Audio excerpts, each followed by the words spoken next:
pledge allegiance to the flag of the United States of America and to the republic for which it stands, one nation, under God, indivisible, with liberty and justice for all. If you will, please remain standing as Reverend Myers comes up.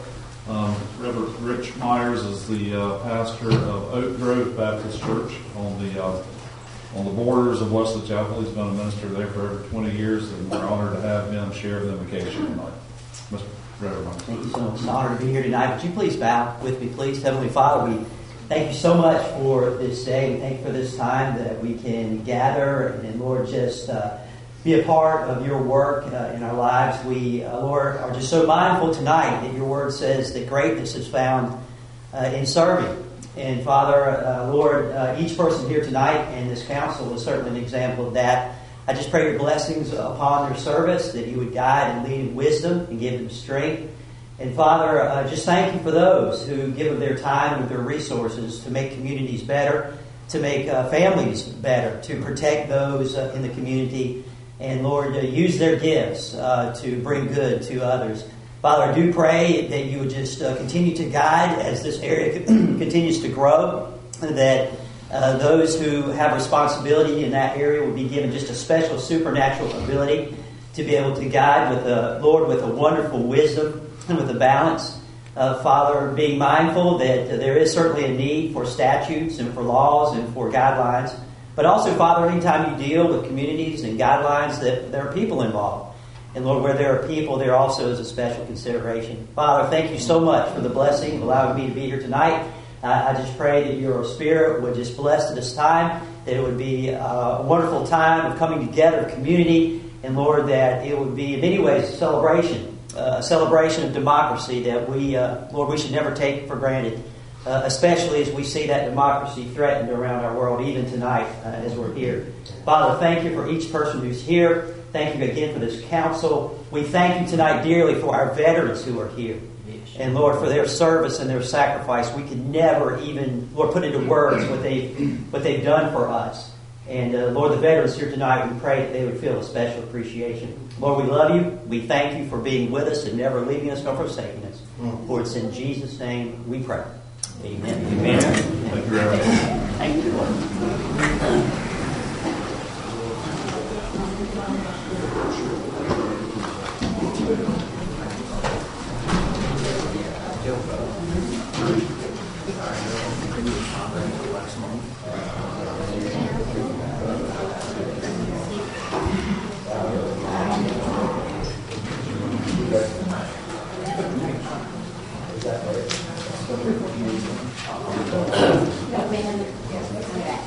Sorry.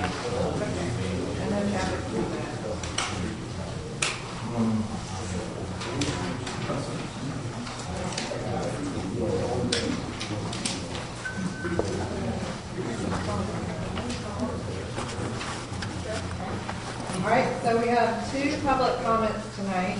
This is for the general public meeting. First on the list is Mr. Jim Hill. And as a reminder, you come to the podium, state your name and address, and you have 3 minutes.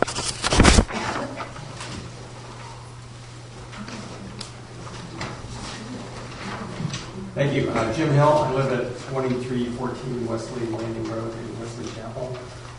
I know tonight's agenda includes an update on the American Rescue Plan Act, so I wanted to try to provide a little taxpayer perspective on how I think you should spend the money given to the village as part of that act. Like some of you, I imagine I live in a development that has a homeowners association responsible for our swimming pool and our common areas, and I pay a fee every month to the HOA. And that covers both the operating costs, and it also covers setting aside funds in a reserve account to pay for future repairs to the clubhouse when it needs a new roof, swimming pools, things like that. And I kind of think of the taxes I pay to the village of Wesley Chapel the same way. That a portion of them goes to salaries for the employees and other operating costs, utilities. And I also expect a portion to be set aside for future repairs when the town hall needs a new roof, or we need to fix the dam at Bellwood Park. And you all have done a great job actually building that financial reserve for the building for the taxpayers. And as we noted in the last meeting, there is enough money in the reserve account to pay for repairs to the team. So congratulations, job well done. I look at the $557,000 we received from the American Rescue Plan Act very differently. I look at this as a gift to the taxpayer, something very different than taxes that I pay. And I know that Congress provided the money so that cities and towns across the country could make improvements, lasting improvements to our ability to deal with another pandemic, which we know is coming. We just don't know when or how. But one thing it did teach us is that to get through something like that, people really need to be outdoors and the opportunity for recreation and outdoor education and things like that. So I think the best thing that we can do with that gift is to build some kind of outdoor recreation facility for the village. It could be a picnic pavilion. It could be an outdoor classroom. It could be an outdoor fitness center. It could be here at Town Hall. It could be a Dogwood Park. And I did a little research, and if you don't mind, just a handout. I found just dozens of examples. I'm not going to just pass it down. I have dozens of examples of cities and towns doing the same thing. Spending this gift really to improve that. So I like, as a taxpayer, I would like to see the money used on something new that has a permanent and lasting benefit to our residents. And I urge you to do that, and let that be part of your legacy in the village. Don't spend the gifts on salaries or repairs to the dam. Spend it on something that people take notice of. It's like when I was probably when you were a kid. I was a kid. My grandparents would always give me money for my birthday, and they wanted me to spend it on a new bicycle or baseball glove or something that I would enjoy using and something that I would remember them by. So if I had taken that money and put it in the bank or spent it on socks and underwear, I think it would really hurt. Okay, so I know this is going to take more work, more paperwork, but I think it'll be worth it. Thanks, sir. Next, we have Jim Sanders.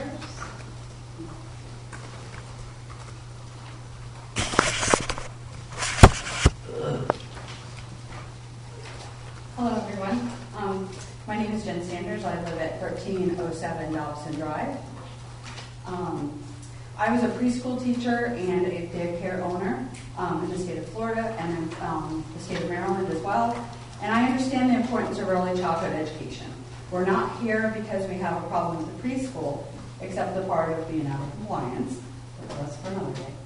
If this was just about the preschool, we wouldn't be having such an issue with this. The K through 12, 800 plus students is the issue. Even if they carpool, we're still looking at 500 cars. No buses, by the way, 5 days a week. That doesn't include sporting activities or weekend activities or services on Sunday. 141,000 square foot building in our backyard is the equivalent of a shopping center. I'm sorry, it's just not something that I'm excited about. There you go. Thank you very much. Thank you. Next is Karen Petroselli.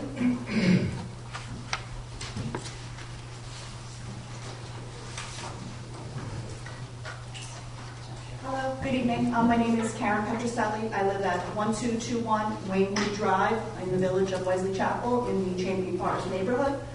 I am one of several homes that directly back the church property. I can see the church right from my back door in both daytime and nighttime. And I worry about the church getting bigger. I worry about the value of my home. The home is your biggest investment. For many of us, it's our retirement, it's our nest egg. And I worry, since we were just recently reassessed at exuberant prices, and our property taxes have subsequently been raised as well, I worry that my home will fall in value because that church is getting much bigger. The view from my yard, potential homeowners might not want to see that, and I'm going to be left with a home worth less, but my property taxes will be way high. So that is my biggest worry, in addition to the traffic, the number of accidents on Cuthbertson, especially involving young drivers around the high schools. Those are my biggest worries. Thank you. Next is Michael Schreier. Schreier. Sorry.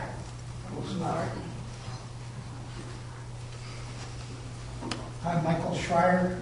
My wife and I live at 1021 Cuthbertson Road in Wesley Chapel. I plan to seek standing status tonight if I qualify, if I can make it. But until then, I'd like to just address one specific issue.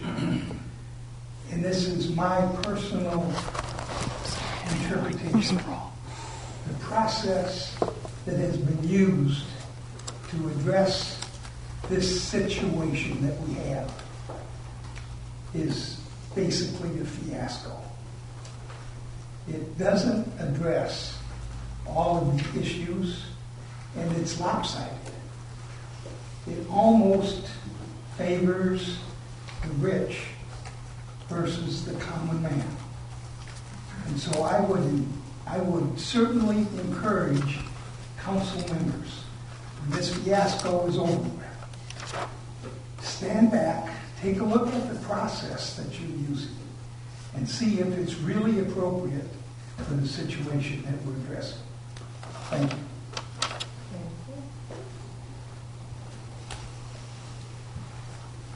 Lori. Jay? Yes.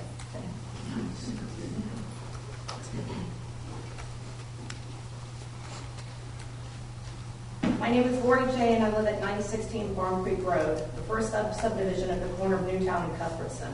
I've lived here 12 years, trained for 3 half marathons on the streets of Fairfax Farms, and I walk up and down the hill 5 to 6 times daily, either running or walking my dogs.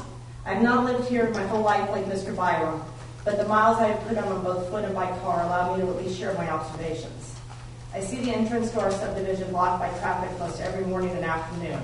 It is like playing Russian roulette, pulling out of Fairfax Farms and trying to take a left onto Cuthbertson, especially between 7 and 9 in the morning and 3 and 6 in the afternoon. I watch as the teenagers drive up a hill in the morning on the way to school, and I hold my breath when I see their left blinker come on. These kids grew up around me. I know their parents, and I just pray each morning they make that turn safely. No harm comes to them. It is really scary how dangerous that intersection is. In fact, I pulled the traffic accident incident reports for the last 5 years, and that intersection alone averages an accident per month. And that statistic includes 2 years of the pandemic when schools were virtual and most people were working from home. Now imagine adding another school without buses and see what will happen. Now it becomes Russian roulette with a full chamber. Cuthbertson Road is the same road as always been. Narrow, curvy, 2-lane, country road, no shoulder, no breakdown, just steep ditches on either side. The road has not changed, but our community has grown exponentially. We added 3 major subdivisions, a high school, a middle school, and over 55 communities with another one being built and a new library. While all of us act like Cuthbertson Road can handle all this additional traffic with no consequences, and now another school. Heck, while they're at it, maybe Five Stones wants to add a golf course, a theme park, and recreate Heritage USA. But I better not give them any ideas. The bottom line is this road can't safely handle another school of any size. What if there was a medical emergency in the over 55 community and an accident at Newtown and Cuthbertson? How are emergency vehicles going to get there safely? We are putting the entire community of Wesley Chapel at risk if we allow this proposed development. Thank you.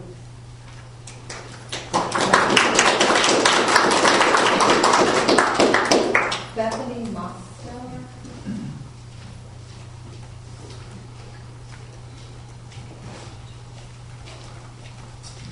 Amanda, are you reading the public?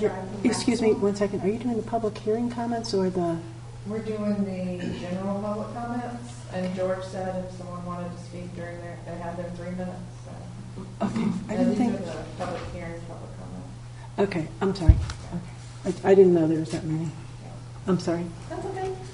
I'm sorry. Could you say? Yeah, Bethany Mosteller, 2013 Tulip Drive. Tonight, I want to come to you with a heart of gratitude. Thank you for the countless hours, both seen and unseen, that each of you have spent dedicated to this hearing. It has been a true investment in so many ways by all who are impacted by this decision. As I was preparing for tonight, I was reminded of a verse in Luke, verse 12:48, that says, "To whom much is given, of him much will be required." As a council, you have been entrusted by God, as well as the citizens of Wesley Chapel, with many responsibilities and decision-making power. You're therefore held to a higher standard and have been given the power to come together as council to make important decisions on behalf of the people. This experience has shed so much light on the true nature of what it means to be a dedicated part of your community, and I think everyone in this room would agree that you have risen to the calling of taking your elected role seriously. Thank you. Thank you for being obedient to the call placed on your lives as you took this role, not knowing what issues, requests, or even in this case, hearings you may encounter. I truly believe that each of you has the heart to do not only what is best for the village of Wesley Chapel, but for those who will be impacted by the results of this hearing. At last month's meeting, I was moved by the statement one of you made. I believe it was you, Madam Mayor. After yet another long night with people yet to take the podium, you said you wanted everyone to have a chance to speak, a chance to be heard. This speaks volumes about this council. Thank you for creating a space where all voices can, will, or have already been heard. What a fair and just system you have tried to implement. Unbiased, forward-thinking, and open to all those who have a heart in the matter. From your composure in certain situations to your thought-provoking questions, showing the level at which you truly want to make the right decision, I say thank you. Thank you for coming to this with an empty slate, for being impartial, and for committing yourselves to a fair hearing. As my uncle always says, may we always know right from wrong, and may we always choose the best over just good. I'm praying for each of you as you make the best choice for future generations. Thank you. Guy, thank you.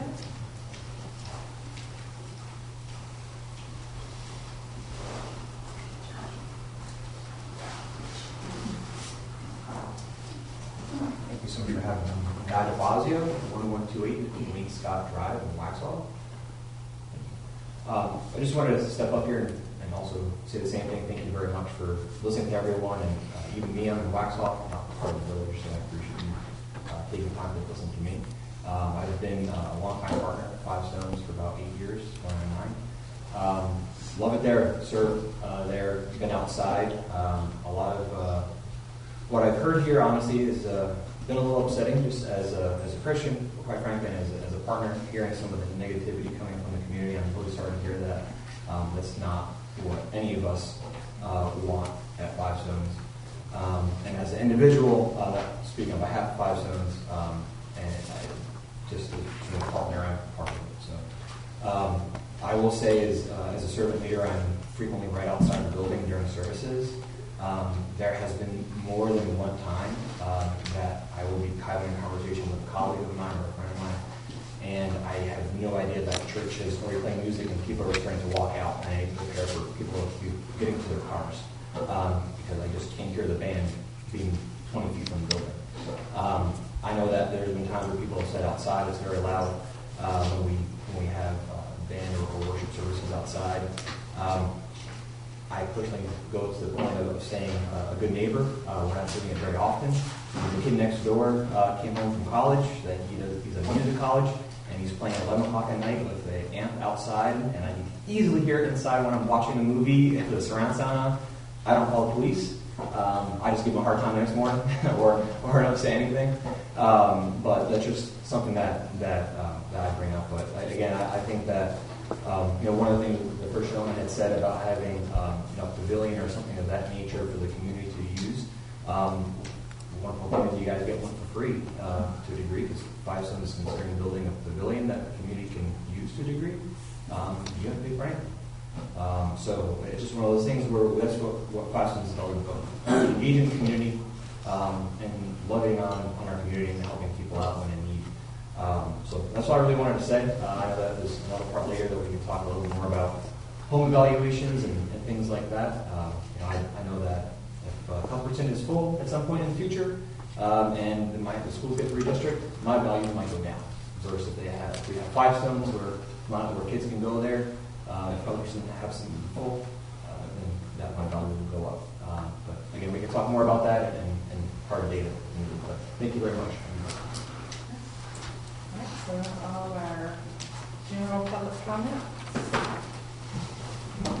Excuse me, can I make a comment? I got in when the list was gone. Sure. Do you mind? No, sir. Come on up.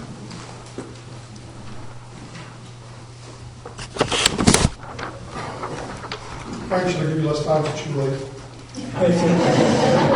I'll be very, very brief. And my comments are very, very general in nature, but Frank, please start. Sure. Naming your address. yes, it's Frank Capella, and I live at 3901 Voltaire Drive in Wesley Chapel. So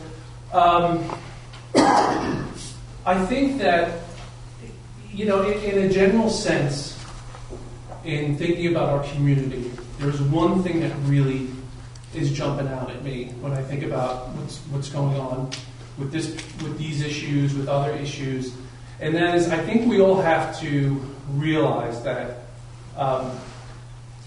high-density development in our area is doing some major damage.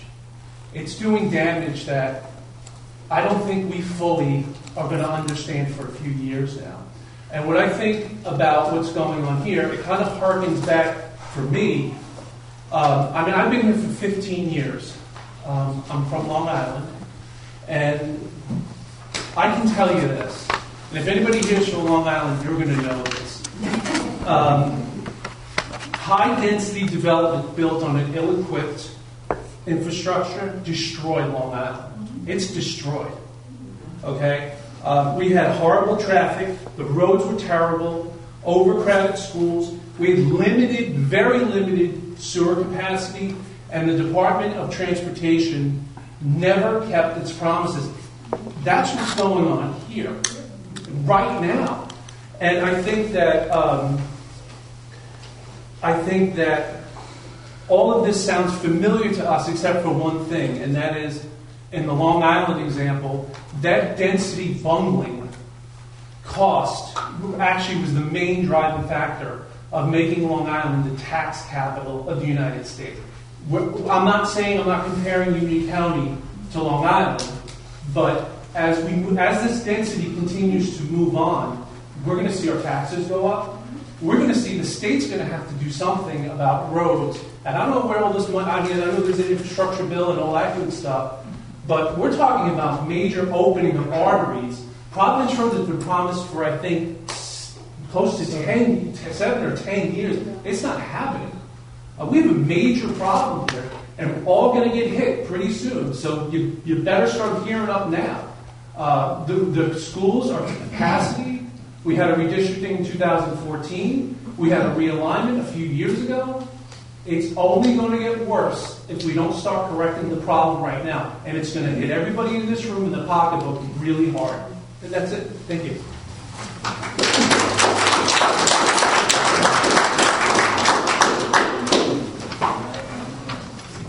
So now for additions, deletions, and adoption of agenda. I would like to add item 8A. I was going to just do this during the Parks and Rec report, but I'd like to add 8A for a summary of our special meeting last month and an update on the dams and compensation process. Does anybody else have anything they'd like to add or believe?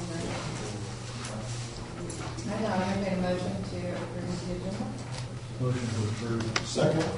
All in favor? Now, entertain a motion for the consent agenda. Motion to approve the consent agenda. Second. Question.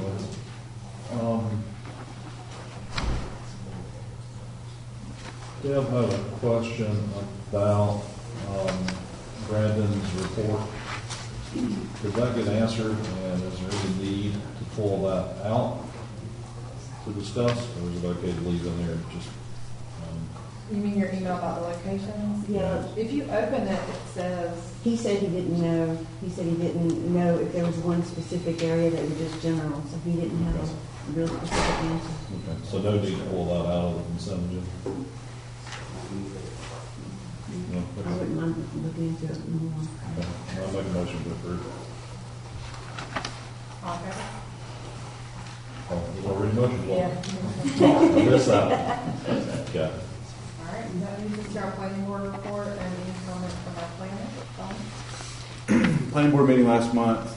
Planning board continued reviewing the zoning permitting requirements for single-family residences and residential accessory structures. I think we made some headway on that. And we also reviewed a text amendment to the subdivision ordinance regarding the statutory authority to delay the approval of subdivisions following a tree clearing that removes all or substantially all regulated trees from a property prior to development. And the planning board did recommend that come to you, and you have it on your agenda. I think you just did the consent agenda, set a public hearing for that for your April meeting. So those were the highlights. That basically just closes the loophole, right? It addresses. It addresses it, yes.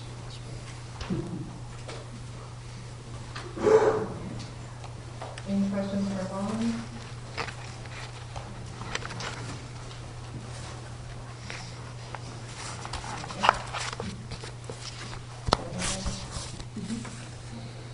That brings us to our finance officer's report. We were supposed to have the audit report tonight, but she had COVID in her household, and I told her just to wait till next meeting. So we will hear from her next meeting. Has anybody sent her any questions? I have no questions.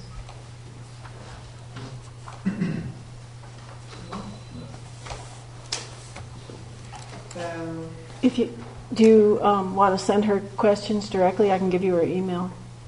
I didn't have any questions. Oh, you didn't have? Oh, Okay. I had questions. That's Okay. why I was questioning. Okay. So do y'all want me to solve it on either time?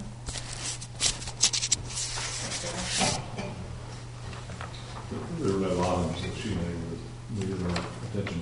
Her summary was pretty detailed, in my opinion. She said we've done a great job managing the budget and managing the fund balances, and keeping up with the limited number of amendments to adjust the budget. So, Any problems with the No, so very need for her to fine. come in.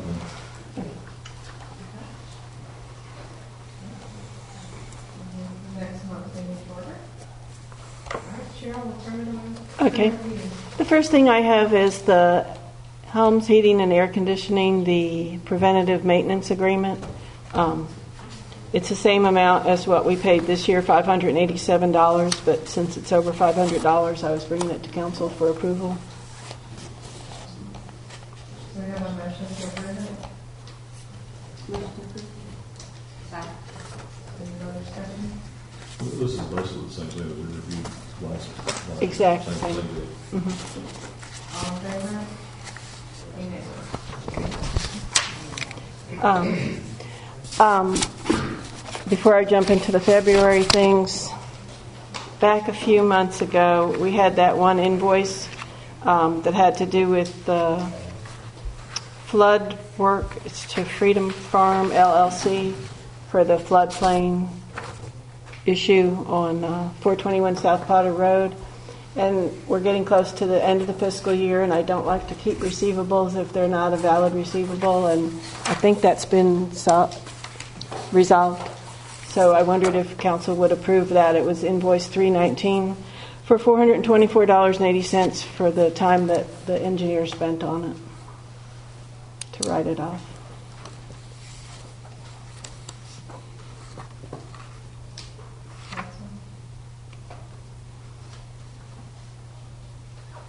so we're writing this off because, as you said, resolved, but someone did work that we owe the funds. They went to investigate the situation. Which is the same, if I would have gone out to investigate, then I would have sent you a bill for, my bill would probably be a little bit lower, but that's, sometimes the cost of doing business. Are you asking us to write off, or are you just asking us to pay the bill? No, I'm asking you to write it off. The way I look at it, either it's a valid receivable and I'll pursue it with them, or it's not a valid receivable and we want to write it off. And we didn't pursue it with them. We talked about it a few months ago, and I think at that point we were waiting to make sure it was resolved. If this resolved, this is a means, a methods basically for us to It's how we identified that there was an issue and sought compliance. And Once the mayor was in carry that over then. Okay, is that a motion? Motion to write off invoice number 319. Second. Any further discussion? All in favor? Okay, now I'll go into the February financial reports, and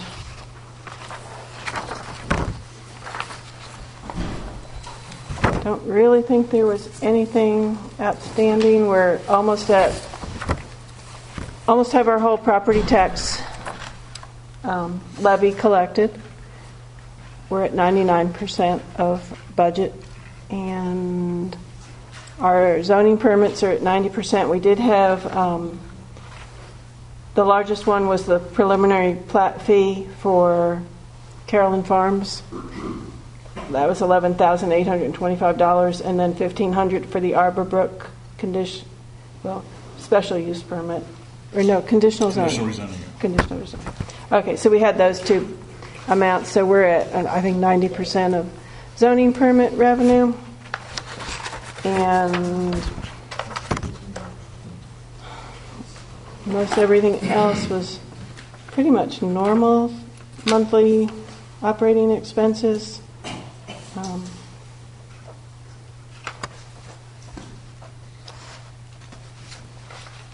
So, are there any questions on the February reports?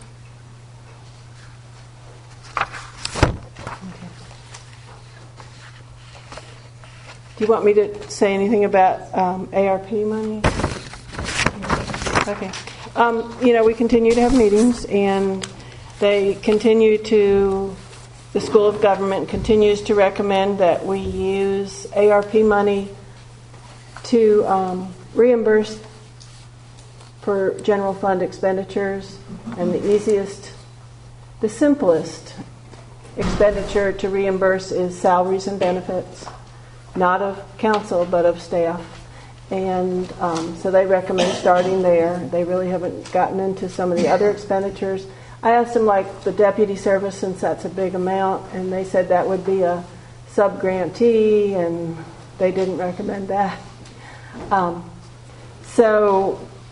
And once you do that, then you'll have the money, and then you can spend the money as you would spend it you have to comply with North Carolina law and spend things on a normal city function, but you don't have to comply with all the federal requirements.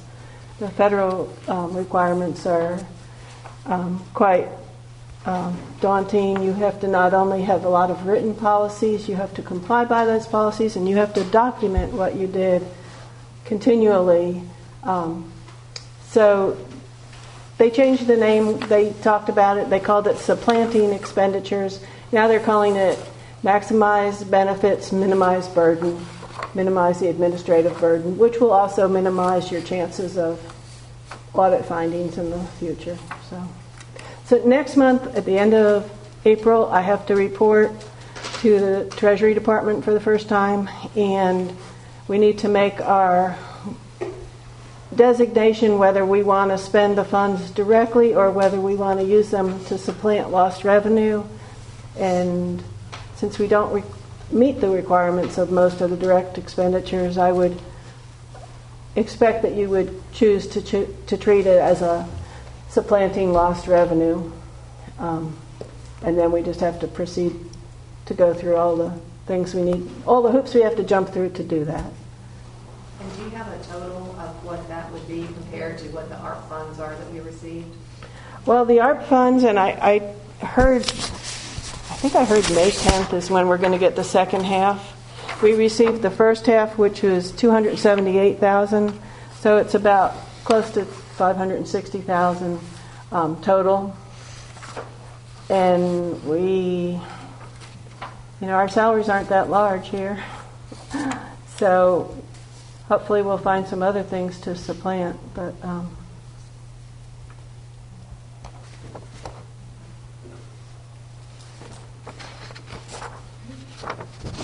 Any other questions for Cheryl? so I just wanted to give you a heads up that next month I'll be asking you for a motion to do that so that I can report that. Yeah. And if you want me to send you, I have oodles of links and information I can send you.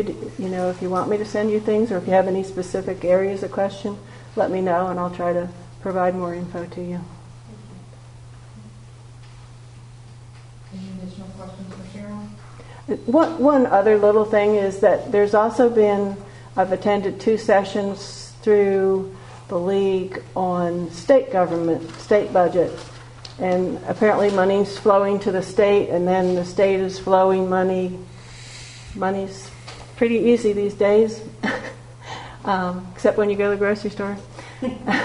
So there's going to be other opportunities, and I have information I can send you on those kinds of things. If there's any other options out there, I'd really like to know about.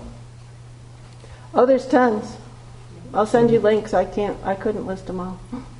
No, I think it's important to us understand what is potentially available, but also that administrative burden, as you mentioned, that goes with it, because that is a balance for us in truly understanding when we have to spend the funds, because that's a limited window as well. So, thank you for attending many, many hours. You're welcome, and I really am sort of expecting COG to be reaching out to us to offer services to help administer things, and it might not be a bad idea.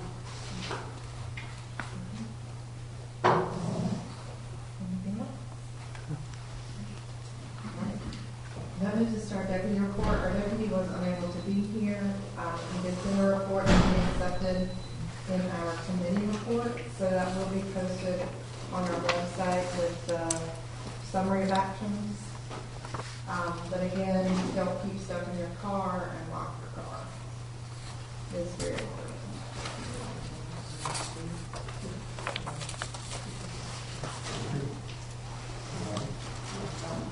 So that brings us to item 8A, which is our special meeting summary. So we have to have a special meeting in February 22nd. Via a letter we received on February 10th, the village received notice that the dam located in Dogwood Park has been reclassified as a high hazard dam from NCDEQ, or the NC Department of Environmental Quality. This requires an emergency action plan within 90 days and an update to the county hazard mitigation plan. The dam was previously classified low hazard, so we do not have all the data required to complete an EIP. So at our February 22nd special meeting, council approved the expense for this scope of work. It will be less than $50,000 to be taken from our fund balance and a contract with Lavella Associates. This work will include surveys, geotechnical analysis, borings of the dam.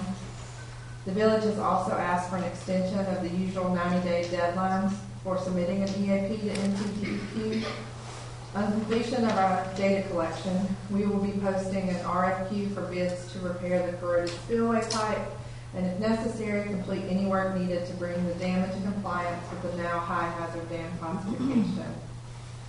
FYI, one of the reasons for the dam classification is the rapid growth in our area and the increased traffic on Lester Davis Road. After many phone calls and a lot of research with staff, my understanding, confirmed by Lavella's senior civil engineer, is that the village must have an EAP accepted by the state to apply for certain types of funding, including FEMA and NCDEQ funding.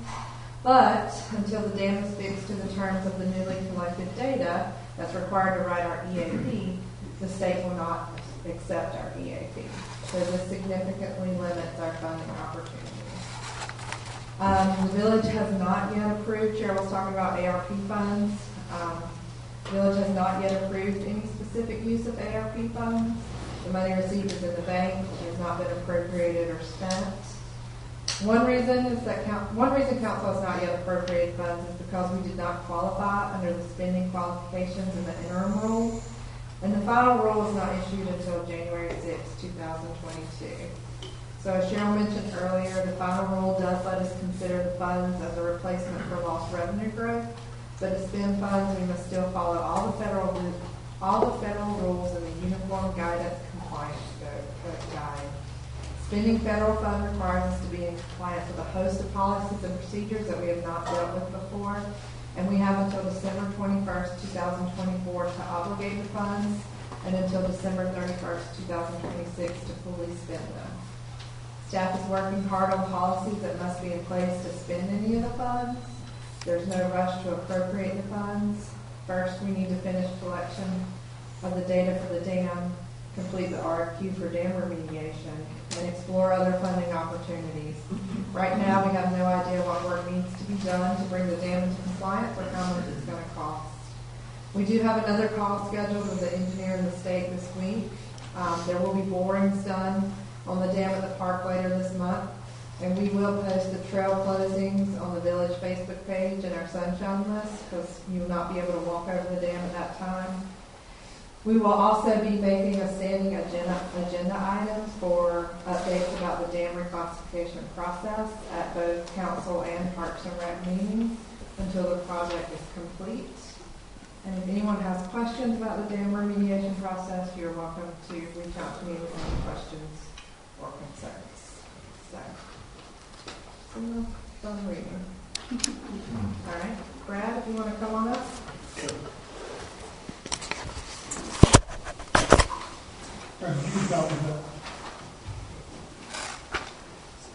What did you present?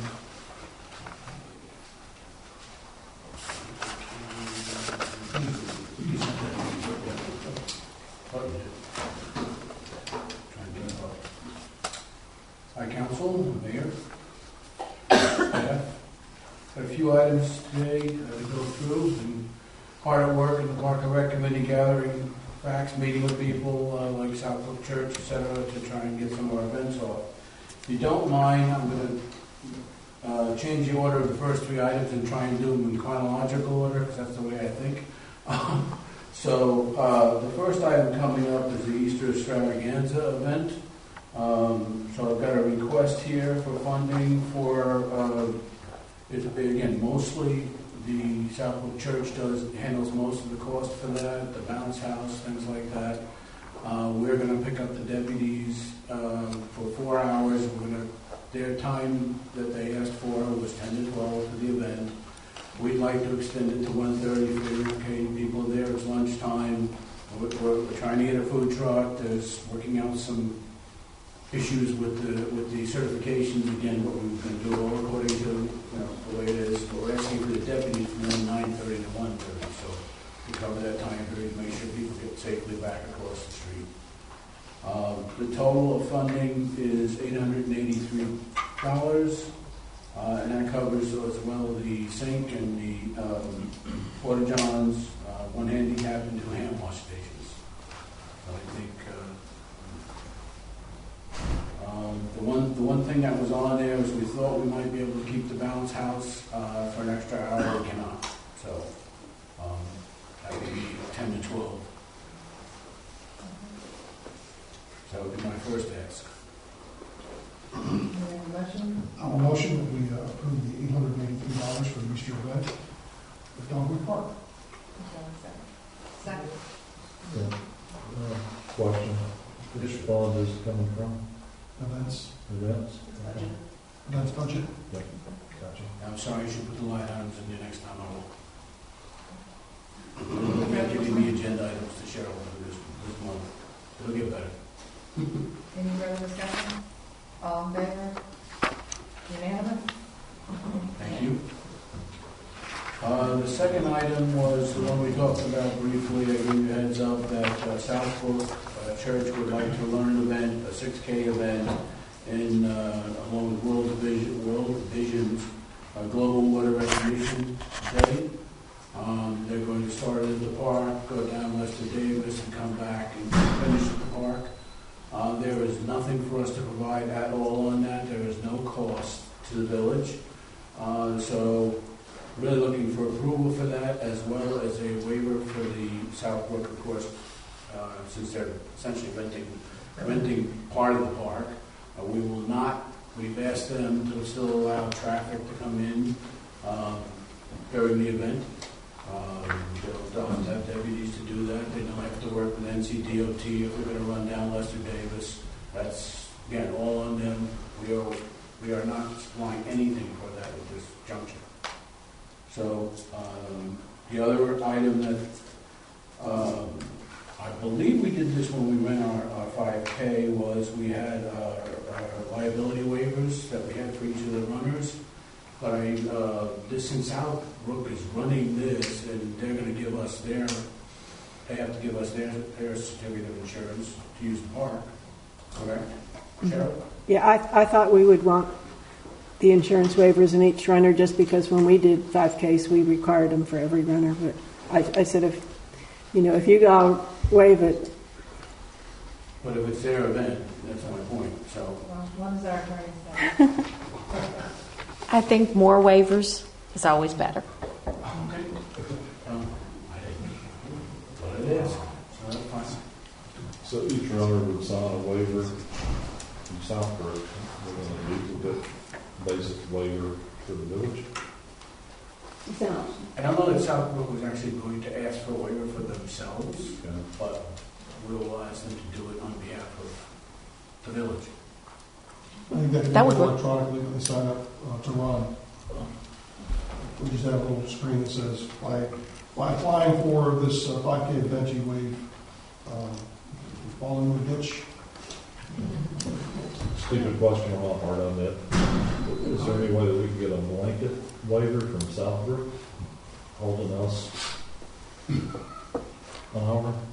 And you could. There's an indemnity. You could ask them for an indemnity. Rather than the individual waivers or conjunction thereof? We usually get a certificate of insurance. Mm-hmm. Is that? They're all fine. However you decide to slice it is fine. There are different tools you can use, and I think most runners are used to signing a waiver when they sign up that would waive claims against the sponsor of the race as well as the premises where the race took place. So you could probably just ask the church to include you on that waiver. And then whether you chose to ask for an additional indemnity would be up to you. Okay. So, Is there anything else, Brad? Based on that, since there's going to be zero out of pocket for the taxpayers of the Village of Wesley Chapel, I'll motion that we approve the 6K run in Dogwood Park. Second. Any further discussion? All in favor? and of course, you remember the whole thing about the 6K. I think most of the people were probably here when I said it last time, but it's because that's the distance that the average person has to go to clean water in some countries. Moving on to the next item is the Park and Rec Committee would like to hold a car show event on Saturday, June 4th. At this point, we're requesting a conditional approval for us to work on that item. It'd be similar to what we had in the past with vehicles, music, and food. The one thing we were asked about, we are still getting back to them, but they have asked if they need Wedding High School Band to potentially play at the event, but also potentially conduct a fundraiser. They have been asked to participate in the annual Pearl Harbor Day in Hawaii parade. So we thought that was something that would be worthy of acknowledging the youth of the community doing something like that. It's quite an honor, by the way. To be invited to participate in that is quite an honor. Yes. And then we don't have the cost yet. We're still putting it together, but I wanted to at least get the council's preliminary approval, conditional, if you will, with the details, the cost to be provided, and all of that. Probably at your next meeting. So we had budgeted a certain amount of money for various events, and you guys have been doing a very good job of staying well below that. And so I think, yeah, you know what the budget is, and you know our restrictions on the day. Look forward to seeing Well, we have a lot to do. Keep it under budget. That's okay. We're not helping. Do we need a motion for conditional approval of the date? I don't think so. I'll give it a thumbs up. Awareness, okay. I'm fine with that. Come back when you got the more formalized plan. Absolutely. And especially with the fundraiser aspect for the venue. Yes. Okay. Just one question, Brad. Yes, sir. June 4th, When is graduation for, when's the last day of schools? June 3rd. Because the parade is not, of course, till fall.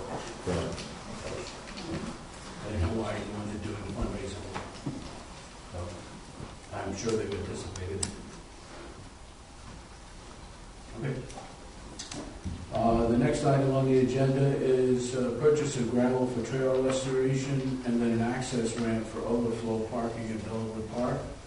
On President's Day, the park was full. There was no parking space. In fact, our maintenance worker John showed up and ended up parking on that grass area. But to get from the road down to that, there's a slight incline, and we'd like to pave just that, not pave, we'll put stone on that particular area, a different type of stone, so that there is less tearing up of the place when people are coming in and out if they need to do that. We propose signs there, which aren't part of this right now, that say, no parking or overflow parking only or something to that effect. But I think we need to kind of be prepared for that. I think if people are getting out more, we've got the playground more, I think we're going to see some of that occur. Parking's always been a problem. Park, we're so limited, but I think the gravel, now that we have a maintenance person to specifically do that, is a good investment. So I'll motion to approve the purchase of the gravel for the grass overflow parking of Bellwood Park. It's for gravel for the trail restoration and just the driveway. No, we're not replacing all the gravel. There's a song about that, knock down the trees and put up a parking lot. I'm dating myself, sorry. All right, so we have a motion. Any further discussion?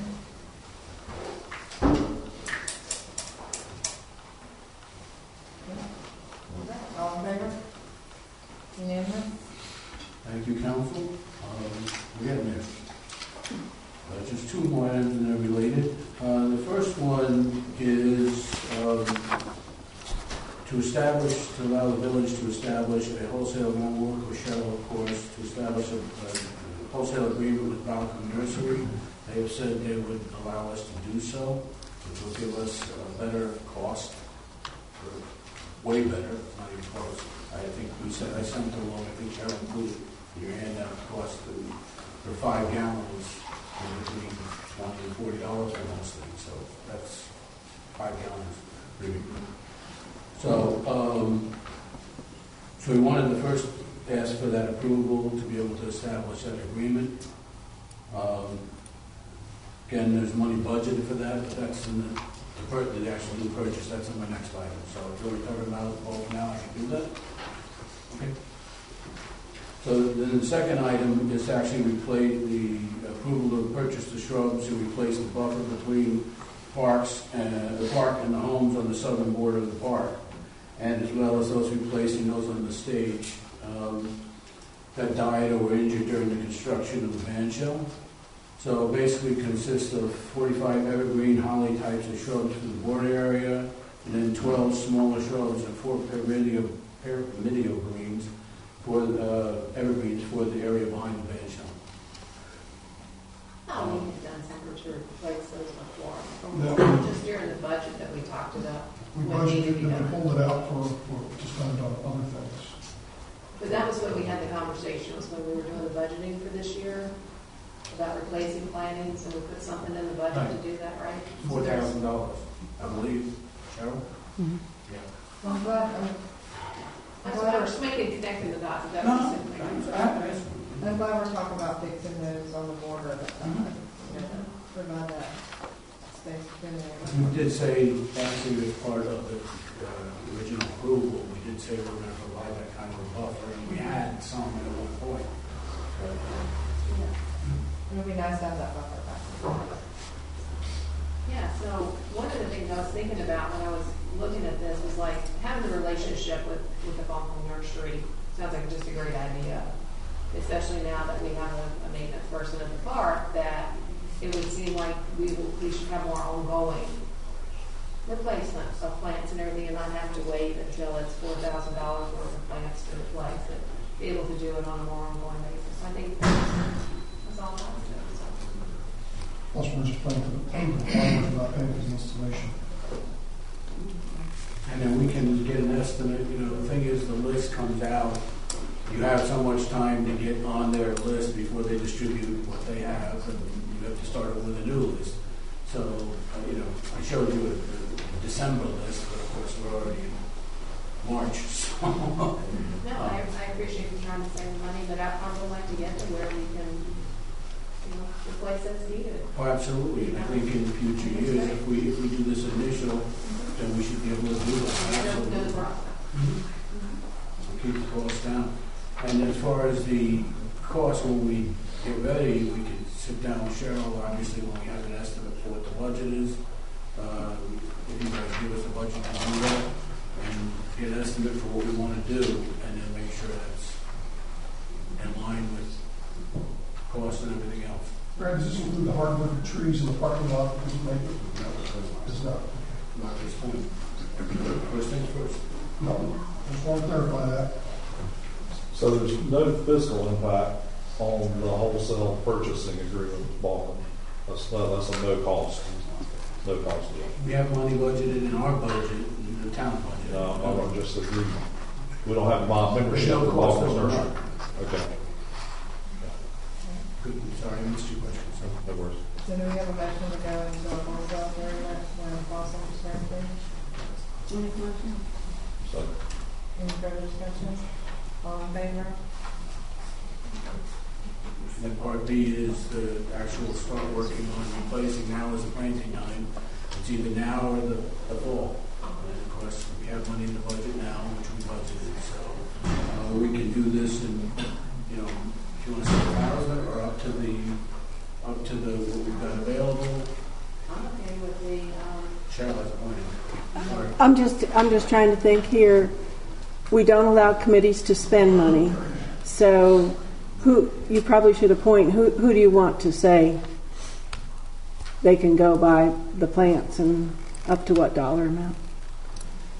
John, staff member. Yeah. And up to what amount of time? I'm okay going ahead and approving what we budgeted. I mean, are we expecting that what you just described, is that we're We going should be able to get way under that, actually. because of this And arrangement? then maybe, right, and then maybe talk about those trees, but that'll be another meeting. I hate to have to delay approving spending the funds another month, especially with the planning season, whatever their timing is and everything.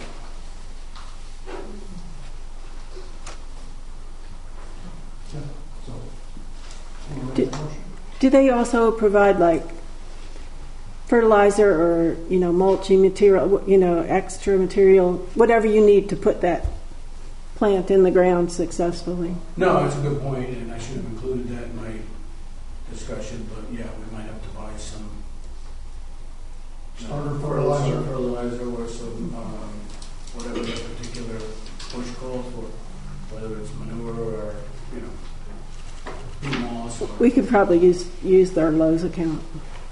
Yes. Okay. Good point. We also have a Lowe's account. You guys do. I don't get to spend anything. John has one support. Okay, so council? no, I'm good. But I'll make a motion if you want. I'll make a motion that we approve up to $4,000 for with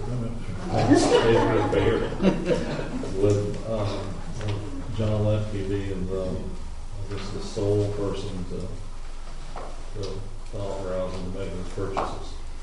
I'd also like to include that within that $4,000 max, that includes any other items in addition to the actual shrubs, bushes, plants themselves. To get those in the ground and get them growing. Any further discussion? All in favor?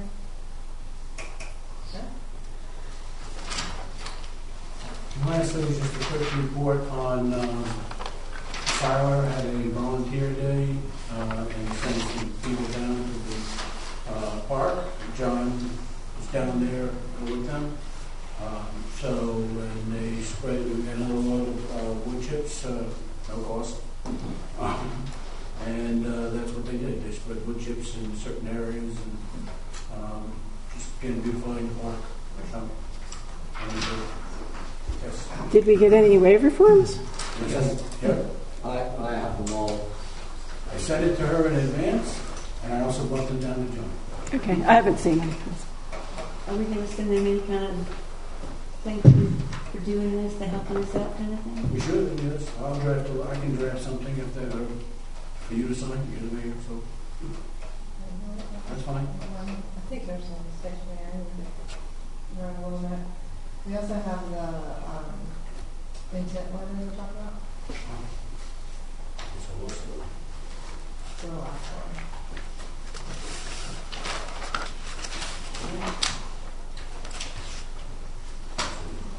Okay, Just requesting approval for Parks and Rec Committee to draft a letter to the state for intent to apply for the EED program reimbursement by May 31st. I'm trying to remember what that all about.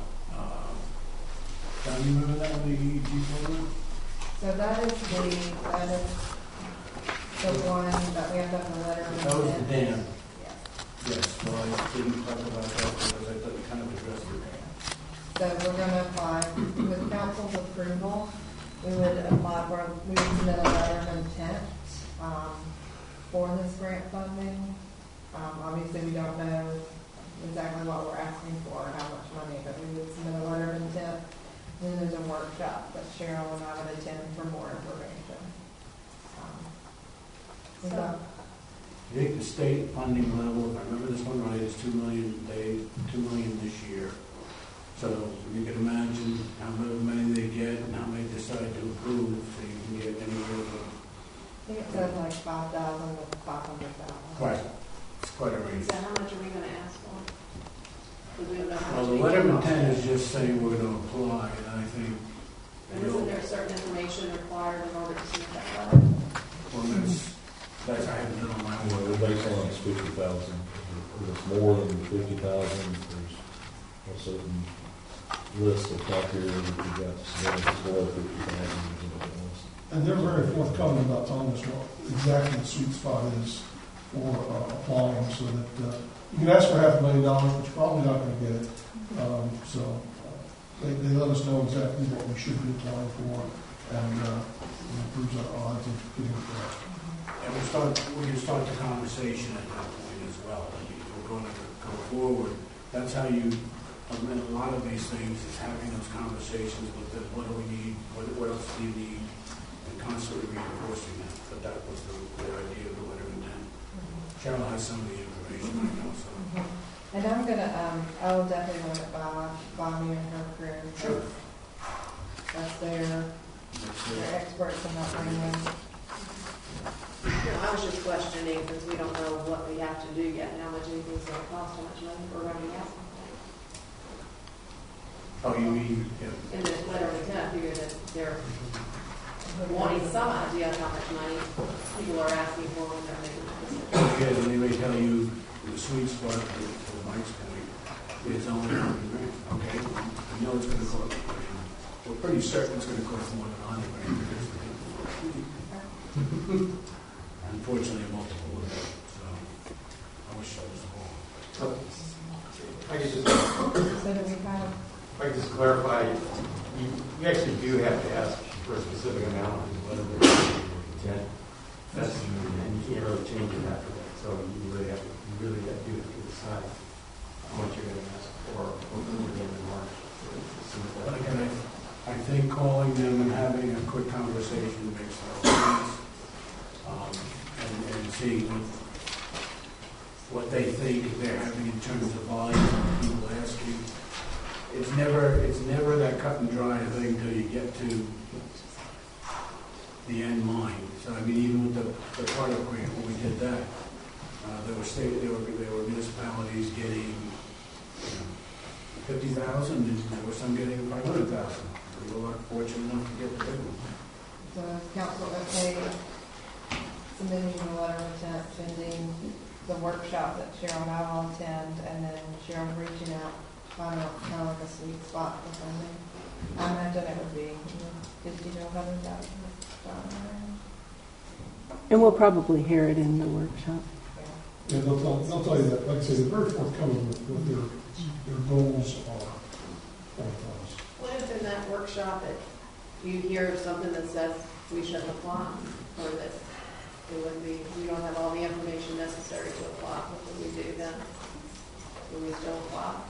If it wasn't in the letter of intent?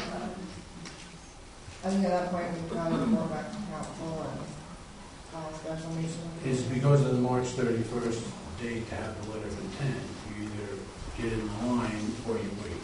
I understand that. Now, I understand what Do you're we have saying. pre-qualifications to get So, yeah, we could say if there is something on there such as the EAP we mentioned before, or something like that that we need to provide that we know we don't have yet.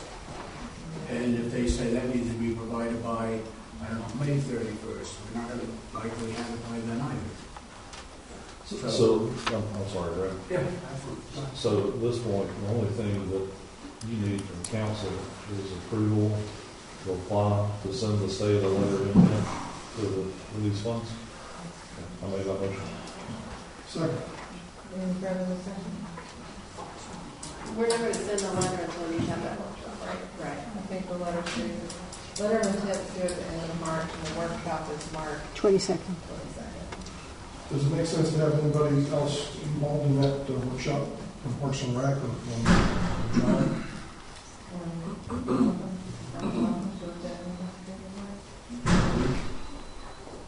John, do you have any interest in attending that workshop? Nothing my ass, I'll be happy to. Okay. All right, all in favor? Thank you. Appreciate it. Cheryl, would you share with John or Brad the dates on that? Dates and times. Yeah, okay. All right. Any further questions for Brian? Before we resume our public hearing, I'd like to take a 5-minute bathroom break before we get started. Okay, a 5-minute bathroom break. Clock starts now.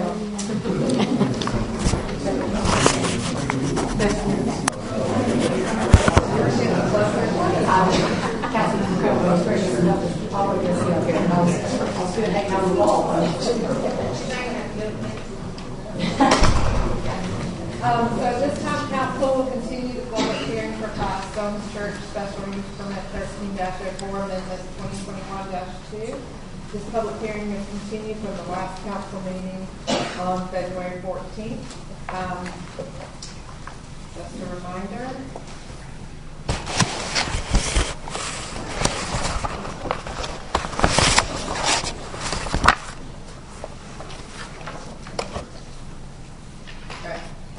This hearing is a quasi-judicial evidentiary hearing that is like a court hearing. State law sets specific procedures and rules concerning how this board must make its decision. These rules are different from other types of land use decisions like rezoning cases. The board's discretion is limited. The board must base its decision upon competent, relevant, and substantial evidence in the record. The quasi-judicial decision is not a popularity contest. It is a decision constrained by the standards in the ordinance and based on the facts presented.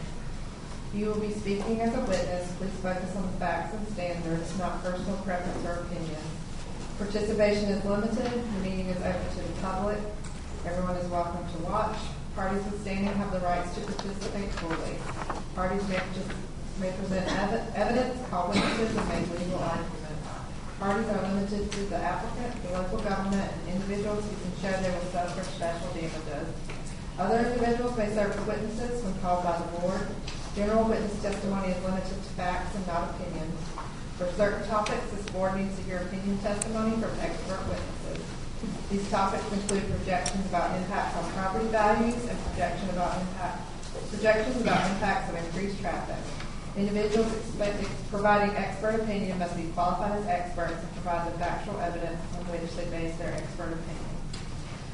So at our last At our last meeting, we were in the parties withstanding portion of the event. We still had 1, 2, 3, 4, 5, 6 residents signed up to speak. Tonight is the last night for parties withstanding, so if you feel like you have standing, I'm going to read what I read last week about standing, and tonight will be the last night for us to evaluate parties withstanding, and you have a chance to speak. So if you believe you are a party withstanding, I want you to listen to. A party withstanding is an aggrieved party who would suffer special damages from the outcome of the matter. It must be a person with legal interest in the subject property, the applicant before the decision-making board, a person who will suffer special damages as a result of the decision, or an associated organized to promote the interest of a particular area. There's no simple test for standing. Rather, each case is fact-specific, inquiry. If you are an individual claiming standing, you must make a credible allegation of special damages, and the board will vote as to whether or not the individual will suffer special damages or has standing. So, the people we have not heard from, I have Dennis Gillespie, David Mount, Soraya Soni, Richard Stevens, Lori J., and Mike Tremaine. Madam Mayor, there's somebody who approached me during the break and asked if they could be added to that list. Right, so if they believe that they have standing, I'm asking them to approach the podium at this time. Madam Mayor, we object to that second hearing about who has standing. I thought we had everybody come up at the last meeting, and the council determined the folks that had standing, and is the council proposing reopening the opportunity for people to suggest they have standing? If anyone is here tonight who believes they have standing or would like to be heard, yes, ma'am. We've already done that last month. Right, and we're just giving them a chance. Anyone else? Chance to But we don't have to review the people we've already reviewed. No, not the people we've already reviewed. I think that's what you were clarifying. Just essentially clarifying, I mean, there was an opportunity for folks that believe they have standing at the last meeting to sign and be on the list, and unlike you, I have 6 folks left. Is council proposing to add new people to that list of standing? If there's somebody here who would like to speak to that. We object to that as a procedural matter. I think that's a procedural issue. And basically, our concern is it subjects us to eternal requests for testify on the basis of standing when council provided an opportunity for those folks to speak previously to get on that list, and that list seems to be now endless. May I speak? In this particular instance, we're in our 4th month on this. You were given 2 months specifically to talk on your side of the argument. We're giving the other side of the argument 2 months to specifically rebut or give their testimony. I think 2 months on one side, 2 months on the other side should not necessarily negate somebody who couldn't make it on Valentine's Day last month, and they can approach council this month. I understand. To be clear, we're not objecting to the people that have previously been deemed to have standing speaking. It's just the addition. Is council going to let people do that again next month? No, tonight will be the last night. Tonight is the final, but last month was a holiday, and a lot of people weren't able to attend. And since we are letting them speak for the second time, or not the second time, but we're extending this for a second month, unless council objects to that speaking. I've spoken to our attorney, and I'm comfortable inviting those who feel like they have to have standing to approach and speak today. Just to be clear, the folks that spoke last month are not going to have a second opportunity to speak tonight, is that right? Just trying to understand. I think the people we have left are... I have the same folks, sorry. Okay. I have the same folks that you had mentioned earlier. Oh, you mean the folks that have already spoken? No, the folks that would be up to council. If someone has something they'd like to say or a witness they want to call. Yeah. I think it's important to see all sides of this issue. I would assume if something comes up and I have a question for someone who spoke last time, I could ask them, much like we did the expert witnesses, throughout the process. As long as we're not hashing over the same ground over and over. So if somebody wants to come back and suspend it, we can. As long as you're saying something different, not something. I was actually saying if I had a question based on, somebody said something and that's a possible question to me for somebody that's already spoken, would I be allowed to ask that? Yes, that's what I think that that's was my question. I think it's a double-edged sword and it goes for both sides. All right, so is there anyone who did not sign Well, up? and to that point, people with standing aren't attorneys. We don't have all this procedural knowledge, so we appreciate the council understanding that we're trying.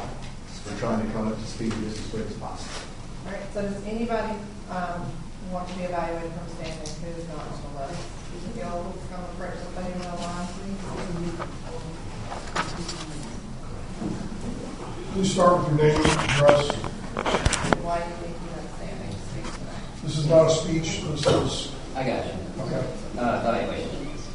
Greg Hawk, I live 6511 Carriage Lane in the Fairfax Farm subdivision that has Farm Creek Lane and lots of good cuts. And why do you think you have standing? Because all of this affects all of the traffic and safety of my children. I don't know the speech yet, but taking a left, my children, there's people coming 35 miles an hour in that intersection, and they pray not to die and make a left to go to high school. All right, council. Motion to approve the standing. Objection by record. Okay. Objection by record. All in favor? I'm sorry, who seconded it? Oh, wait. Thank you.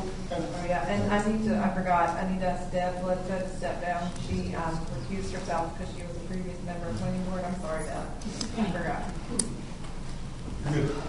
Okay, so we had a motion and a second, and what was the vote? So all in favor? And opposed? All right, one opposed. What was your name again, sir? Greg Hawk, like a bird. All right, next. My name is Donna Ward. I'm a resident of I'm sorry, can you I can speak more loudly and clearly? Thank you. Ward, 6510 Buggy Whip Lane in Fairfax Farms neighborhood.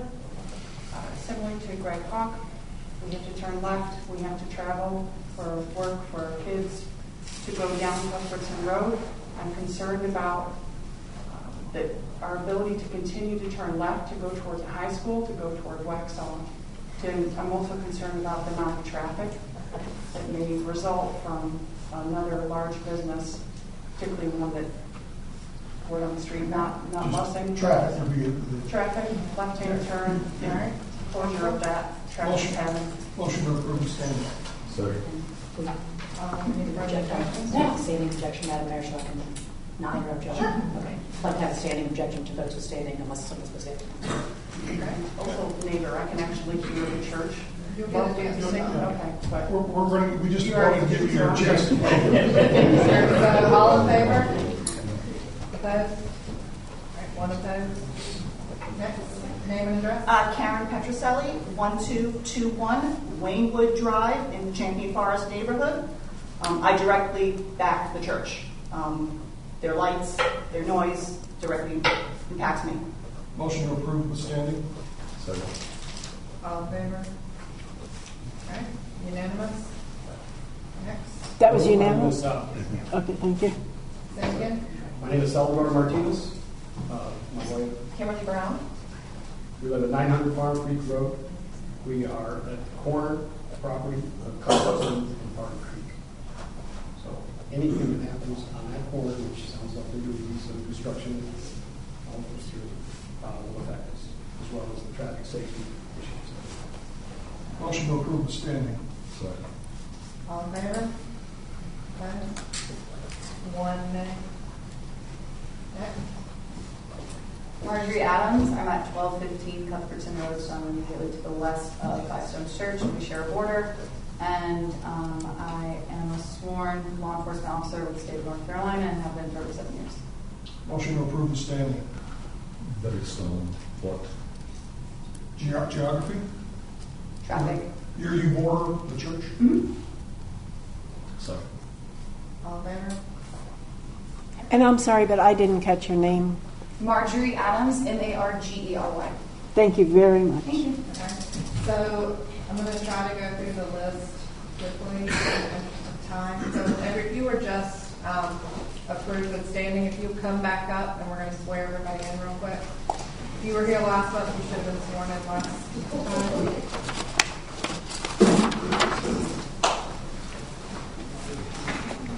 If y'all want to come over this way, I know you probably want to stay a few feet away, and that's fine. But if you'd raise your right hand and pretend to put your left hand on the Bible. The Bible, that isn't the Bible? It is a Bible. Wonderful. Do you swear that the evidence that you are about to give is the truth, the whole truth, and nothing but the truth, so help you God? I do. Thank you. All right. So if Mr. Dennis Gildersleeve? Yes. I apologize. Right here. I do not have a whole bunch of facts or any of that. All I can say is I'm worried about the traffic congestion that we've had. I've lived out there since 1988, and the Cuthbert's in itself, except for a couple of turn lanes, hasn't been improved in over 30 years. And I'm just worried about the danger that we have to the community with excessive traffic. Thank you. Next, David Mount. We would like to present an expert witness, Mr. David Demora, who's an appraiser. Say his name again. David. D-V-O-R-A-K.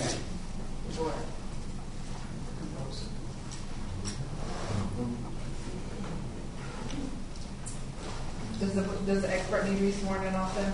He does, and he'll need to be qualified as an expert. Okay, so what makes you an expert? I'm an MAI member of the... Madam Mayor, You're good. has he been sworn? Oh, He has to be sworn first. Okay.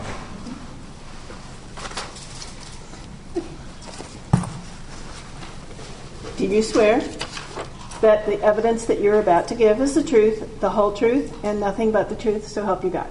I do. Thank you. And what makes you an expert? I'm an MAI member of the Appraisal Institute. I've been involved in nearly all types of commercial property and residential property appraisal for the last 4 decades. I live in Weddington, North Carolina. Okay. Do you have to approve that? You have to accept him as an expert. Council, do you expect? Do you want to report here, the expert? No, that is the expert. I've lost Mr. Mount. Where did you say your address was? 1236 Lincolnwood Drive, Wesley Chapel. In what subdivision?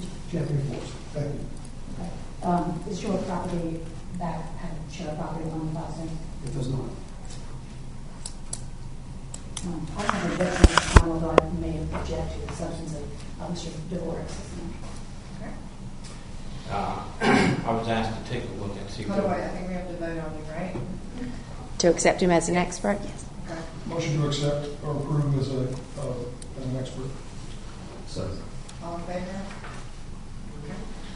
Okay, I was asked to take a look at potential impact on the residential properties of the expansion of the proposed Five Stones Day School. And my findings are in this memorandum here, if I could pass a copy to each of you. And you want to aware as well. Yeah. And this will be exhibit 572?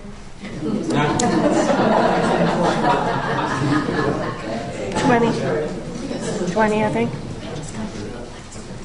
And I was asked to give one to you as well. Thank you. I think it would be Exhibit 20, right? I think it's 20. I just saw her email that said I was sitting over here. I was so sorry.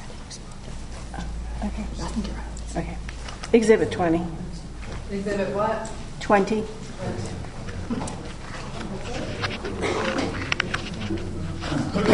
Suggest reading it all through and then asking it. I think the basic question, at least in my mind, is based on your analysis, your expert analysis, will adding a school to the property the Five Stones has, will that positively, negatively affect the property values of any of the properties in Champion Forest, or will have one changed up? Yes, it will negatively impact. And you base that on what? market data, which I've included in the report. My conclusion you can read on page 17. Did you read your conclusion and to Yes. Based on the previous analysis by observation, in all cases, a detriment was indicated to properties near Charlotte Country Day School, Green Ray Road campus. You'll understand the significance of that when you read the prior pages. Firestone Day School has proposed and would likely apply to similar use in positioned properties similar to Charlotte Country Day School, Green Ray Road campus, to varying degrees and for various reasons, including access, noise, diminished privacy, potentially lighting, aesthetics, and so forth. These uses are most commonly found in more commercial areas such as Carmel Baptist Church, with approximately 941 students in K through 12, plus their preschool known as WE, located at 1145 Pineville Matthew Roads, Matthews, North Carolina.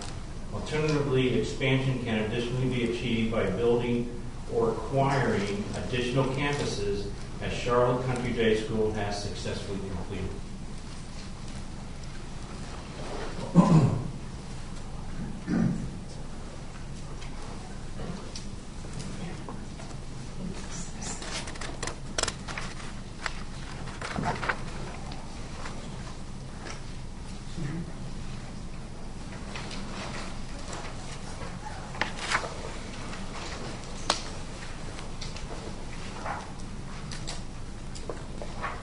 Let me follow up with one question.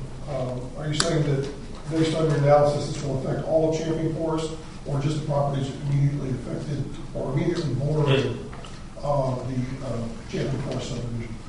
It would affect all the properties to varying degrees. With properties, as you look in there, there's data of properties that directly back to the school now. And there's no school there now. Well, there's kindergarten or preschool type of thing. The campus that's there now, and you'll see in other areas will be less affected, but everybody to some extent will be affected. What was the timing for the Charlotte Country Day? Timing? Yeah, what year?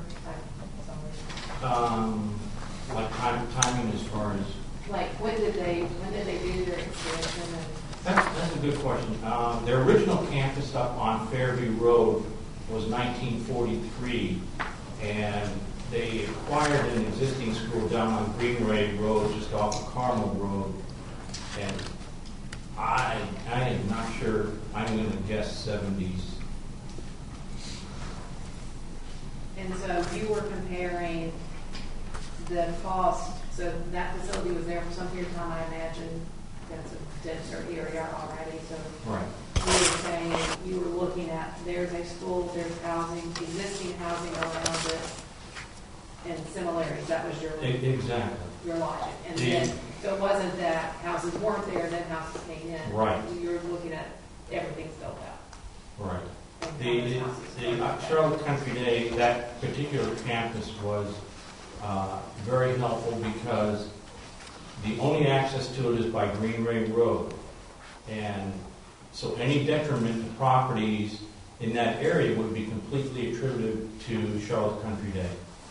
And as you look through the data here, I used 3 groups of different data of residential properties, townhomes, patio homes, and single family, and compared them to areas just outside of Green Ray Road, and showed the difference in the prices between those along or that had access through Green Ray Road, or just a few blocks over that didn't have to go through that and had direct access to Carmel Road, and there was a distinct difference.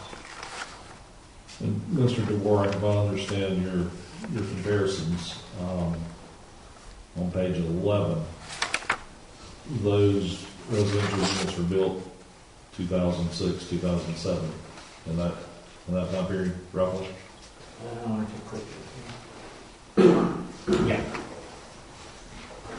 Correct.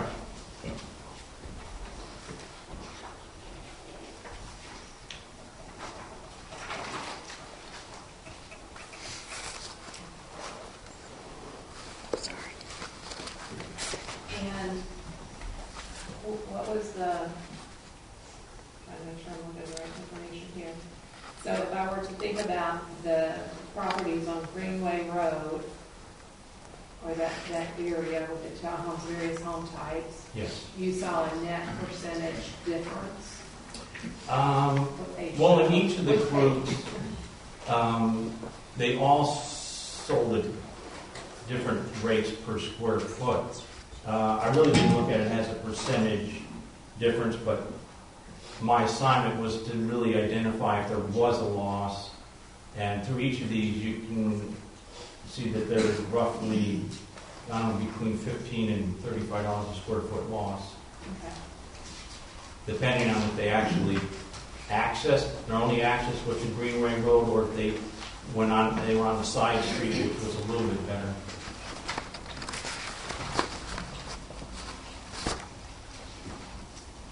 Last month we didn't have the expert, but we did ask the question specifically at the end of last month's meeting.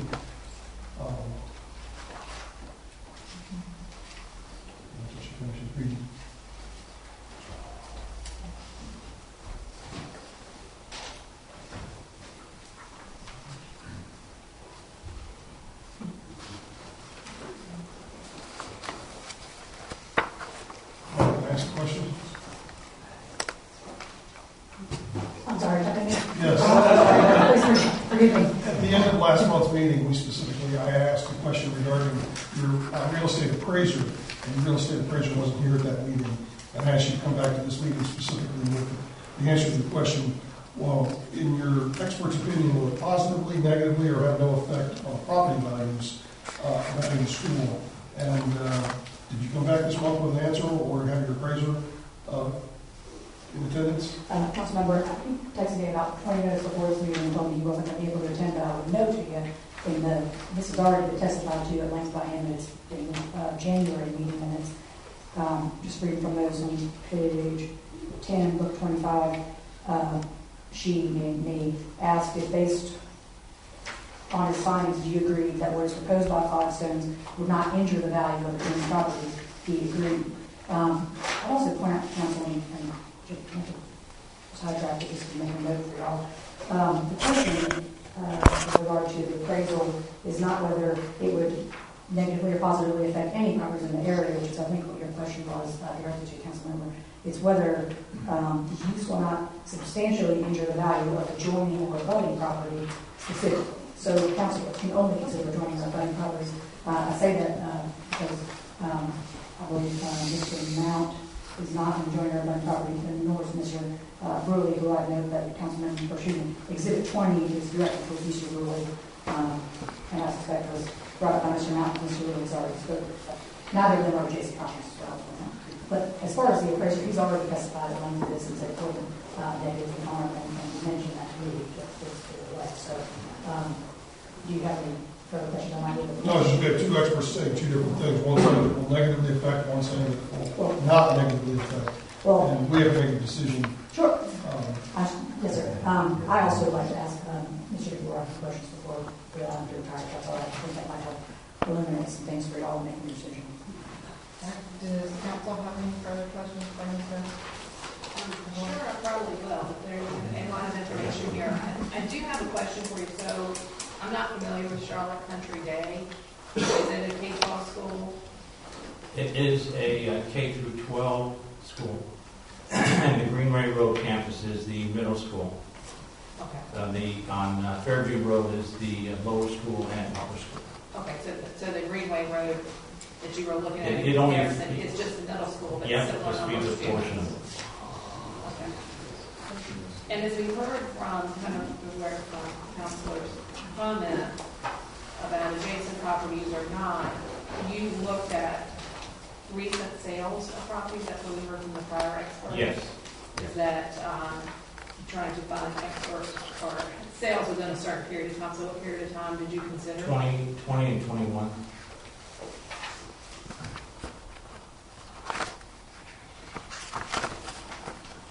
Yeah, Champion Forest actually I went back to 2019 also.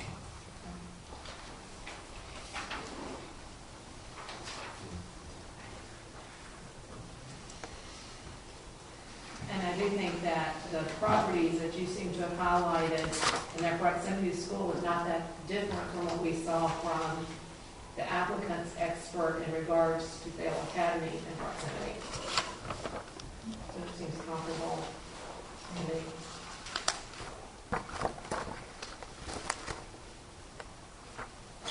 Because you don't need to decide which house is sold, you have to go to data to do that. Yeah. And one of the things we heard from the other expert on the question, that he didn't do a market analysis.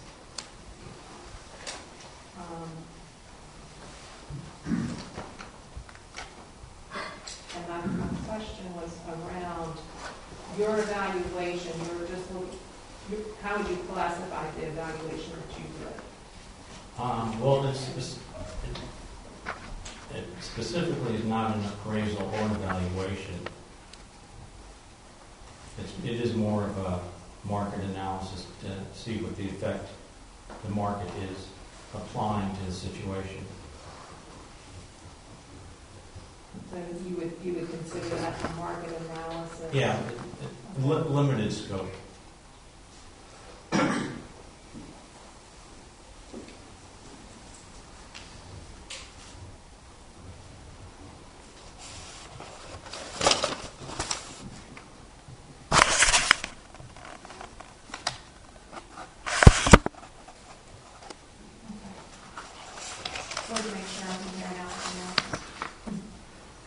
Any further questions from council? No, but it's a lot of information.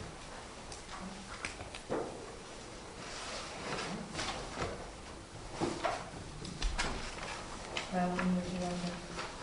Thank you. Mr. DeBoer, is that right? You? Yeah. Perfect. Can you just walk me through how you conducted this and sort of the data that you used and the conclusions that you reached? Well, that would probably take a while. It's all right, go ahead. Well, I guess as we start here on page 3, we take a look at the area data. As everybody lives in this area, so I'm assuming that they're all familiar with that, so we can skip over that pretty quickly. On page 5, we talk about the neighborhood. A little bit on the typical home value in the area, median household income, the population growth for the area, which actually is reported at 200, since year 2000, zip code 28173 has increased 273%, or about 12-13% a year.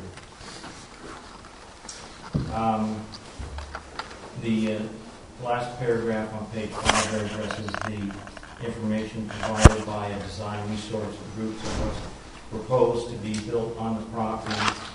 Ultimately, enrollment of 800 students, 80 staff be in place for the year 24-25. And that information I used to compare to that one Charlotte Country Day campus.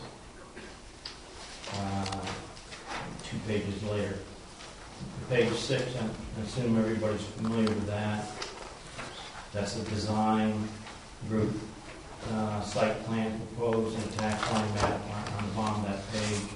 Top of page 7, we're talking about the site data, acreage, zoning, proposed zoning, building height, and so forth.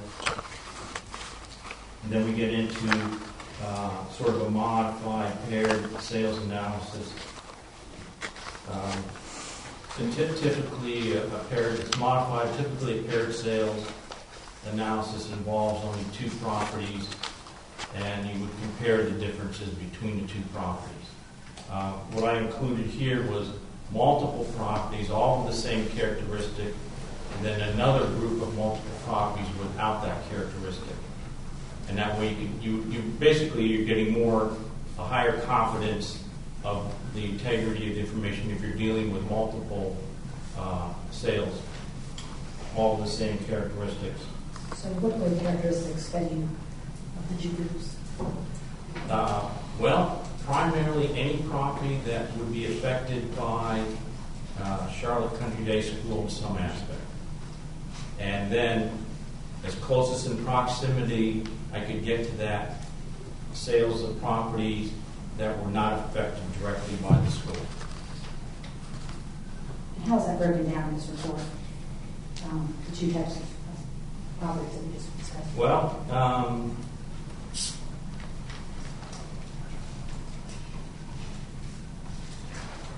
in other words, where would I find that? well, bottom of page 7, I think the best way to look at this is a comparison of the proposed Five Stones Day School and that Charlotte Country Day campus.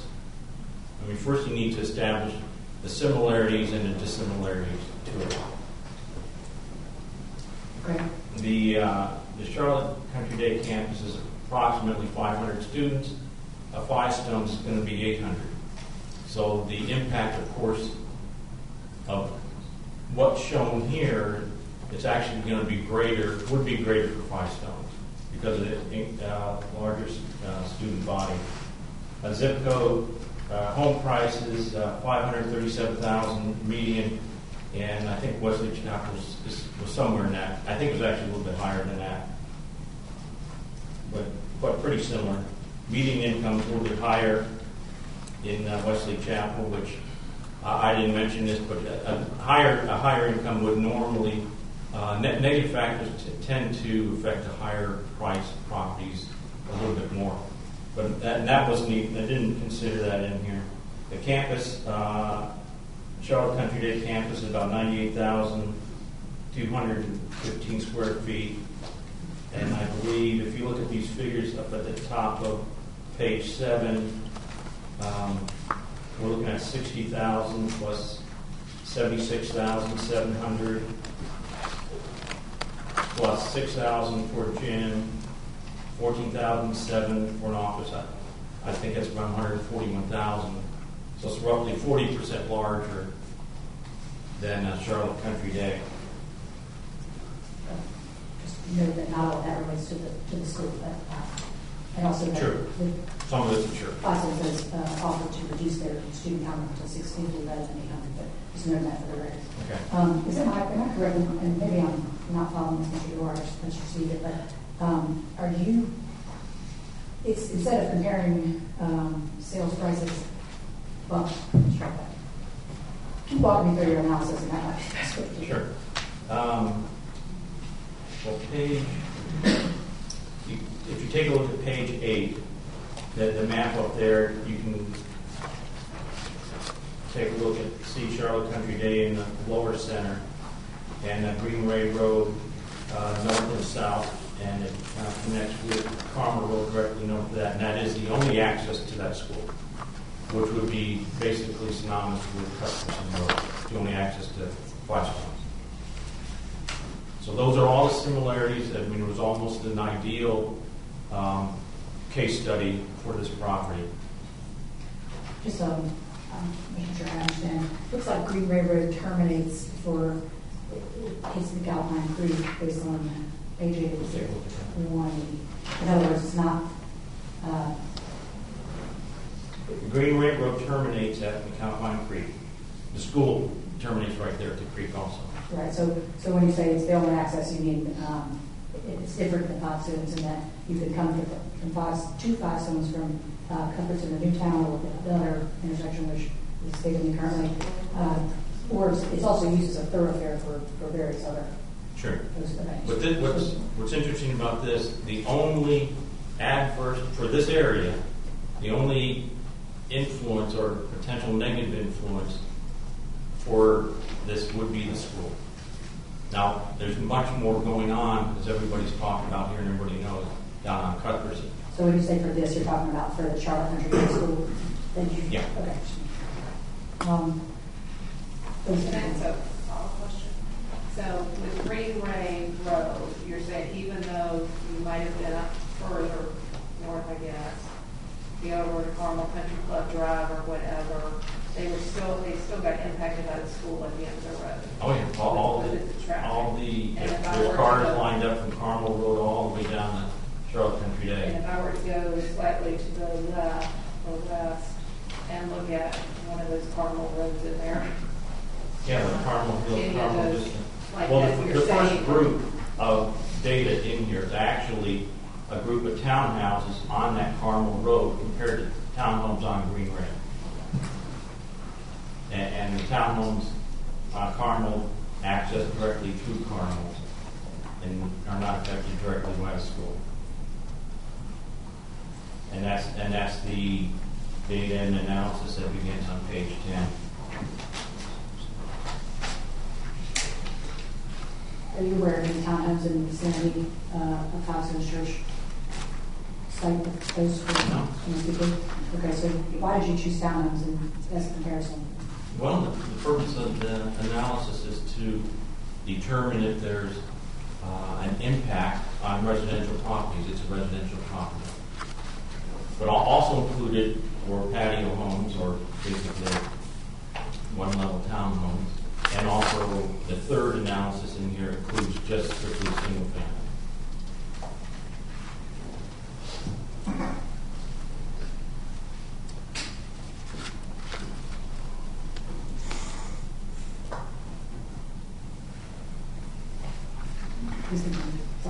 Okay.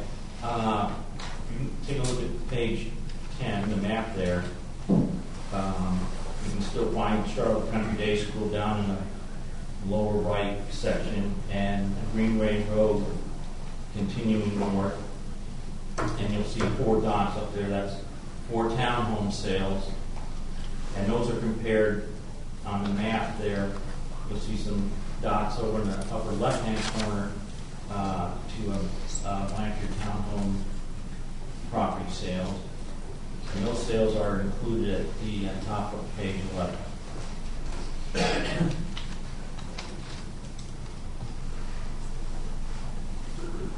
Basically, those sales, the Greenway Road area sales, after adjustment only for market conditions and age, have a mean and median of $219 per square foot and $214 per square foot. Those are affected by Charlotte Country Day. The Blanchard townhomes at Carmel, same adjustments for market conditions and age, have a value of, or they sold at a price per square foot of $254, a mean price, and median of $252. So we can see roughly, say, $215 compared to $250 to $255 for essentially the same price. You wouldn't take a single family home and compare it to a townhome or vice versa. Question adjusted market conditions and adjusted age. Yes. How do you do that?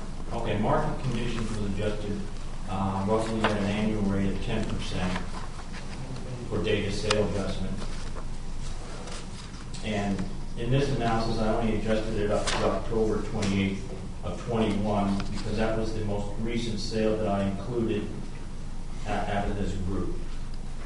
It's not an appraisal, it's going back to what the purpose of it is. And as far as the age, that's a little more technical, basically an adjustment to consider. If one property is older than another, the older property should have a positive adjustment to be similar to the newer property. Same as if it had one property had a fireplace and another property didn't have a fireplace, you would add to that fireplace. So the age was adjusted positively for the data up on the top of the page there. Is that some sort of standard formula or guidance or guideline that you use? Well, that's one thing about appraising. There isn't any standard formulas. It's all, the expertise of the appraiser is to be able to read the market and see what the market's doing. And in that particular area, there's tremendous demand.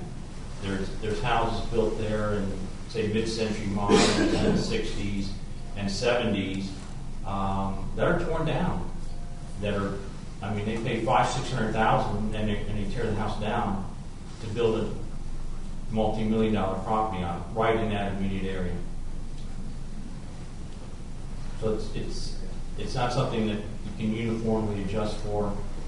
But there's, in theory, if you had a home, I mean, just if you look at it logically, and a normal, a very common total economic life expectancy debate would be normally 50 years on a single-family home.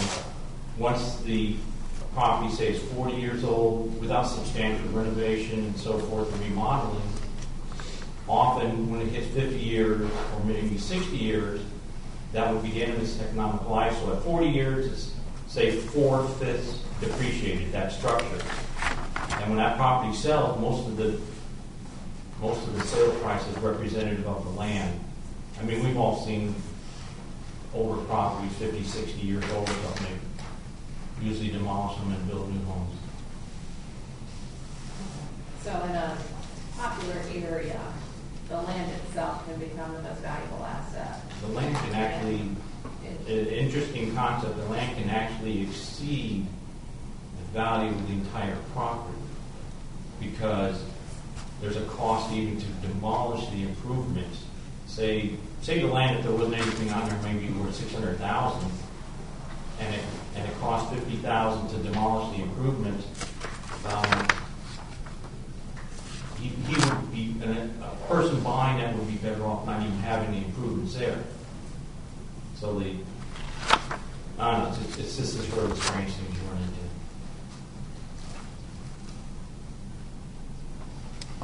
And so what you've done, in your expert opinion, is to look at these properties and their sales price and evaluate the type of structure, the type of floor space, square footage, location, and everything, and make adjustments for either the age or the time. I've limited it only to 2 adjustments to try to minimize that. Just market conditions and age. In fact, when I got into Champion Forest, I did not.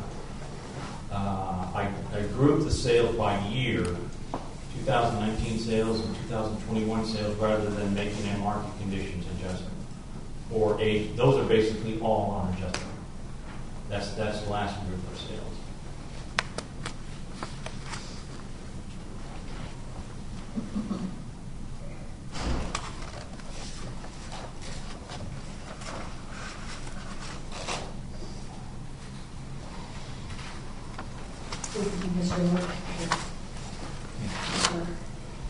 Following on page 10 is shown. Explain to me the tables on page 11. These are the townhomes that we were just talking about. Okay. The upper part of the sales on Greenway Road, just off of Greenway Road. The next set of data, sales and access on the Blue Carmel Road. Okay. So just to be clear, this analysis is not based on properties in a similar subdivision or similar townhome setting before and after the school. It's based on properties that, in your opinion, are affected and then not affected. You got it. Okay. So have you reviewed the appraiser's report that was done and submitted by Five Stones? No. I've read it, but I have not reviewed it. Okay. Why didn't you do a before and after analysis of sales within the same subdivision?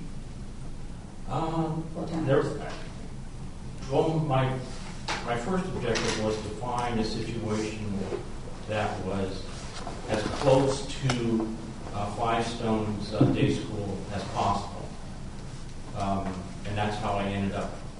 And basically, what I found dictated the process and procedure. I didn't find any that had a single access road other than Charlotte Country that I can recall. And just to be clear, Five Stones, as I understand your meaning with the term access road. Cuthbertson. Okay. Cuthbertson has two exit on both ends. In other words, you can go through Cuthbertson. You don't have to. The Cuthbertson road does not terminate at the Five Stones site. Would you agree? So then that's a pretty significant difference. Would you agree? No. Why is that? I don't see any. when you said you were looking specifically for a property that had a single access. Traffic has to go down. It's a single access road. Okay. But Cuthbertson is not the access to Fox. Fox has its own access. In other words, Yeah. Yeah, what? So it's a single public access road. Have you reviewed the traffic improvements that have been proposed by Foxton? By that design group? In the TIA traffic? I took a brief look at it. Have you taken those into account in any of your analysis? I've included some of their charts in here. Okay. Did you take into account the improvements to Cuthbertson and Newtown that have been proposed and second access to the Foxton property? From what I understand, I mean, there isn't any, I mean, it's not like a 4-lane or 6-lane road is going to be put in there. Nothing that I can see is, that I saw of any substantial or significant difference. For your traffic engineers?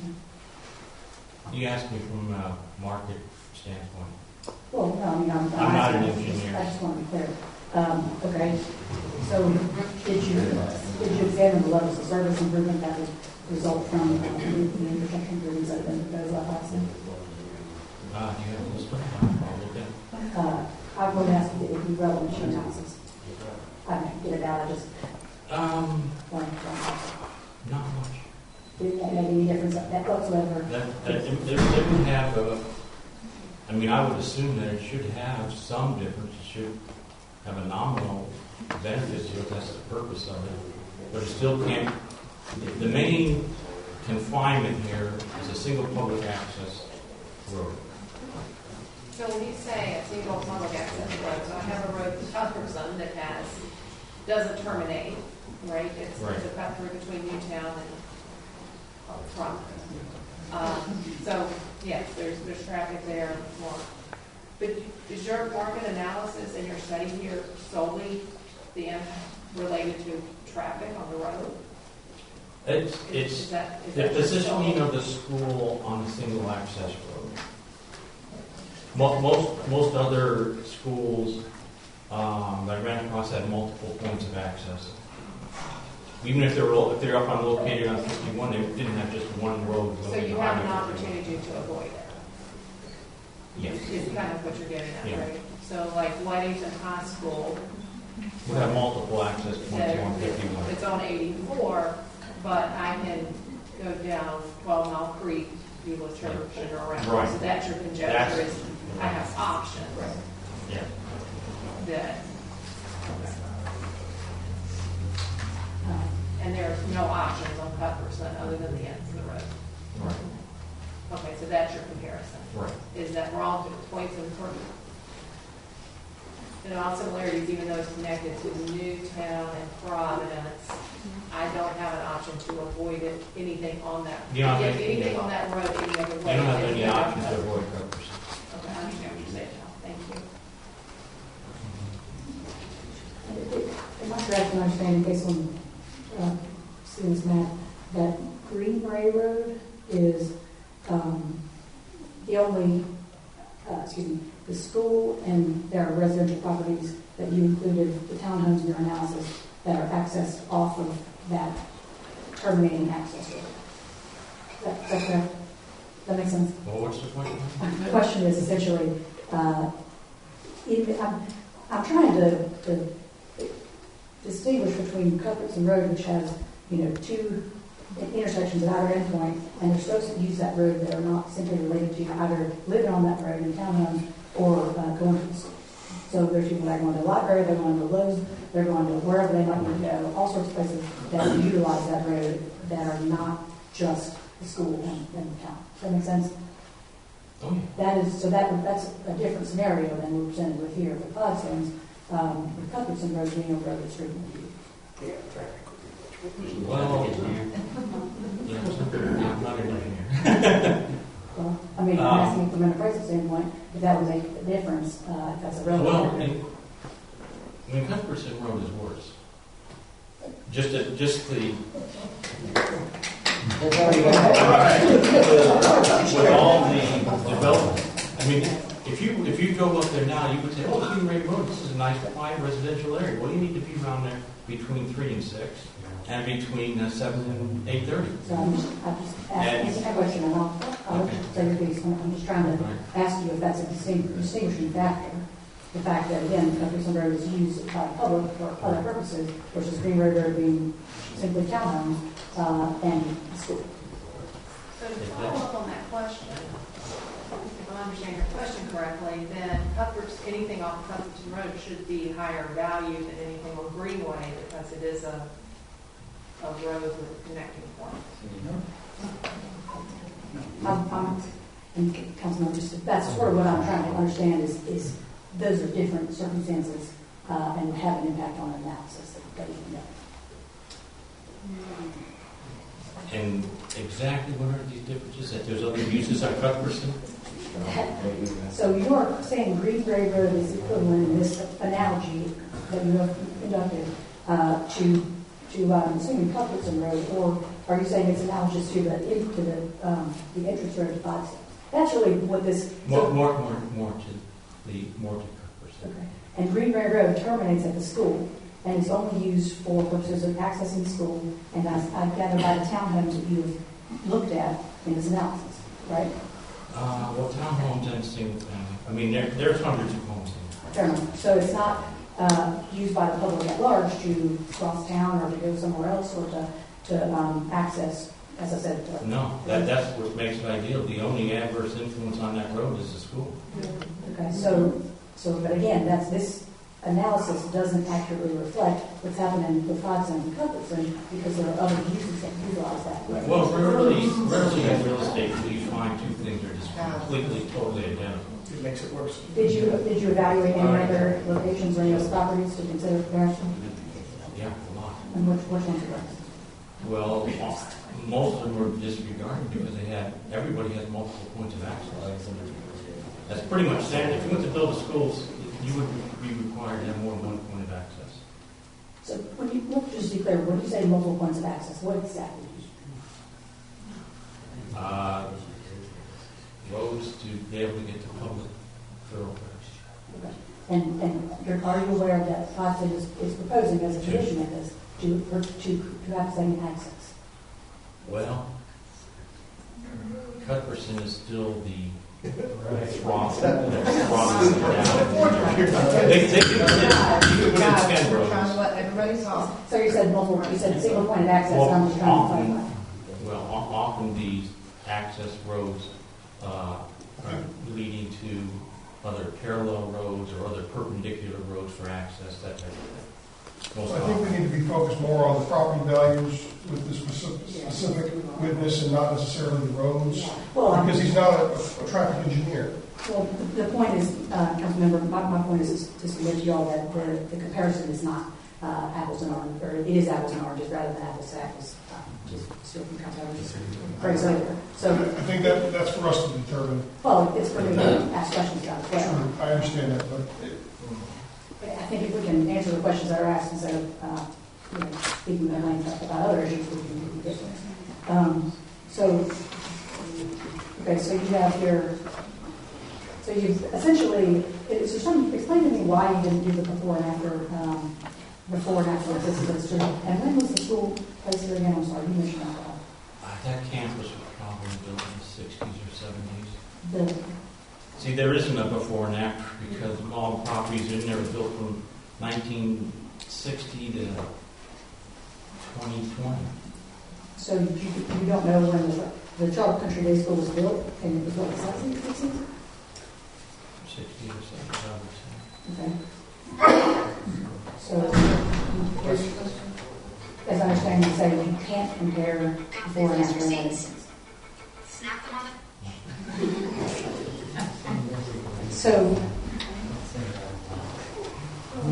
now, if you had a single access road of a property in a new area, a new developing area, where you could do that, that would be even better.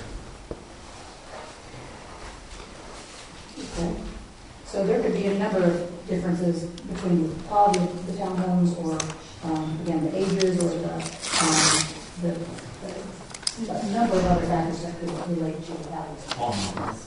The, the, online. online. The major are market conditions and age.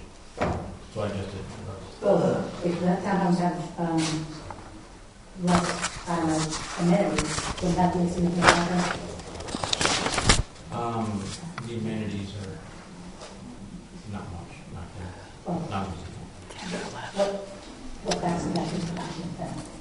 There's no amenities in townhomes, I mean, that's actually. Are you talking about project amenities, or are you talking about?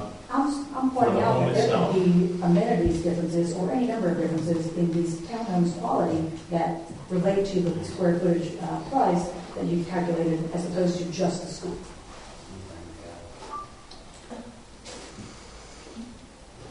Let's say that again. What's your question? Let's say some townhomes have pools and a workout center and a dog park, and the other ones have. Okay, so you're talking about project amenities. Sure. Both of them have neither. Is this documented here? I don't think that's actually accurate. Well, no, but I'm telling you. I mean, they don't have a dog park, but they have some amenities. As townhomes with an HOA? If they have an HOA, possibly.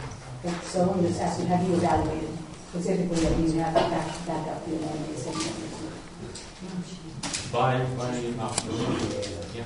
By your observations of these homes? Yeah. What observations are those? Those I actually drove past. Okay, so you can tell me, is your testimony that there are no amenities in either of these townhomes? No. Project amenities, no. Okay. And that there are no differences whatsoever in either of these that would have any impact besides the school, the existence and the proximity to the school? Well, that's not really correct. I mean, there's differences. There's always, every home you have is unique in some way. There's going to be differences in every property. But there are, I've identified two major differences: market conditions and age. Okay. How are the market conditions different for the two different properties? It's basically to adjust sales in 2020 up to 2021, mostly, because prices are changing. Okay. And you said that was 10% a year? That's what it is, yeah.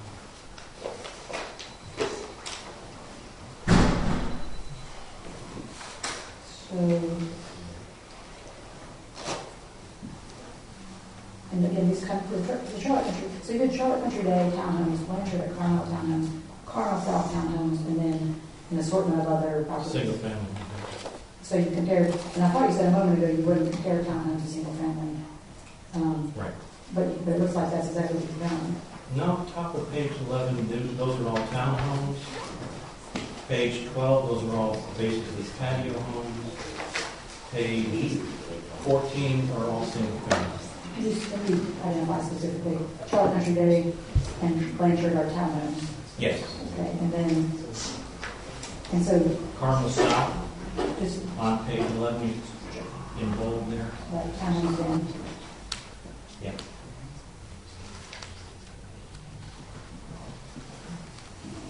Those are all sales within the same project. Some sales are on Green Range, some are not.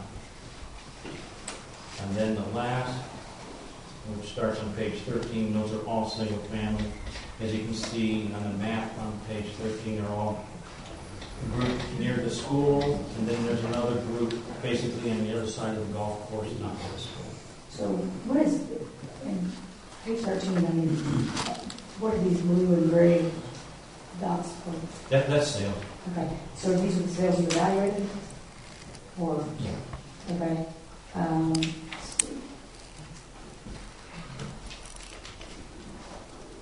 So, looks like Carmel Country Club is right in the middle of this map. Yes. Would that have any effect on property value potential?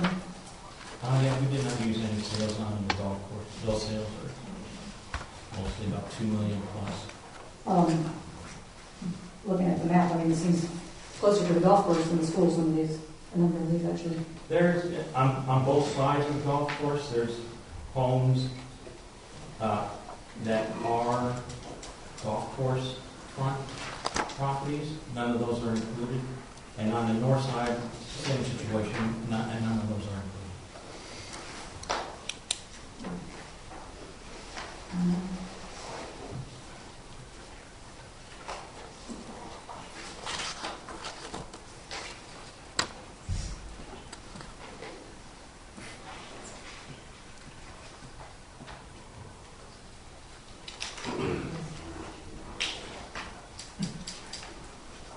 are all of the properties without direct, on page 12 of Exhibit 20, properties without direct Charlotte Country Day School Greenway Road adverse influences is how the sales labeled. Are those the properties north of the golf course on page 13? Yeah, that's all you're looking there. The data for page 13 is on page 14. Ah, okay. So, what about as far as looking at the map, can you point me to which properties those are? The top half data set there are all the properties near the school. The bottom set are the properties on the north side of the golf course. And are those the single-family homes that you mentioned? Yes. So the homes are single-family and right off of the golf Carmel Country Club. Yeah, both situations. Charlotte Country Day runs up to the golf course, and so are the sales on the north side. But those homes were built.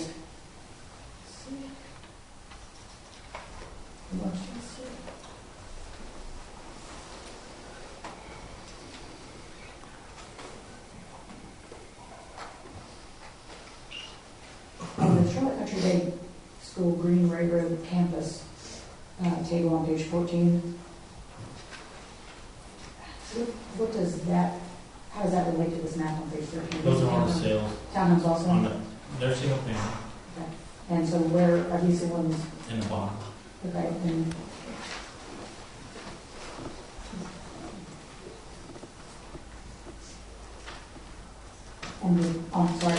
On page 11, do the blue dots on the map look like the townhomes that are represented in the tables on page 11?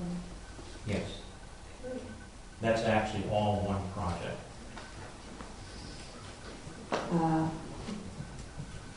The Charlotte Country, the Railroad townhomes and the Blanchard at Carmel townhomes? Yeah. No, I'm sorry. I thought you were looking at Carmel South. The data for Carmel South is on page 12. The map's on page 11.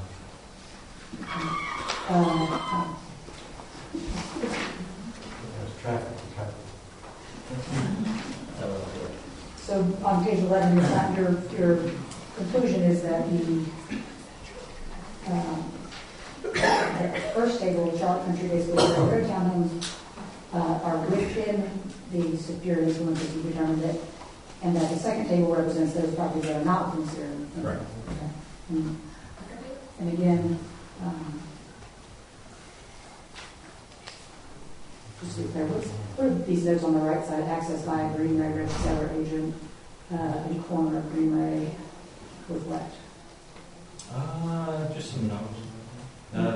See those last two sales, even though it says Fort Hills, it is actually side of the townhomes on Greenway, on the corner. That's all. I'm sorry, where are you referring The notes up there at the top. to? What? I said Fort Hill. Well, there's an address, a Forest Hill address in there. I was just pointing out that even though it's a Forest Hill address, it is physically on Greenway Road. That's it, I'm sorry. I'm making it now.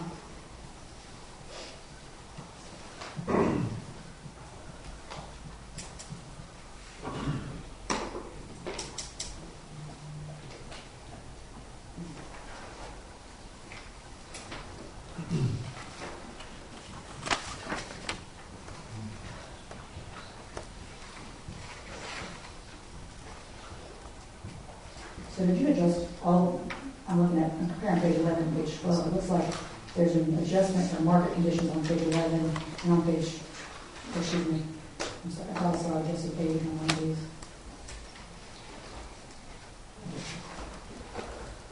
Okay, on page 12, there's an adjusted age column, but it doesn't appear that there's any adjustment. That's because it's in the same project and they're all built at the same time. No age adjustment here.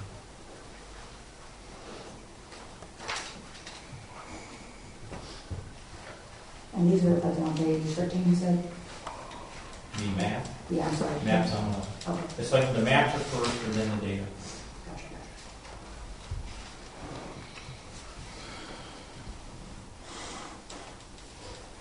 And are all these townhomes, just to be clear, on page 12, so, Are all these townhomes? yeah, Yes. all the properties that you're looking at here. On page 12. So you did an analysis of homes in the vicinity of Charlotte Country Day, and there are multiple home housing types, Right. townhomes, studio homes, and others. Right. And for purposes of data analysis, you separated them. Yes. Townhomes, so you weren't comparing a townhome to a single-family home, Right. right? So you looked within a subset of housing type as well as location, Right. proximity to Charlotte Country Day. And so you did each one of those independently. Right. And showed in each case that any of the homes closer to the Charlotte Country Day were impacted by Charlotte Country Day with a depressed Correct. value.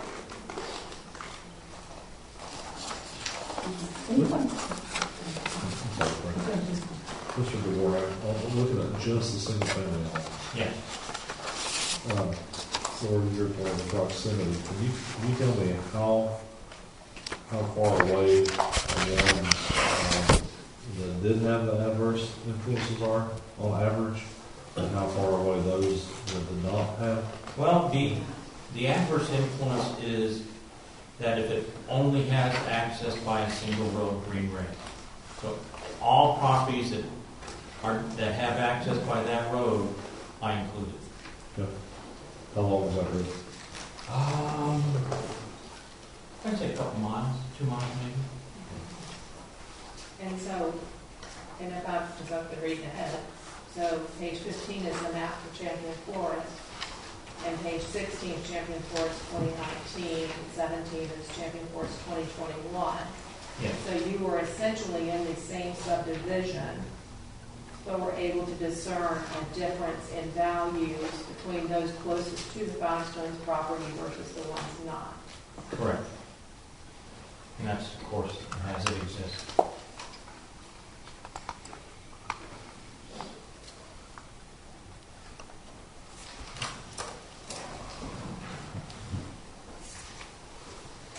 Any other questions for this witness?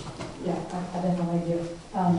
So explain the Champion Forest calculations in Emily, if you would, just layperson level. What was that? The Champion, how you reach the Champion Forest conclusions. Those are all.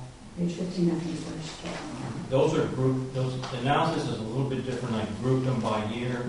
There was enough sales in 2019, so I didn't make a market adjustment. I could have included the whole 19, 20, 21 in an entire data set into this. You'd have to make adjustments and so forth. So the most direct, it's the most simplistic route with the least adjustments. 16 is the sales. Page 16 is the sales of in Champion Forest in 2019 that are potentially have an adverse influence at the top of the page. The column on the far right-hand side is essentially how many lots they are from the positioning of Cuthbertson Road. Say the first sale is actually right at the corner. Second sale is the fourth. That's the fourth from the intersection of Waynewood, actually. The next sale is the eighth sale, and so forth. But in any event, all those sales actually back to the current facility. As where the sales of the chart below that, they do not. But of course, obviously, they still all access through Cuthbertson. So you're saying the sales on page 15 back to the current facility and sales on page 16 do not, is that correct? 15 sales. Or maps, I mean maps. What that was.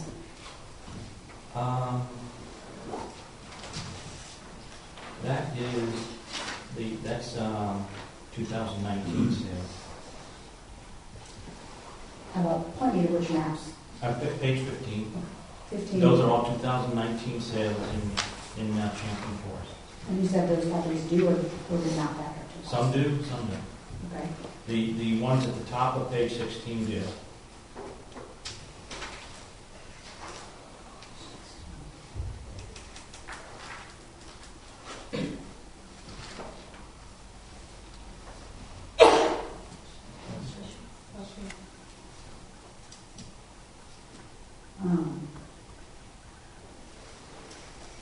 just looking here at this map on page 16, it looks like there's a number of properties that don't Yeah.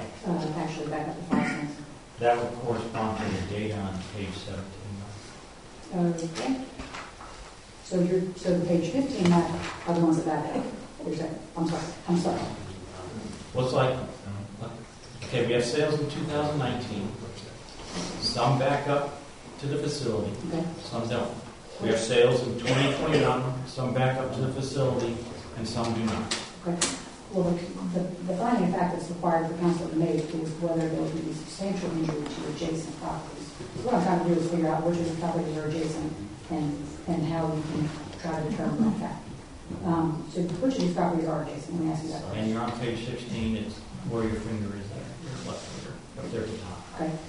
So which one of these All. are all adjacent? Yeah. And again, those properties are represented on the map on page 15, is that right? Yes. Okay. And again, I'll ask you if this property, the far bottom right corner off of Dobson and Waynewood, Yeah. I'm not sure what exact address that is, if that property, to your knowledge, is adjacent to the Blackstone's property system. Oh. Down, you're talking about the lower end of Wayneswood? Yes. No. Okay. So I cut it off at,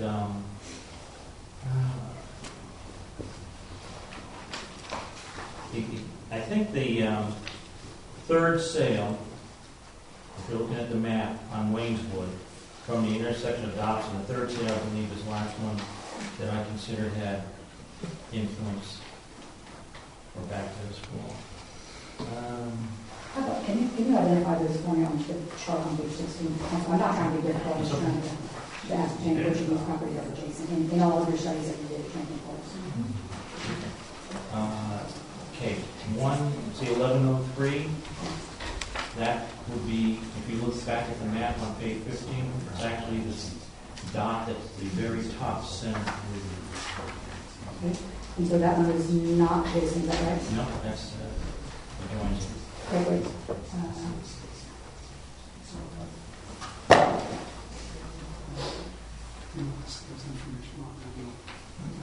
So part of your questioning seems to be around adjacency to the school property. Is that correct? Yes. When your expert presented information that had no adjacent properties to Dales Academy in their analysis. So how are I'm struggling how those analyses are different. The conclusion, council member, that you reached is that there would not be an adjacent or a negative effect to any of the properties in the area. So I think that was pretty easily translated, whereas here we have, I'm trying to understand the difference in 2019 and 2021, but also y'all's ordinance says that all you can consider is whether there's some substantial injury to adjacent properties. And so that's what is the proper finding for y'all to consider. So I'm trying to ascertain what evidence in this report speaks to that question. That answer your question?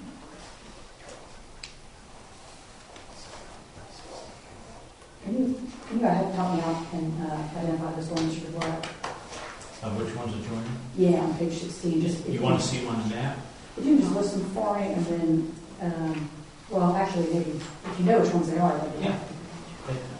It's 1103 Dobson, 1213 Wayneswood, 1131 Dobson, 1311 Cuthbertson, 1205 Wayneswood. Okay, those are all adjacent, meaning they No. share a property. Okay. The one is across the street from the Cuthbertson School. And which one is that? The one with the Cuthbertson address, 1311.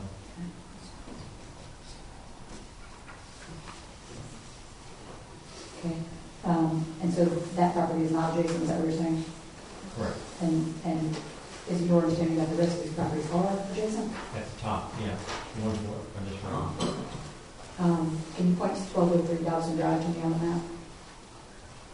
On page 15? 1203. Or sorry, 11. 1103. Okay, that's map page 15. And the dot at the top center. This would be. Yeah, that would be the first one. Okay, and then 1213, and these Waynewood properties, you're mentioning that these are also adjacent? Some of Okay, so which ones? 12, 13. Well, it appears to me that the Waynewood properties are not adjacent. Some of them are and some of them aren't. Okay, well, which ones are and which ones aren't? Okay, the top, the 1213 is, and that's the fourth house in the intersection with Dobson. Intersection of Dobson and Waynewood? Yes. Okay. That appears, we need to back up to Piranha Industries. This on this map, you see that? No, it's right near the intersection of Dobson. Again, the question is, does that property share a property line with the Five Stones property? I believe it does. You can see two sales right next to each other on Waynewood, 2 dots on that map. I believe both of those are the 1213 and the 1215.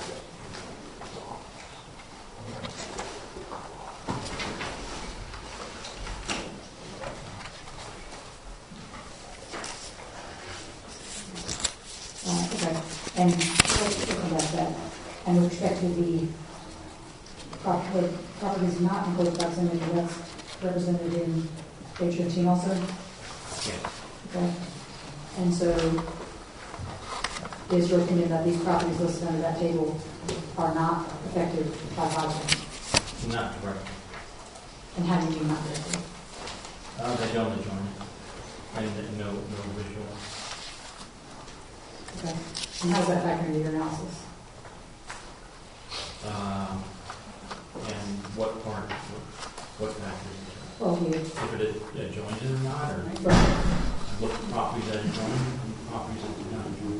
And just to be clear, do all the townhomes that you selected adjoin for the Charlotte schools? Do those properties all adjoin the schools that you're using as a comparison? No.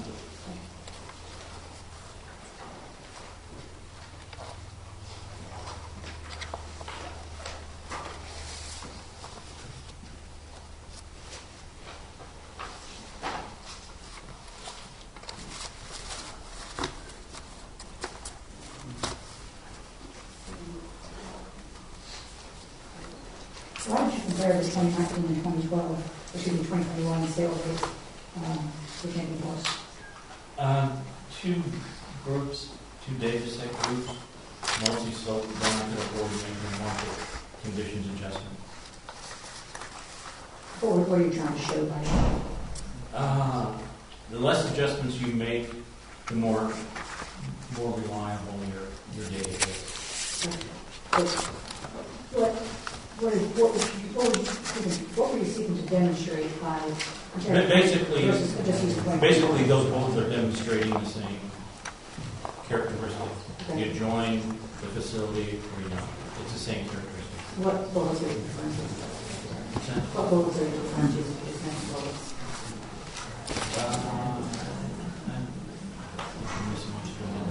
Well, I thought you said those bullets are referring to the same characteristics. No, the 2021 group of data and the 2019 group of data, those two sets of data are basically doing the same thing but in 2 different years. Okay. And so you don't intend to show anything by that comparison based on when that sale occurred, in other words? Is that correct? Right. Okay. I guess that's one way of that. Okay, so explain to me what, in your contention, these charts demonstrate. What each chart demonstrates? What these charts demonstrate, I'm sorry, how those well, going back to if the property adjoins the facility or not. Top, on page 16, the top half adjoins the facility. The next data set, they don't. The mean and median are $128 a square foot and 119. Properties that adjoin, properties that don't adjoin are 133. And that was the objective of the study. See if there's a difference. So this study shows on page 16 is what I believe you're referring to, of Exhibit 20 that those properties that you contend abut 5 stones are sold at a lower value than those that. That's what the data is. Okay, and that's what your 2021 chart supposed to Shows. show? Okay, and again, these are allegedly based on existing conditions, is that right? Right. And to be clear, is 1309 Cuthbertson Road in Checking Forest? I don't believe so. Okay, so But it's across the street from, it's across the street from Cuthbert Schools, if you look at the notes there. And what I was looking for was exposure to adverse influences. okay, and it's also not adjacent to the 5 Stones property, is that right? Right. There is-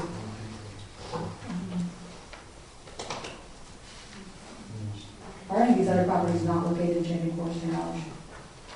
No, that's it. 1311 Cuthbertson Road? Is that in Champion Forest? 1311, what page are you on? Page 16 at the top. I'm just- 1311, no, it's on Cuthbert. Okay. So those two sales were across from Cuthbert Schools. Okay. And did you take into account the existence of those schools at all in your analysis? Cuthbertson High School and middle school? In the way that the existence of it there is reflected in the sales of the existing house. Explain that to me a little bit more, I'm sorry. Well, any factors that are currently existing in the marketplace, if there's a restaurant down the street or whatever the factor is there, and you have a property that sells, it's affected by, it's already implicit that it's affected by that existence. Okay. Is it your understanding that the middle school and high school also have one point of access on Cuthbertson Road? That Cuthbertson High School had one point of access? Yes, sir. And the middle school? I wasn't evaluating that high school, so Well, is that your understanding? I didn't look at it. Okay.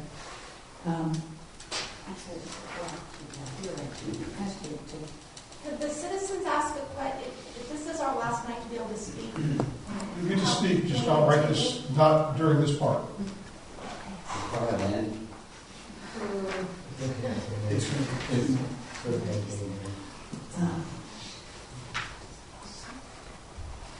So this, so based on the data, that, as I understand it, you're comparing the properties close and further away from the property line. Yeah. That you understand to be further away from the property line. But this analysis doesn't appear to me, and correct me if I'm wrong, to project the effect of the proposed school on the Champion Forest property. And why don't you go into that part of the analysis? Because that's current existing conditions. Okay. So in your report, you didn't evaluate the effect. The proposed section, not on these 2 pages. Okay. And did you elsewhere? Yes, in the previous analysis of the.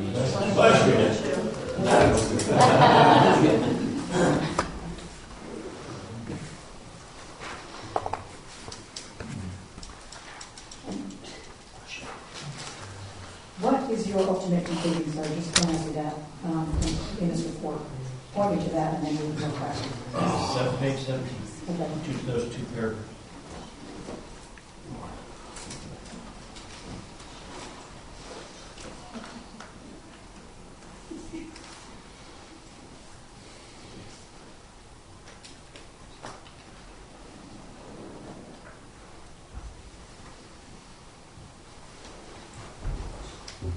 And you mentioned in page 17, at the bottom of the first paragraph, the effect related to various reasons, including access to diminished privacy, potentially lighting, aesthetics, and so forth. Did you evaluate each of those specifically for Charlotte Country Day?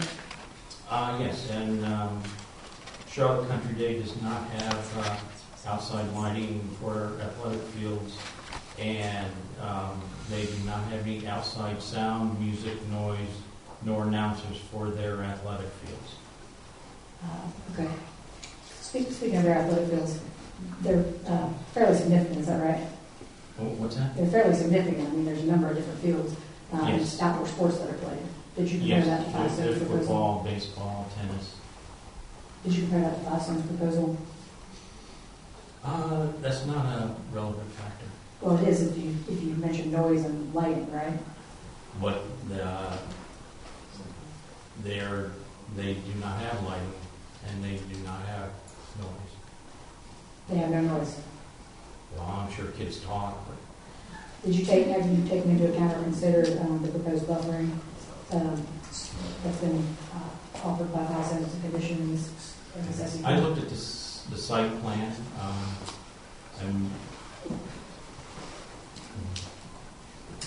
and there's still significantly, there's visibility, and of course sound would not change.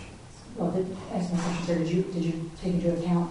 Well, I was explaining to you what I did take into account. Okay, well, the reason I asked that specifically is because that would have an impact on visibility and sound if there's a number of plantings that are proposed, if those are put into the ground, right? Yes, that helped to some extent. Okay, so you did not consider those? Yes, I consider that it would be very minimal. But you considered the specific plan proposed by Five Stones? Has delineated on the site plan in that design group package that I had access to. Okay, so not the exhibit that was submitted by Coventry Works? Sure, Country Day? No, Coventry Works, I believe. Some design group. Okay, so, no. Did you consider any sound limitations proposed by Five Stones as a condition of this SUP? No. Okay. Did you consider the report of the lighting expert? Consider what? The report of the lighting expert for recommendations? No.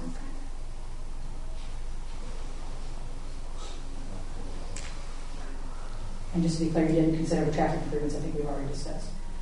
So all you considered was a site plan that we've had access to? Yes. But you have to keep in mind that it's comparing to something that does not have lighting issues or sound issues. Well, what evidence do you have that there's no lighting or sound issues? Well, I heard residents stand up here and discuss it. No, I'm speaking about the Charlotte Country Day School that you mentioned. I mean, that's an assumption. I have personal knowledge of it. I verify it. Based on what? I talked with somebody who's familiar with this facility. Do you have any evidence? And the reason I ask this is because, as the mayor read, the requirements of post-judicial hearings, you have to provide the facts that you base your opinion on. And I'm just trying to ascertain what facts those are. Well, okay. Actually, my wife is a lower school teacher there for almost 2 decades. And actually, I personally visited campus numerous times, personally saw our son play football there, and personally witnessed no lighting, and no announcers, and no music. Okay, and that's... and that was many visits. Okay. And what athletic lighting are you aware of that Boston's going to have, or athletic announcements? I am not aware of what they're going to do. I'm just stating the facts of what Country Day has. So, specifically, in your analysis, what did you determine is going to cause the reduction in property value for Five Stones? It's the aesthetics. Well, I listed them out there. Visually looking at it, if there's sound, if there is lighting and access. The aesthetics, the sound, lighting, and access, is that right? Yeah. Okay. Which, again, you didn't evaluate any of the expert reports or proposed conditions on those issues? Well, it wasn't necessary because the property we compared it to did not have those issues. Right, but you didn't take those into account when considering the impact on property values for Five Stones. I mean, if we had any at Five Stones, it would be an additional negative factor. Well, in comparison to the data that we looked at. Well, if there was no, for example, if there were not plannings in place and then plannings were added, that would not be necessarily a negative factor. That would help. Yeah.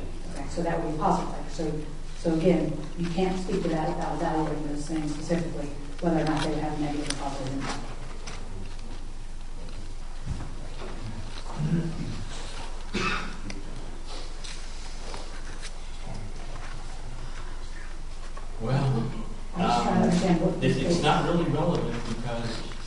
if it got down to zero, then it would only be equal to Country Day, and Country Day is not in a good situation. The properties around there. So I mean, even if they had a system, they had engineering that was possible to eliminate it, bring it all down to zero, which we all know is impossible. At best case scenario, they would be equal to Country Day. At best case, and all the data in here shows Country Days, the problems that are up there. Well, again, you're taking a property that you did not evaluate notice for and imposing and Well, I use the logical process, okay. which is what you have to do in the methodology. Okay, so the process was, explain the noise process to me. I don't understand. It sounds like you're saying there's no light issues and no noise problem with Country Day. And then you're I'm not suggesting that there are with Whitestone. This is so that you know that this data set does not have issues as far as that. And I'm not trying to nitpick here, sir. I'm just trying to understand exactly what you took into account and didn't take into account for side stones when making this. Like, at all. I mean, if there's improvements being proposed, I took it into account that for the most part it's irrelevant because if we have a data set each that does not have the problems and there's still significant damage indicated by the market. Okay, but again... So if they can bring it down to there wasn't any problems, there would still be a problem.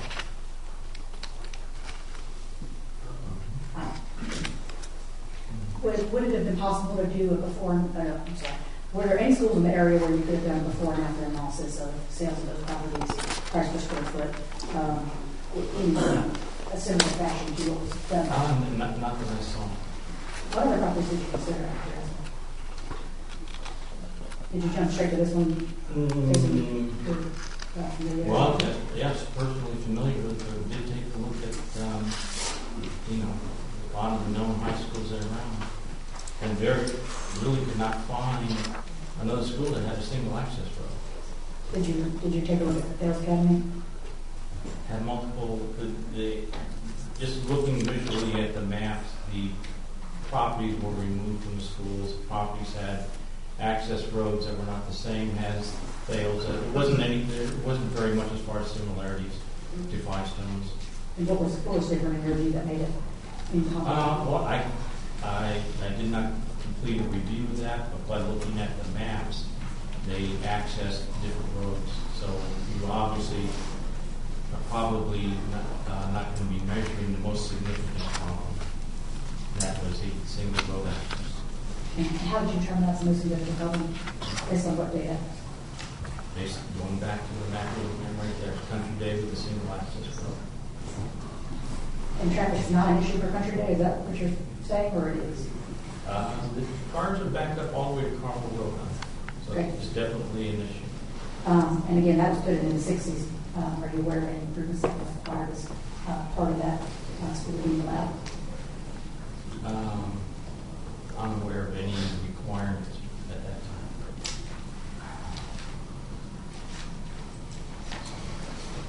I mean, they appear to have developed the property over time with consideration to the residents in the area. Is it your opinion, sir, that the use proposed by Five Stones will or will not substantially injure the value of adjoining properties? I can't say substantially. That wasn't my instructions. It was to reveal that there was an impact. Okay. Substantial is something of a subjective word. Well, so your answer is no? That was not part of my assignment. Okay, so, and I did not get a definition for that word. All right. I mean, what's substantial to you? 5% or 20%? And just to be clear, I guess based on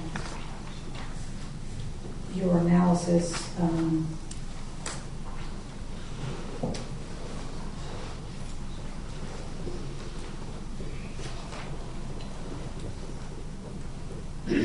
since none of this data relates to a before and after of a school, how can it be concluded that a school has any injury on property value? Well, I think we've covered that pretty well. I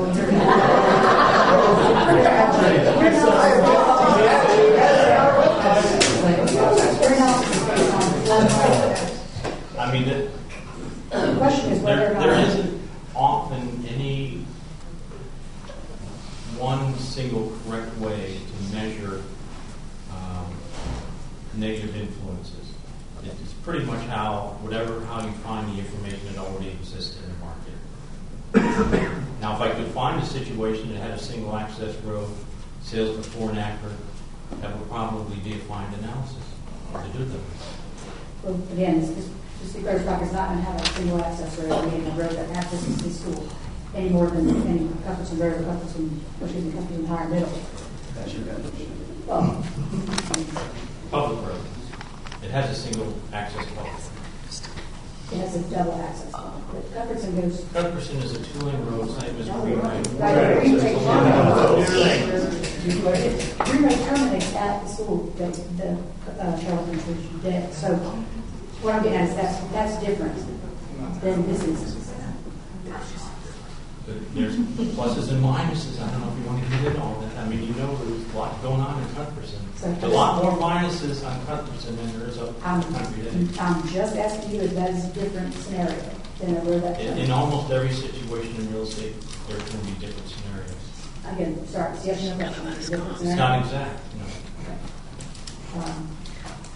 So, But it's substantially more similar than using subdivisions that don't even access on the same road.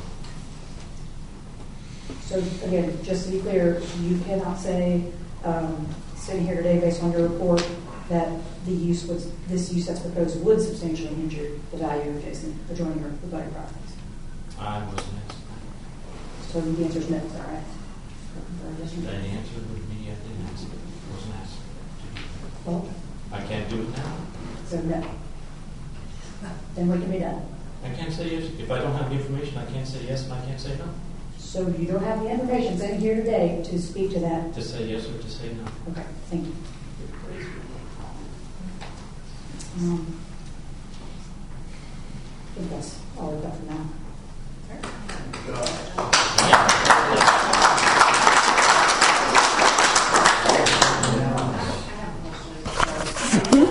In your expert opinion, you mentioned that you were looking at 2019, 2020 and tried to minimize the amount of years so you would have to make a lower market adjustment. Exactly. Right?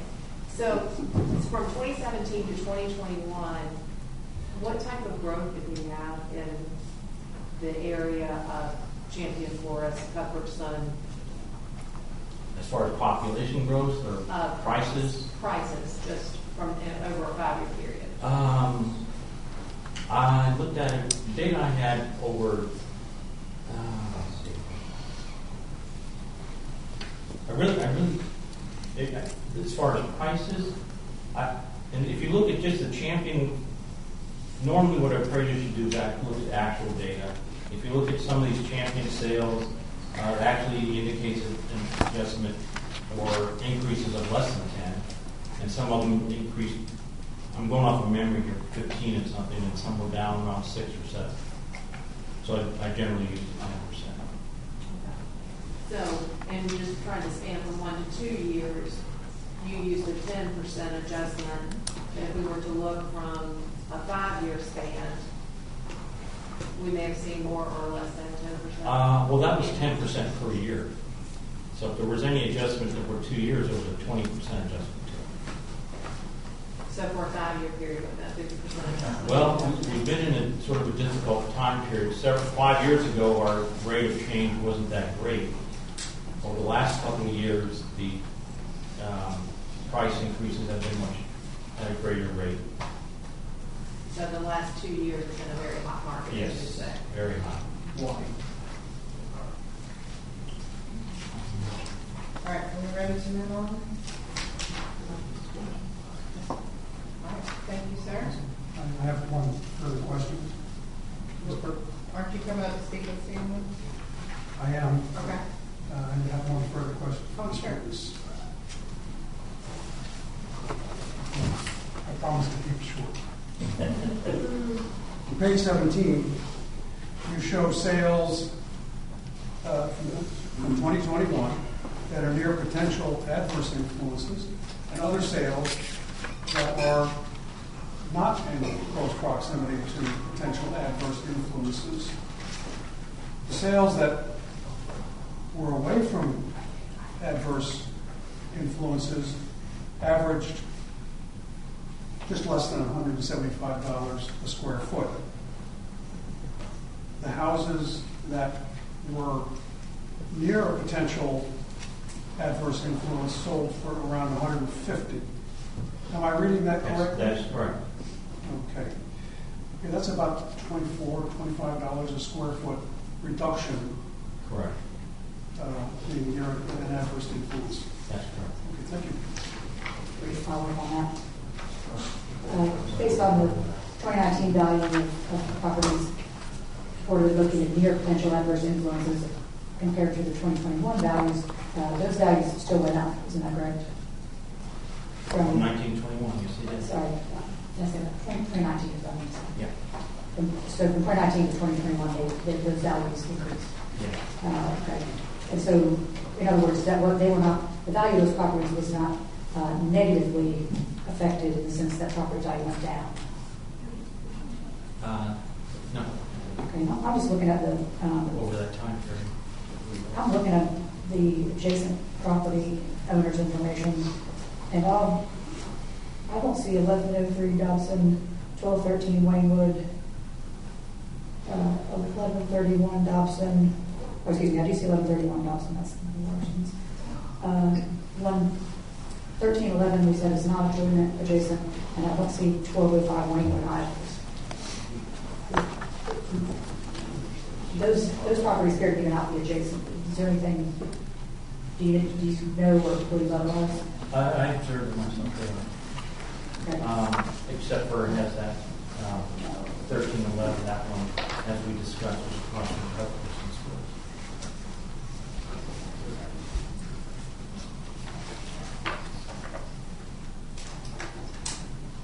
Just to point out to me on the CP site plan where those properties are.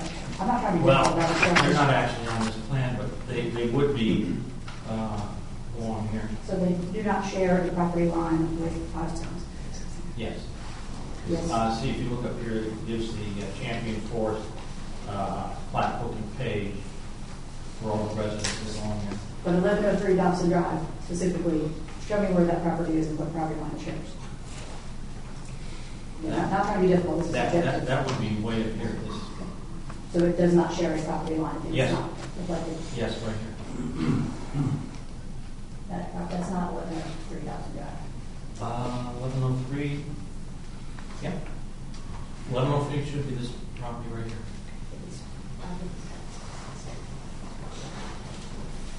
What document do you have that shows that those properties are? Yeah, I'm not trying to be Well, I did difficult. make These a map. properties are not adjacent, and so I'm just trying Page to 15. make that clear. Except for 1131 Dobson Drive. And nor is on page 16, on page 17, 1309 Gulfport Road. And I'm looking at the adjoining property information from our application. I would say all those in the top of page 16 share a property line. Nor is except for 1311. But even that wouldn't even be a defining characteristic. If it was visually within visual range of an adverse influence, actually joining a property line would not necessarily be the qualifying factor. for purposes of the ordinance that requires that the council look at adjacent property values. Have you reviewed that ordinance? It is relevant for that purpose. That's why I'm asking. So, again, just you don't have any evidence that these four properties besides 1131 Dobson are in Well, that. I did observe it when I wrote it up, and I don't going from memory, all of those had shared property line. Can you see the property lines for observation? Tax line maps. Okay, so did you observe it or did you look at tax line maps? Tax line maps. Okay, and If you went out there, well, actually, I did drive through there too. But the tax line map, aerial picture from the tax line map would show it more close.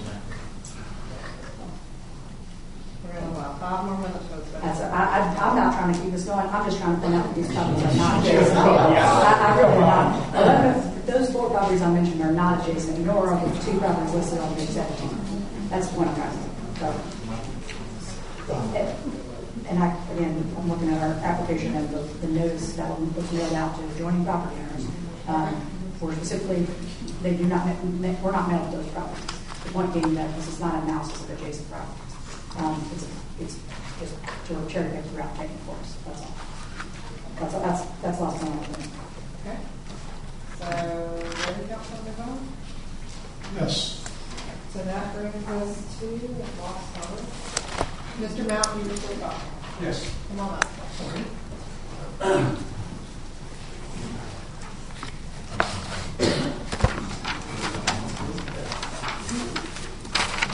Exhibit 21. Make sure you get one. Councilman? Thank you. And if you can put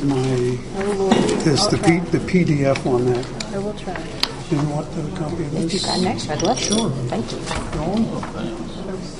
Same stuff's going to be on the screen, but they can look at it now. Maybe I have the worst computer in the world.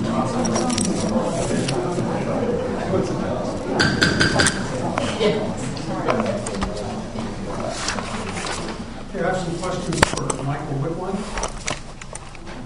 Is he here? Right here. Okay. You prepared the traffic impact analyses for the Fisker property, also known as David Weekly Homes, and the 5 Community Campus Plan. Is that correct? That's correct.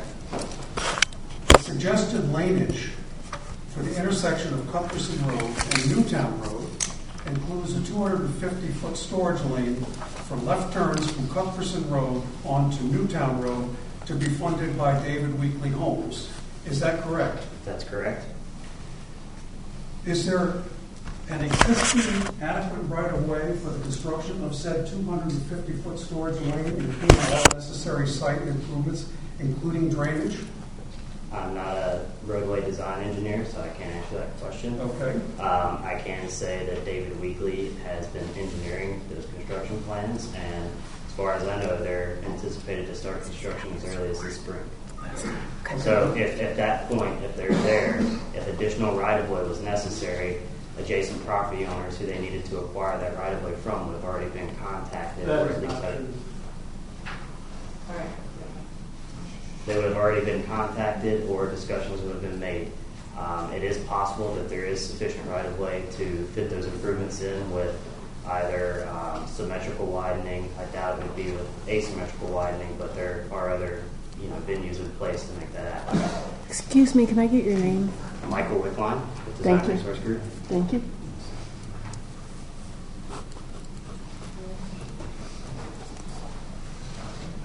Okay, the county's approval of David Weekly Homes project contains provisions as shown in Exhibit A. Okay, are you able to get that on the screen? Just give me 1 second. I'm trying to do 10 things. I don't think you need that one. You got that one. What? I I think it'll work with that. It should just work with that, but the projector's not on.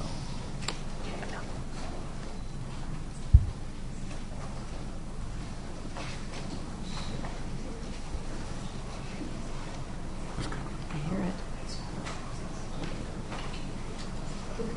Is it on? Yeah, it's on. It sounds like it. It's on. There. You're on the screen up there, Cheryl.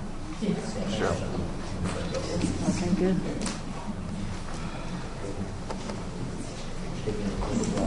The top one is the one you need. Oh, okay.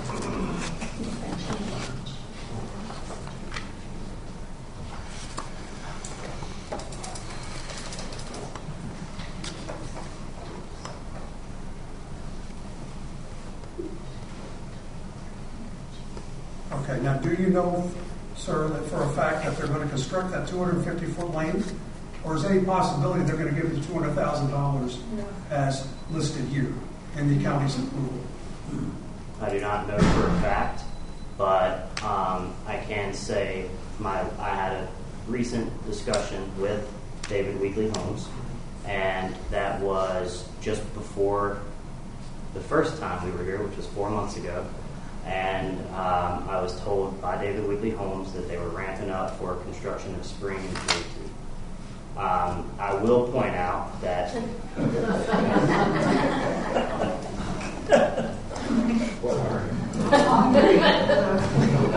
They must think we're getting hungry. I will point out that whether that contribution is made or not, or whether or not David Weekley Homes installs that left turn lane, it will be a requirement of the Five Stones Community Church to install that left turn lane with the 400 foot of storage, whether or not the 250 is already there and existing at the time of construction. Okay. The traffic impact analysis for Five Stones includes a suggested improvement of 200 additional feet of storage on Buckminster Road, a suggested eastbound right turn with 300 feet of storage on Newtown Road, and adding 50 feet of additional storage to the left turn lane on Newtown Road. Is that correct? I believe so. I'm not aware of the storage extension. I'll have to look back in my notes on that for the eastbound left turn lane, but I know for a fact that there's an extension of the northbound left turn lane and the eastbound right turn lane. Okay. Is there existing adequate right-of-way for the construction of these storage lanes, including all necessary site improvements, including drainage? We're so early in the process now that Five Stones has not moved forward with survey, would be my guess, to determine if that information. I'm talking about the improvements that Five Stones will make at this point. Already inquired about David Weekley. Thank you. Yeah, so at this point, it's generally too early in the process for that to be determined. You can go off of GIS, but any engineer will tell you that GIS is not an accurate means to determine existing right-of-way. The best way to do that would be via a survey crew going out and surveying and plotting the points of the existing right-of-way. At which point, again, NCDOT has already stated that those improvements are required, and they've also stated that, effectively, they need to be in place. So whether right-of-way acquisition is necessary or not, those improvements will have to be in place, whether there's the existing right-of-way or whether the developing Five Stones or the state will have to go out and acquire that additional right-of-way to make that happen. Are you saying that the improvements would have to be in place before Five Stones could build additional structures on their site? So that is a loaded question, I think. So if they can't build the turn lanes, can they build the extra buildings on the site? Let me answer your question. I'm trying to get there. So it's a loaded question because there was a previous TIA for the site that already allowed an expansion of the existing campus. So therefore, no, they could go through and construct that without any additional improvements because that's already covered via the previous. I'm speaking specifically of the school. Of the school, so that it is linked to two separate phases. So I believe we're looking at phase 1 currently, and is this the David Weekley? This is David Weekley. Do we have the? Yes, we will in time. Well, I'm trying to talk to it to answer your question, so I can explain to you what will be in what place. Let's hold off on your thing, and then we can go to that when we get to the proper slide. Okay. Do you recognize this diagram shown in Exhibit B? It is from the David Weekley TIA. Yes. Okay. Next page, please.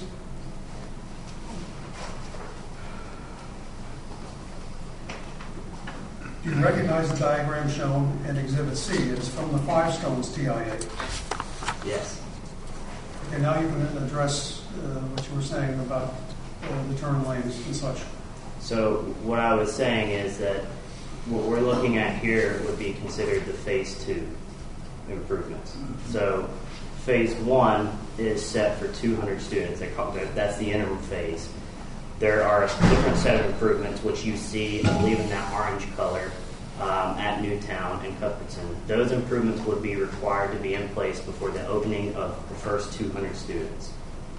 Then with the addition, anything over 200 students, if that goes to 201, any expansion that increases over 200 students will require everything else in green.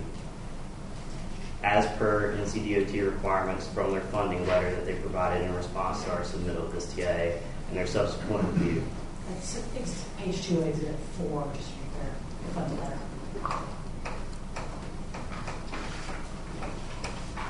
Okay, next page, please. Can I ask a follow-up question? Sure. So you mentioned one that I'm assuming from the previous CDP, there was a TIA done, and it had specifications. And that was, those improvements were limited to what was in that CDP as far as scope, which you know has not been all built, right? The improvements that were required in the TIA for the original approval have been constructed. They're in place. Right. But those improvements were limited to what was the scope of that CDP. To the square Even though footage. we know some of those buildings have not been built. Right. So everything had to be built for them to get access, but there is more square footage allowed under the original approval. It's still That's on right. property with no other road. That's correct. Yes. Okay, that's what I want to make sure of. Thank you. And that's what I wanted to clarify, because the question was any additional development on the site, and there's already some of that allowed. Right. Next slide, please. Okay, this is a capture of a Google aerial view of the intersection of Cuthbertson Road and Newtown Road. And it also shows the intersection of Cuthbertson Road and Farm Creek Road. Next slide, please. And if you can center this up a little, Sure. left to right, Mm-hmm. or reduce the size so that the whole thing shows. I'm getting out. Where's my left? Okay. I'm sorry, I don't have a left-right control here. This shows enough. Exhibit E is a detail from Figure 8 of the David Wheatley TIA and a detail of Figure 10 of the Five Stones TIA. The intersection of Cuthbertson Road with Farm Creek Road is not shown here or here on either of these TIAs. Access to and from Farm Creek Road is dangerous already, and the dangerous traffic conflict point will only increase with a left turn storage lane on Cuthbertson Road. Why were no changes or improvements included for this intersection? Was not a required study intersection for either TIA. Therefore, it was not required to be analyzed by NCDOT as they felt the impact. Why was it not? Because NCDOT did not require it. I can't speak to why NCDOT requires what they require. At the end of the day, we are responsible for doing what they tell us to do through the scoping method of the TIA, which is a process that happens, and that's what we have analyzed. NCDOT has reviewed both of these TIAs multiple times. They have agreed to those improvements. So by agreeing to those improvements, they have already looked at and taken into account existing intersections of the roadway and determined that this is what was necessary and what they were going to require for that site. Just to be clear, Mr. Rickline, the Village of Wesley Chapel also approved the scope of the TIA, is that right? Of the Five Stones TIA, David Wheatley Homes, the David Wheatley TIA was actually Union County based. Sorry, thank you for that clarification. Is it common for DOT to have requirements for a stretch of road and not consider all intersections along that stretch of road? That's correct. They typically require what they deem as major intersections, and typically from an NCDOT perspective, they do not see a subdivision street typically as a major intersection to their roadway.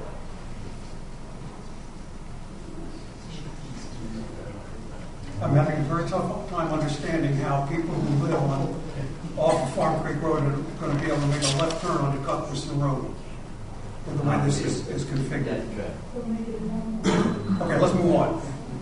The TIAs for the David Wheatley project and the Five Stones indicate that the turning movement counts on Cuthbertson Road were conducted on October 29, 2019. Is that correct? That's correct. Yeah, a copy of the David Wheatley TIA. I mean, you're referring to a lot of that. Oh, I have them on this flash drive. I can bring them up if you so desire. fair to have, I can't confirm anything changed, but I'll have to know. Okay, if both TIAs are based on the same data set, on the same road, why is the growth of traffic estimated at 3% in the Five-Stone studies and 4% per year in the Weekly study? Different reviewing agencies, different time frames, different years of where it happens. And Union County looked at and approved the David Weekly site, which happens to fall pretty close to the other side of Cuthbertson, near Providence, than it is Newtown.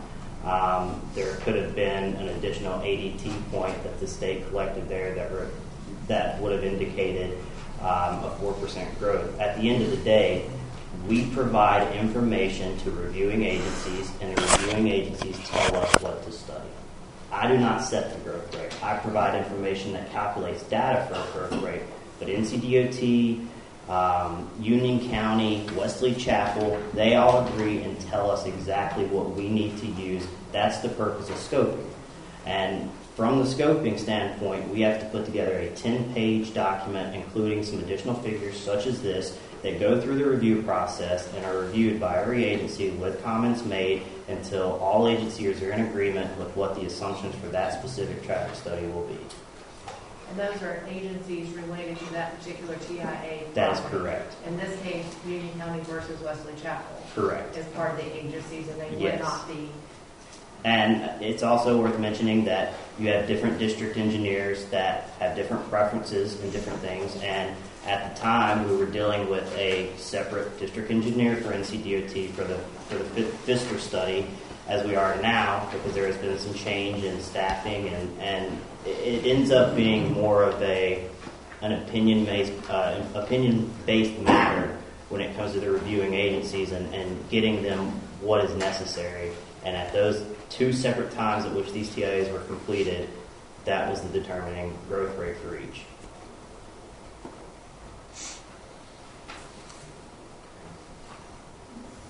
Okay, next page.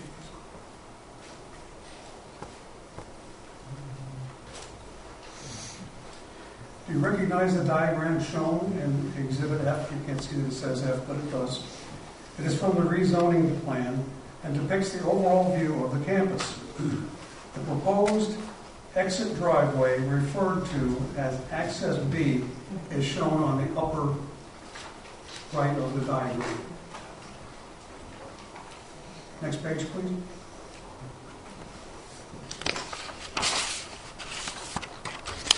Exhibit G is a detail showing Access B, which is the proposed exit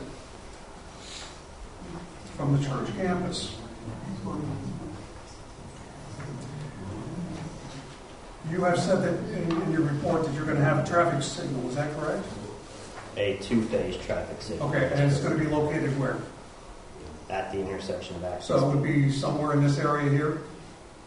Wherever the signal designer determines to put the appropriate poles, that's where it will go. But it's going to be at an approximate location? Well, if we want to talk specifics, there would be... Hold on, I got one of those two. I mean, it's not going to be up here. So, the signal poles would likely be across here.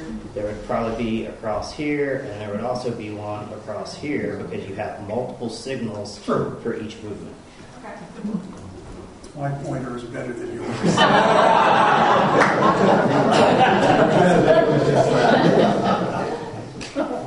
Okay, I'm going to play a little video in a moment. It depicts the view of the approach to Access B at 35 miles per hour and another one at 45 miles per hour. Note the limited horizontal sight distance at the sharp curve with an elevated grade to the bright green cardboard, which is located at Access B. I have to lodge an objection. I mean, I believe you're not a traffic engineer. As you know, Madam Mayor, from reading from the requirements for quasi-judicial hearings, you have to have a traffic engineer speak to traffic issues. Among also being repetitive, I think we're broaching into grounds that are just not qualified as DOT, especially given the. And keep going. Where's the exit road? There's a reason that the statute requires a traffic engineer to speak to these matters. And I mean, I don't know what sort of how the state is collected or what it's supposed to represent. And this is cars It's approaching requirements. exit V. You can see there's not, you don't need to be a traffic engineer to be able to see there's very limited sight distance here. So in the first letter from DOT, they said the sight lines were a problem, and I did not see that addressed in any of the other letters from DOT. That was because it was determined by NCDOT that access would only be allowed if sight distance can be met. That is not something that gets done in a preliminary stage such as this. That is something that gets designed. There are other ways to increase sight distance, whether that be trimming back existing hedges and different things. There's been talks of potentially slightly realigning and adding to the curvature of this road. There are multiple solutions being in the works at this point, but NCDOT will not grant that driveway permit without adequate sight distance. We spoke to that in the last meeting. We watched a very similar video, if not the exact same one, where it was determined that from day one, NCDOT has said, you have to meet your sight distance requirements at this access point. Because if we don't think it's necessarily there without some creative solutions or maybe a shift of the driveway, but will allow you to move forward with the TIA process, because whether the driveway shifts or hedges get trimmed or whatever has to happen to make sight distance work, that won't impact the findings of the traffic study. So in this instance, and based on your previous experience, as you said, you've done other schools and other things like that, right? Yes. So that type of curve, it's a little bit of a blind curve, it looks like, depending on how you're going, and if you're coming out, you got limited sight distance now. In your experience, has this ever been like a cause to, I'm guessing that's a substantial construction cost increase or delay increase, or what tends to happen in those situations when you have, once you get boots on the ground, trying to work through to increase that, when cutting the vegetation? Well, I'm not an expert in site and access design. I'm a traffic engineer. I look at things from a high level planning approach. So I can tell you, I can do a site distance diagram and say that it's not there currently, but I can't speak to what other costs are incurred. If there are other options that if site distance isn't there and whatever reason there could be advanced. I know you've seen places where there's a signal head that says stop ahead when flashing. There's advanced warning signs. There are other things that can get implemented to help increase. But from day one, NCDOT has made statements related to the site distance. Five Stones is aware of that. The site designer is aware of that. And before a building or the driveway permit will be issued, we will have to show adequate site distance. So is that actually documented in that statement, actually documented in one of their letters? And I know they've read the letter like, oh, this is approved and stuff, but I don't recall seeing that. I would have to think that that's likely via an email. Okay. And in order to basically add a road or an access point to an existing state roadway, you have to get what Mr. Michael Whitcomb referred to, which is a driveway permit, and you have to meet those requirements. So that would be a de facto requirement, certainly. We'd want to include that as a conditional, but again, it's not necessary to make it. No, I'm trying to understand the DOT part of the process, because they are trying to make sure that at any driveway point there is adequate sight distances and safety, and all of that, I assume, kind of rolls up into when you're trying to do that level of service with it is a piece of that. That's correct, and that's something that typically, from a TIA perspective, we would, if let's say we didn't have this discussion with scoping, we would take an over-the-top preliminary look at that. But since it was already pointed out as an issue, our TIA, if it even mentions site distance, says that it will be verified during, site development and the driveway permit process. I'm not sure if we put that statement in there or not. That's a typical one we do. But in general, we would look at that to indicate if there was a concern. So, at this point, it's so early in the preliminary design, and there's been options. I think that, I don't think the site seal is here tonight, but based on the discussions we've had and some options we've provided with DOT, they feel they have some acceptable approaches to meet that site distance as required by NCDOT.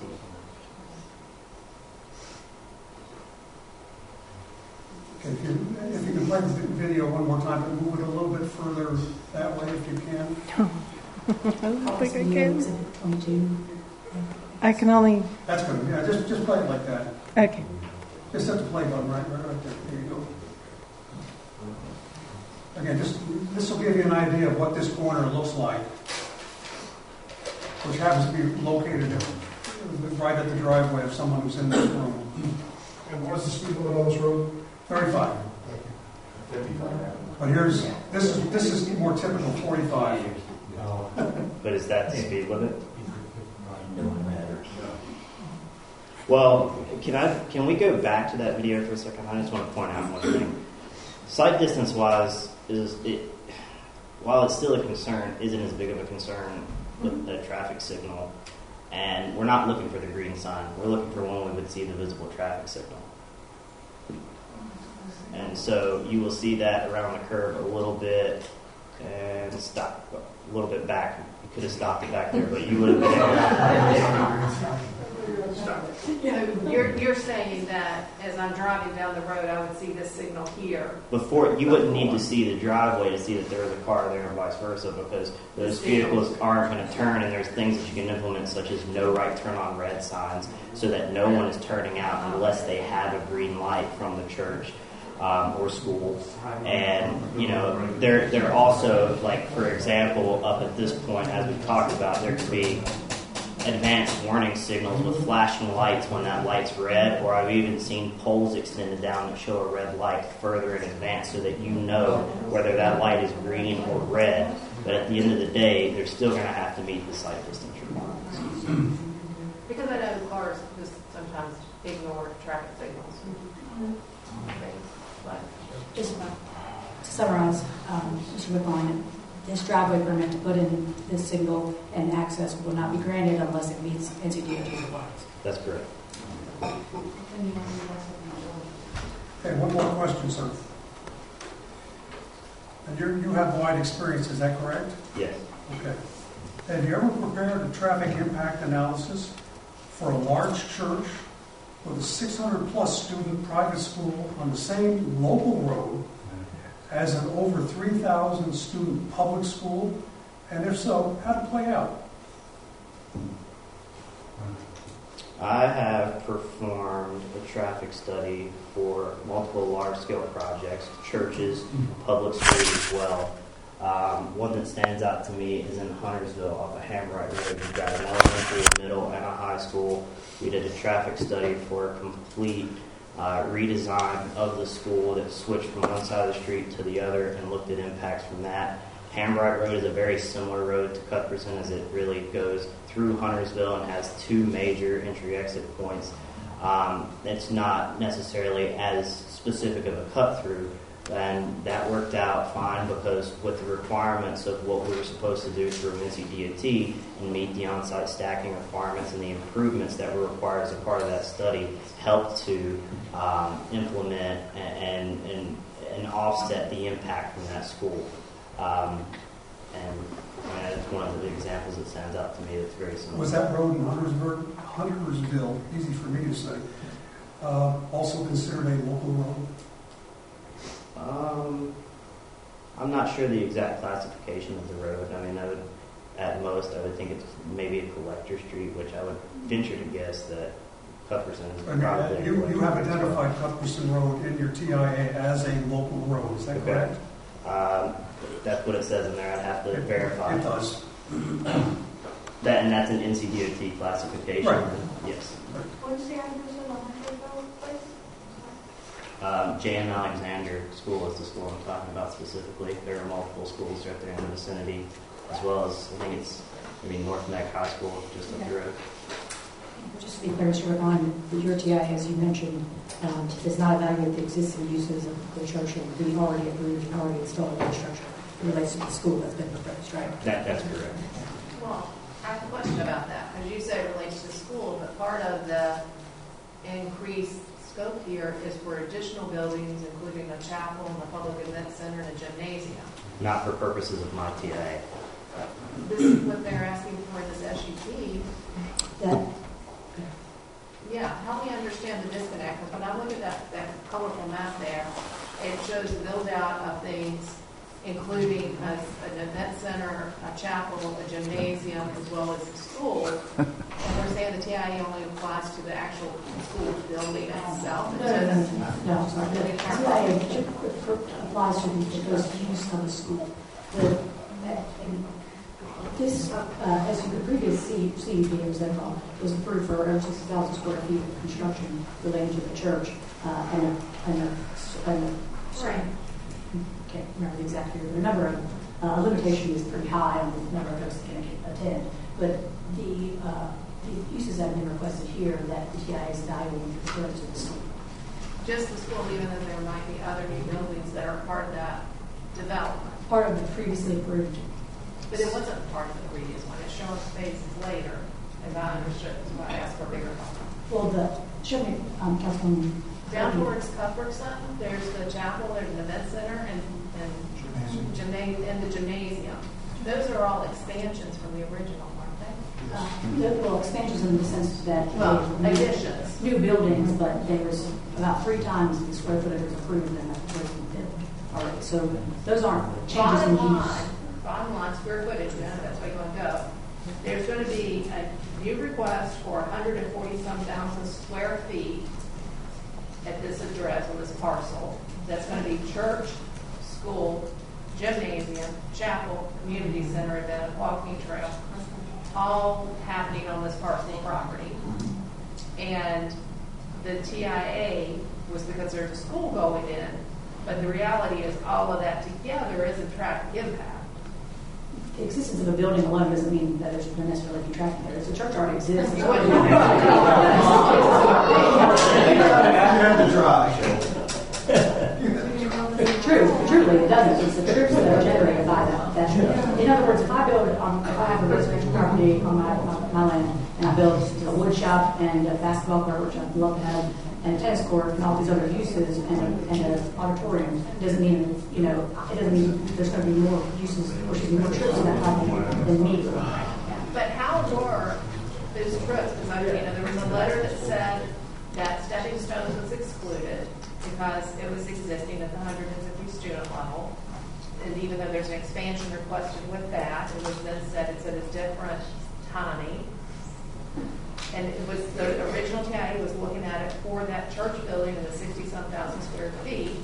It just seems to me like that there is going to be additional other traffic because they're going to have other events or capabilities for events all at the same time. And I'm just trying to wrap my head around how the totality of that parcel's impact on Cuthbertson gets evaluated from a traffic perspective.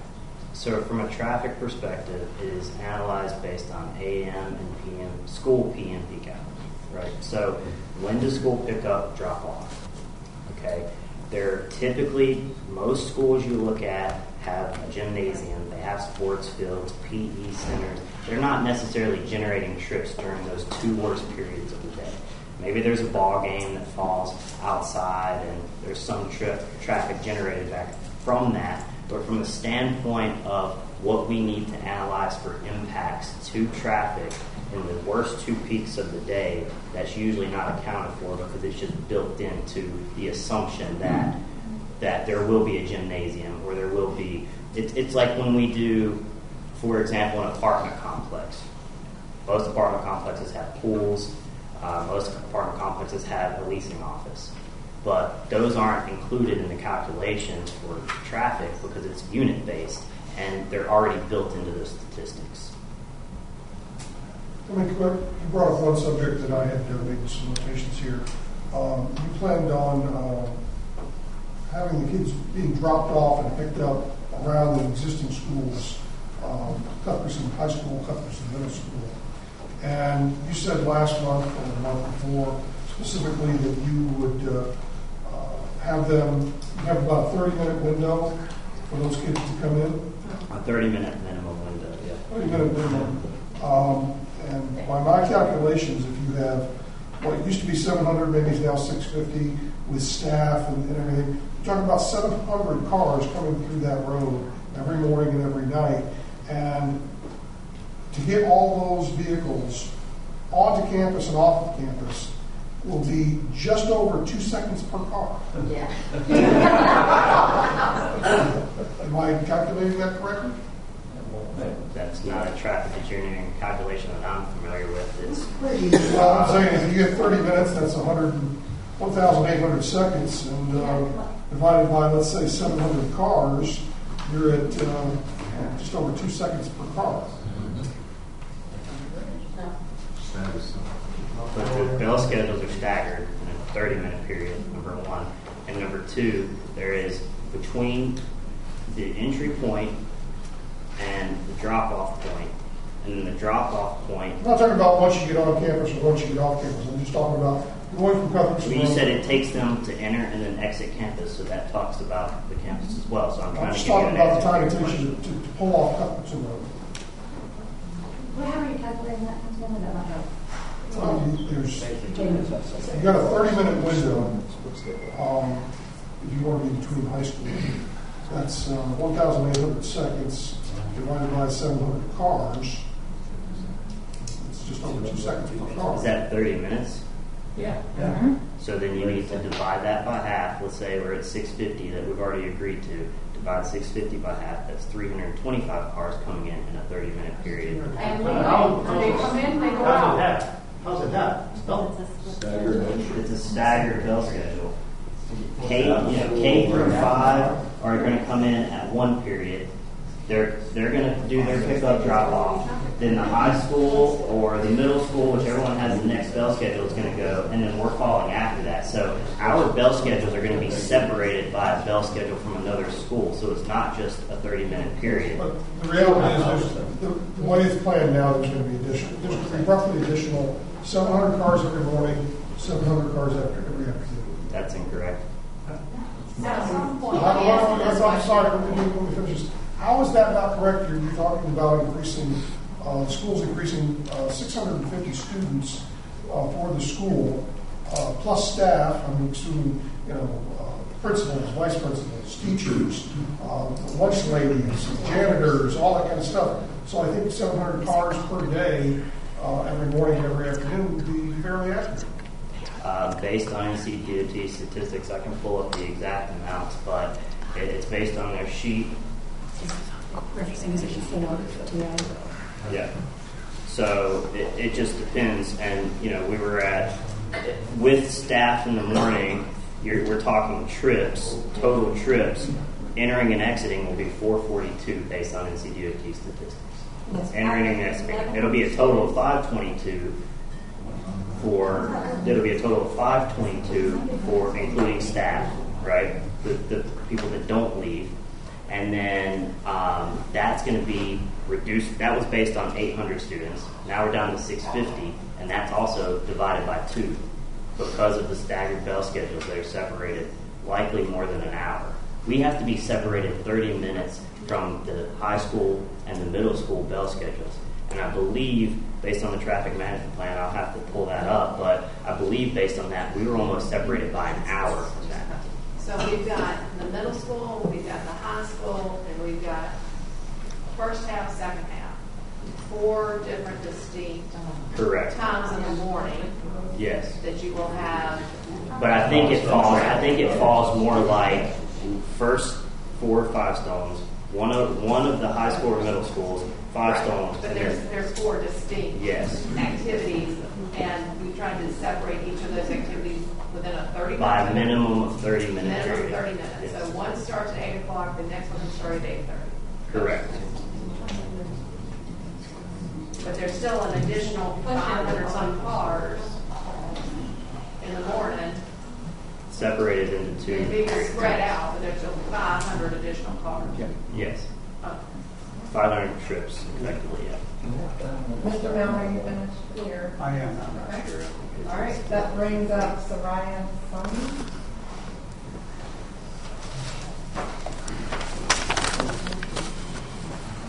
Can you play that video again, please?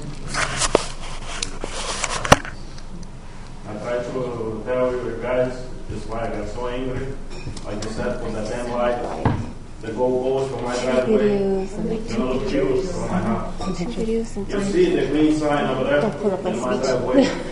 you guys can understand why I'm so angry and mad with this school kids. Sorry about the language, but it is. Just look that video again.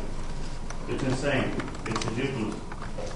So your driveway is across from the green sign. Yeah, look, watch the video again. This is the dumbest thing I've ever heard in my life.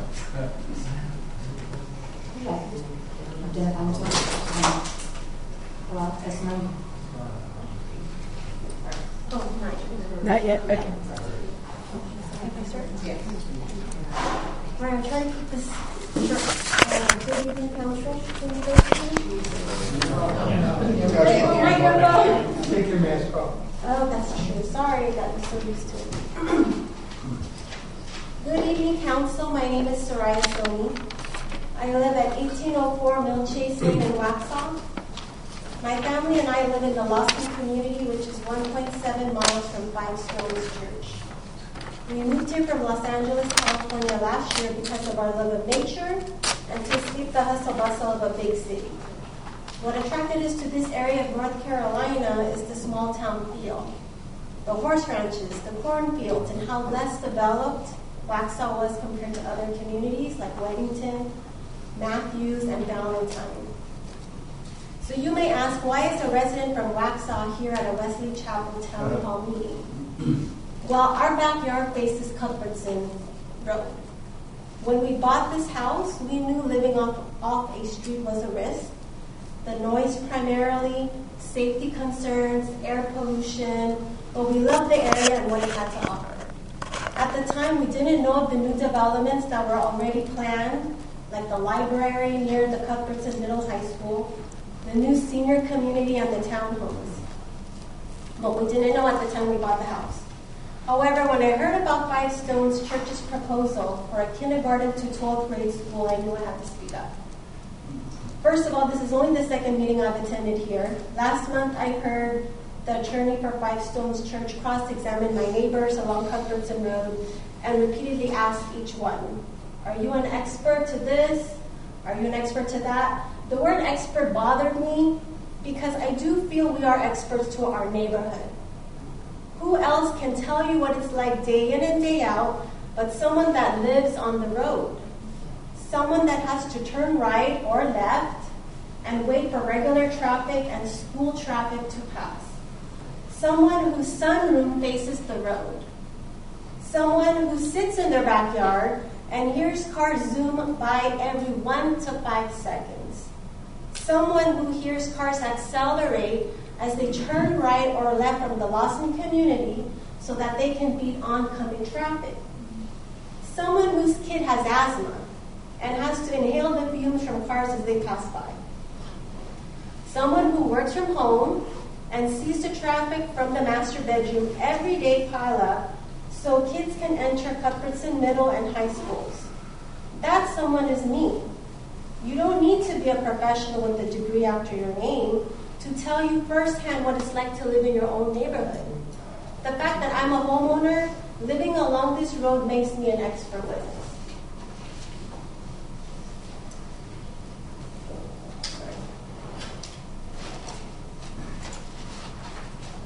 Sure, it was interesting to hear the testimony from the sound expert. I think the sound expert is here. I think it was a sound expert, right? And the person that works for North Carolina Department of Transportation, but they don't live here. They don't travel these roads every day. And with all due respect, counsel, and because I don't know, do any of you live in Wesley Chapel, Waxhaw? I'm assuming you have to, right? Yeah. But do any of you live on Cuthbertson Road? That's the question here. Do any of you live on this road? You can do all these studies, but if you're not here every minute, every hour to see what happens, how can you say this is fine? Just develop another thing. Have any of you council members traveled along Cuthbertson Road when it's busy? 7 a.m. to 9 a.m., 1 p.m. to 6 p.m. I think before you make a decision on yet another big development, you need to witness it yourself. Put yourself in our shoes. Listen and think what your community is saying instead of what would bring in more money. My understanding is that the council's responsibilities is to make decisions based on what's good for the community. The people that voted you into office, will they be happy with your decision? Will your decision to support Five Stones Church positively or negatively impact the quality of life of your constituents? I think what Commissioner Mike Como said at the end of the last meeting was profound. He asked the sound expert if building the Five Stones Church School will either improve or worsen the traffic conditions along Cuthbertson Road. I don't think we need a sound expert to tell us that answer. The bottom line is Cuthbertson Road, and everybody's been saying this, is a 2-lane road that is already busy. Let's remember, we haven't even seen what the traffic will be like when the new 360-unit senior community and 96 townhome development and library, we don't know what the traffic is going to be like when that's done. That's approximately 500 to 900 cars. Because we all know most households don't have just one car. We have 2 cars, not just one. And in case you do not know, Lawson Community has approximately, and tell me if I'm right or wrong, has approximately 1,100 homes with 1 to 3 cars each easily. So adding Five Stones Church School will bring an additional 700 to 900 cars, including school staff, bringing the total to approximately 1,800 new cars on Cuthbertson Road that we don't have today. And 1,800 is including all the new developments, right? Because you're expecting like 900-ish plus another 800-ish cars. That's 1,800 additional cars for a 2-lane road that only has 2 exits, Providence Road and Newtown Road. Even if additional turning lanes were created on both ends, which you guys have been showing, it's not going to solve the bottleneck or bottlenecks that will just continue to grow. You've seen it already in the videos that my neighbors have shown you. And actually, if you could, mine's not as fancy as everybody else's, but so I have 2 pictures and 2 videos. So that's the view from my master bedroom in Lawson. You probably can't hear the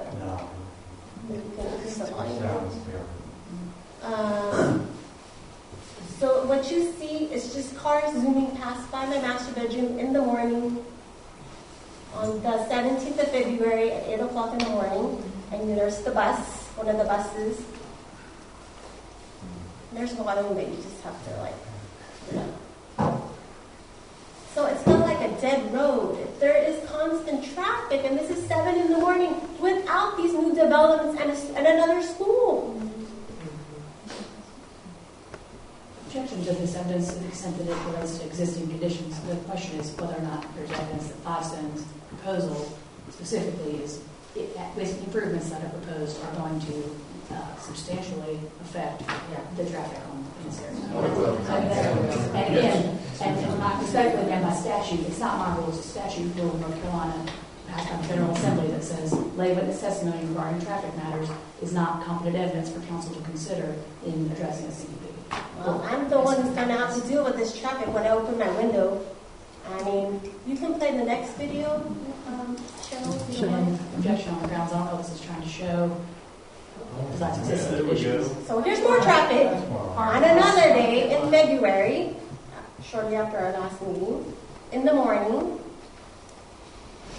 I mean, this is a 2-lane road. I don't know how much more else to explain it. Do you have any questions for our traffic engineer that we can help? No. Things? I'm just trying to speed this along because it's 10 o'clock. Or 11 o'clock. And I have to work. Everybody else does too. Okay, that's a picture. There's another video. That's another picture. And then, but I mean, this is in Lawson, in the middle of Cuthbertson. We're not even close to Five Stones. Objection to the extent this doesn't play to the proposed use. So just imagine what it's going to be like for us when you get these other new developments that are on the other side towards Providence, I'm going to have a bottleneck. Lawson is going to have a bottleneck in the middle. And that road is not getting any wider. Thank you. Thank you. If you can just leave it on for a second, because I have something else I wanted to show you now. So during last month's meeting, I found it quite interesting that the sound of the church music in decibels was compared to a dishwasher. I don't live that close to hear their music, but that video that was shown by a neighbor last month was nothing close to a dishwasher. Objection to making arguments about other people's properties. Well, I'm there, so that's the noise. She's 1.7 miles It's away. just nice here. I heard her little video. Do you have any more facts for us? I do. I would like to speak, though. I do have more facts. I have something coming up. So, but I can speak to the noise of the existing traffic in the middle of Cuthbertson Road. Lawson Community Traffic that isn't linked to the church noise. Well, the church is going to build a school that's going to bring in more traffic, and my backyard is right there. You can see it clearly. There's no houses in front of me. Lawson Community is 1 mile to Cuthbertson Middle and High School. I can see the pile of cars turning left into the first entrance to the school from my video. There's an entrance right down there. I see big rigs, garbage trucks, school buses. Again, you're talking about what we have existing, and I don't think it has any specific bearing on what's going to happen if we approve something at Flagstone. So I actually agree with the lawyer in this one. Ramp it up. Well, basically, my family's quality of life is going to be impacted when more cars travel down this 2-lane road. It'll feel like... We understand your objection. Okay. You want the facts? Well, the facts for me is they do these studies for the sound, the church music, but what about doing studies about the sound of traffic? No offense, but you bought a house that backs up to a road. I understand that. But I also have a right to say something when I know there's going to be new developments in there that's going to affect I agree with you. my house, how I'm going to sell my house later on. I agree with you. When we saw this house, I loved it, but I also knew that there was going to be a street behind it. Okay?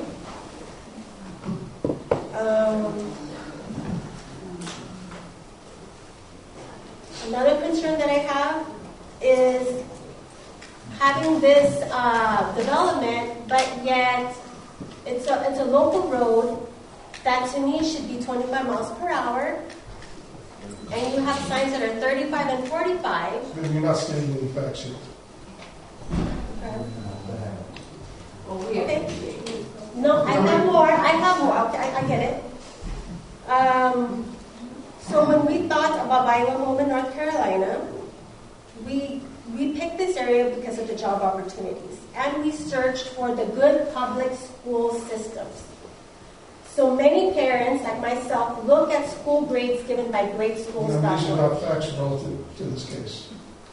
But it is a fact.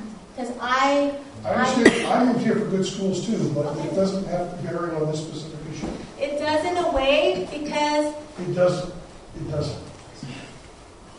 Speak. Can I finish? Go ahead. I would like to finish.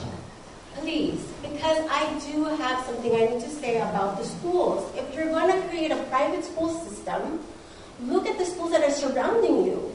Newtown Elementary, where my daughter and my son goes to school, is 8 out of 10. Cuthbertson Middle School, and this is not like me making it up, it's on gradeschools.org, is 10 out of 10, and so is Cuthbertson Middle High School is 10 out of 10. And it's a reputable nonprofit organization that collects data from all 51 state departments of education and the federal government.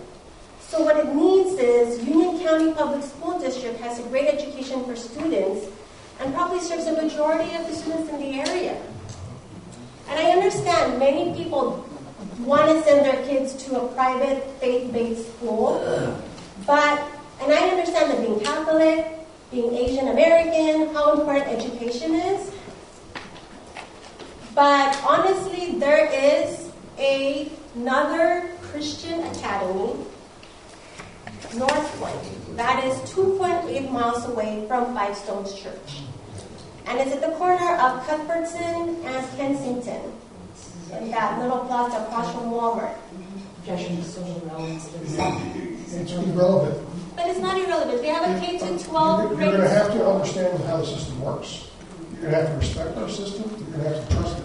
We're elected officials, and we're smart enough to understand what is relevant and what is not.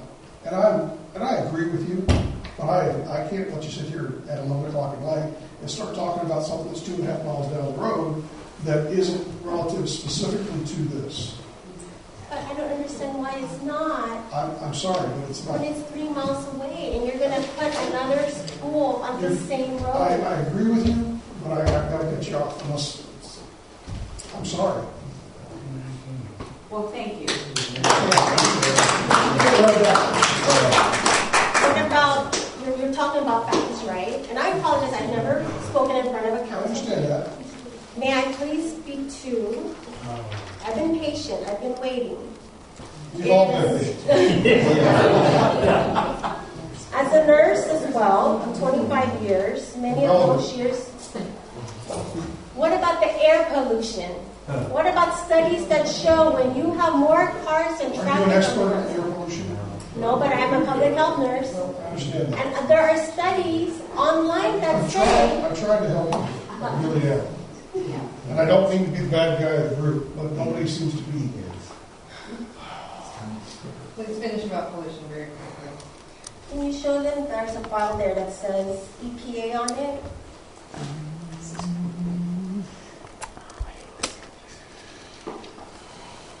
The environment, right? Nobody cares about the environment, but I think you should care because air pollution causes health effects. Another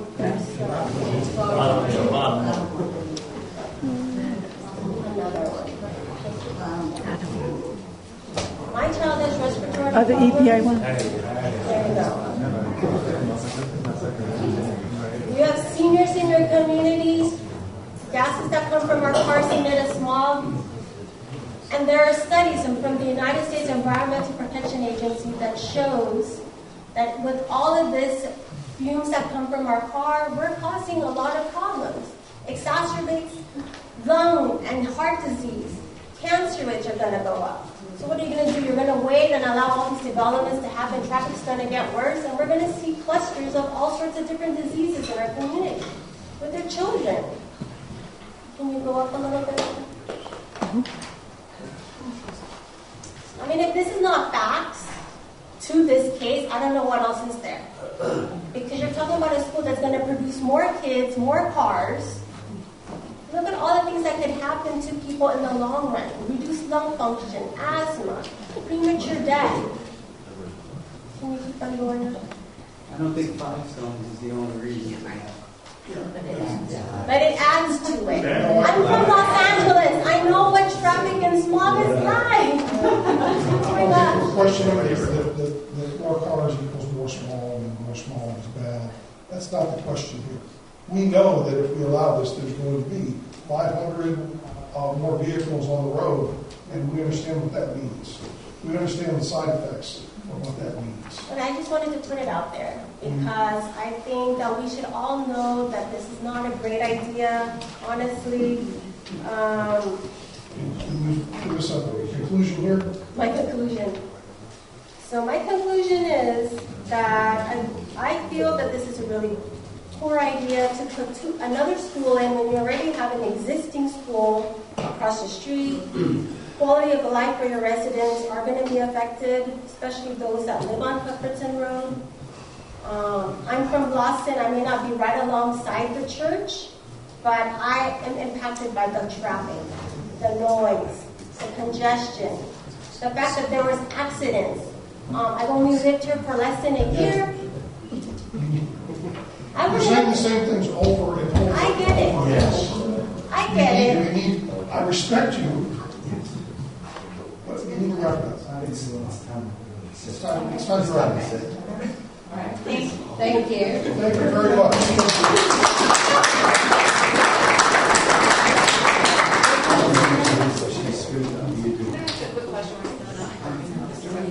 Yes. In the traffic studies, they're just looking at cars and how they move and stay, improve that level of service. Where does public safety come into that in terms of fire trucks and I'm sorry, I can't hear you. So we have a question of Ben on here. When you're looking at level of service and you're looking at the number of cars, where does does it come into that analysis, the ability for fire trucks or emergency vehicles to navigate a corridor?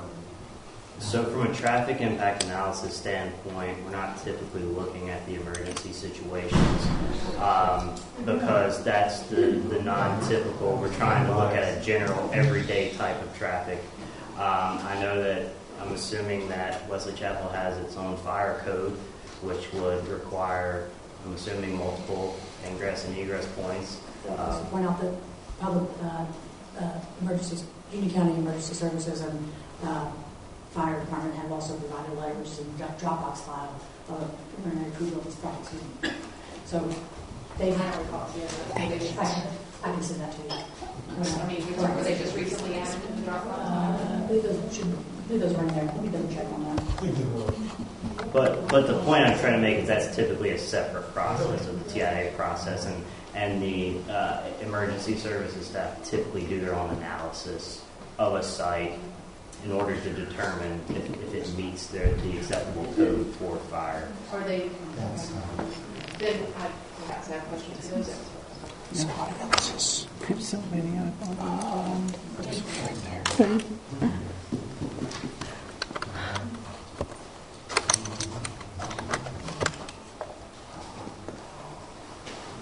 I'm going to be worried about council.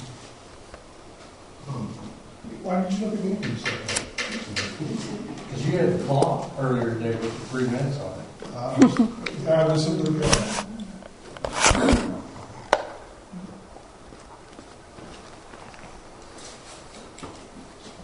Okay, so I'm going to go full screen. Richard Stevens, the 2015 Bauer Place. This is just a satellite drawing of the original area. This would be the entrances to Champion Forest. I live like right back here.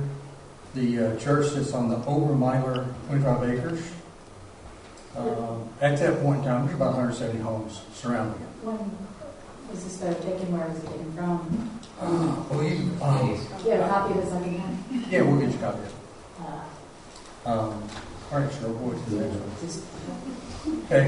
The church's original meeting, it was over at middle school. Objection to the historical of this map.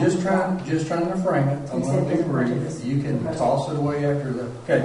This is what us as residents thought we were getting as far as churches. That's what was presented to us back in the early days. Yeah. Notice the stone and all of the other stuff. That's the type of construction that the residents thought we were going to get. Next slide. That's just some other elevations. Okay. Next slide, Cheryl. Church not presented. I don't know where any of this information came from, and I don't know this is proper for council. Well, okay.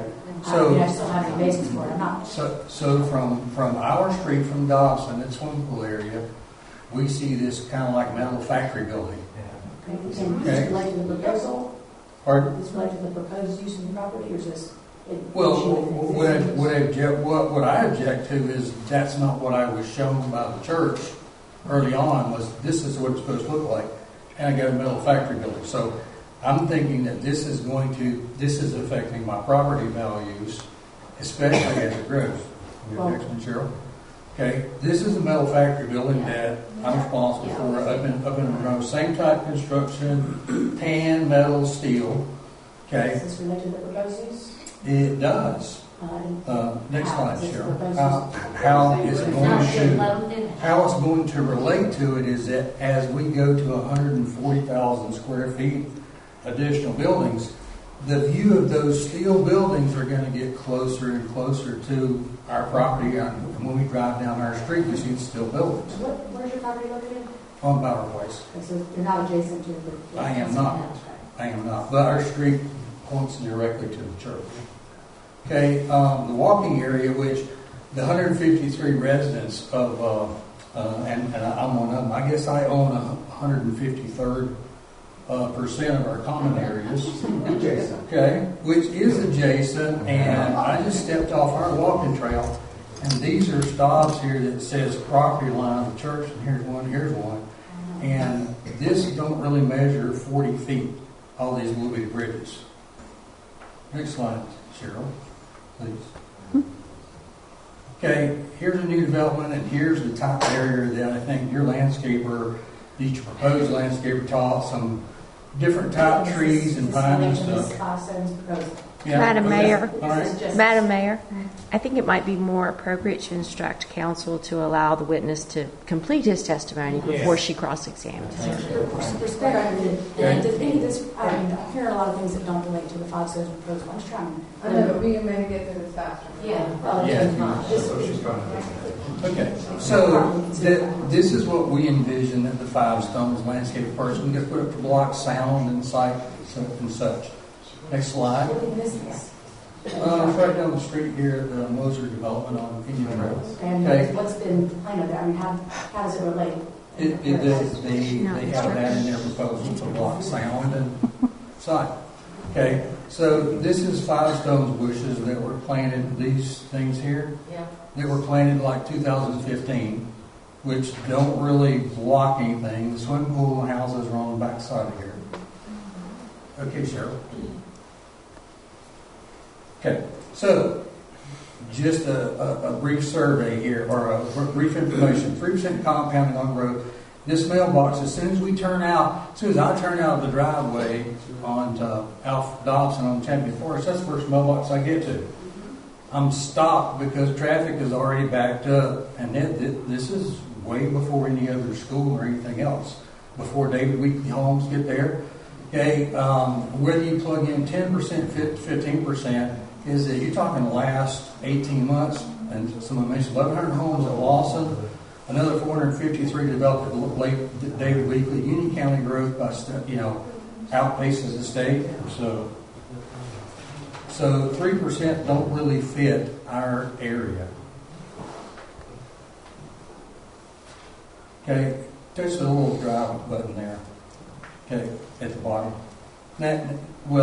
I can in the center of the screen there. I'm sorry. You got point to just point to it. Oh, okay. All right. So the moral of this story is so if you turn off, here you go. If you turn off at Waxhaw off Providence onto Cuthbertson, and this is at 4:06 p.m. right down here on the slide. Okay, that's over a mile of automobiles every single day, no matter which direction you go. This is the middle school getting out. This wasn't the high school getting out. So traffic's pretty bad. Okay. There's a couple slides on there, Cheryl, that I think are missing, which I'd say go back to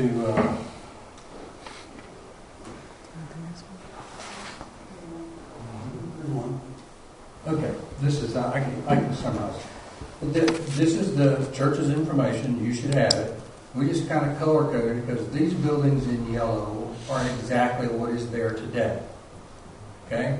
So all this other stuff has got to be built. And I kind of look, and there's like 28 lights today that are in just the part that's developed. So by the time that we get all in through here and wipe out all these little pretty little green things and all these rows and add lights in here, add lights up in here, add lights here and here, it's just going to look like a giant, it's going to look like a baseball field. You want to back up or go one One more down, Shirley. Okay. This was the representative that showed this, and their company is renowned for specializing in the design of large manufactured outdoor sports lighting, like Daytona Speedway, Mount Rushmore, Statue of Liberty, not known for controlling light in residential areas. So as I said, these are just the lights today. There's just a tremendous amount more. So if we ask for an appraisal of our properties or property values by the time all of these other lights get added in here, we're not going to have any nighttime. Because whether you're on Bauer or Dawson or wherever, you see this light all the time. It's really bad in the wintertime. So having someone come to look at our property, you don't want them to come anytime during the nighttime. So I think that's enough for y'all's tired eyes there. I have a copy of the exhibit, but just to be clear, do you have any factual information relating to the proposed use about how that will affect any of the things? I think we would have to get it reappraised, given all of the additions, extra lights, the sound, about what I don't think we had a proposal. Stand here today, do you have any factual? I do not have. I was trying to get yes or no. I do not have it today. Okay. So, Huh? Yeah. No, who's going to pay it? Thank you. Good enough. Lori Gray?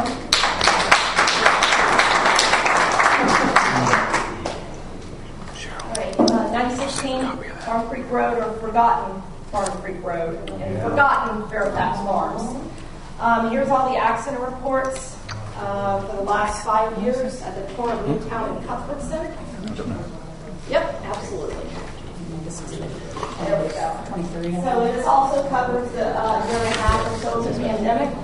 So it basically, we average it out, it was about one accident a month. This came, Just to be clear, is this document, is this like a compilation of? yeah, so I went on North Carolina or Union County, and I just did a ask for survey. Actually, I got the name of who I got it from.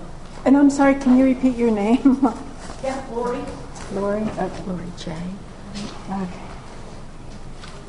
Yeah, so it came from Caleb Bracken, Operations Manager, Emergency Services, and I did a public records request, and I asked for 5 years of accident reports from Cuthbertson and Newtown. You have the underlying reports? The what? The underlying reports that... No, he just sent this to me. Yeah, he responded and said that my request had been processed, and then he sent me this spreadsheet. What's the difference between the highlighted and the unhighlighted? So you'll notice, like on the first one, 119, 17, 1256, and then 1257, 1257. So 1256 was the actual incident, and then there was 2, so total of 3 cars. So it's still one incident. So I highlighted. Yeah, each incident is highlighted. Yeah. Okay. Yeah, but you can see that there's multiple cars involved. Most every accident involves emergency medical dispatch, EMD. There's rollovers, there's bus accidents, there's pin-ins, there's hit and runs. EMD, you said it's emergency medical dispatch. Now this also takes into consideration the year and a half of the pandemic. When a lot of us were working from home, kids were home, and we're still averaging about 1 accident a month. So I'm concerned about that. The other issue is just Farm Creek Road. How in the world, the church elder lives in our neighborhood. I just don't understand how he thinks we're going to get out. So you're going to put another lane, so you're going to actually put 2 lanes in front of my subdivision, and then you're going to put a 3rd lane that I have to cross over to take a left-hand turn. I'm 215 feet from the intersection. How is adding another lane and then another turn lane going to allow me to get out and take a left-hand turn? I don't know. We just got forgotten about. It's not on the NCDOT study. I don't know. It's like we don't exist. So that's all. Thank you.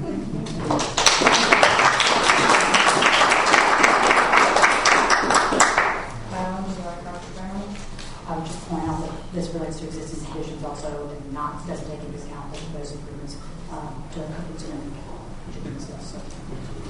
But I will say that in this book it says non-expert witnesses can also offer factual testimony about traffic. For example, a non-expert witness may testify about traffic accidents he has seen at the site, the amount of traffic experienced there, or the condition of the roadway. Those are all observed facts. Right, so in other words, they can say, non-experts can say, I see traffic, but not that the improvements that are proposed at 455 Stones, the school specifically, is going to cause traffic to increase. All right, let's see, that brings us to Mike Sherman. I'll go last. Thank you. Greg Paul.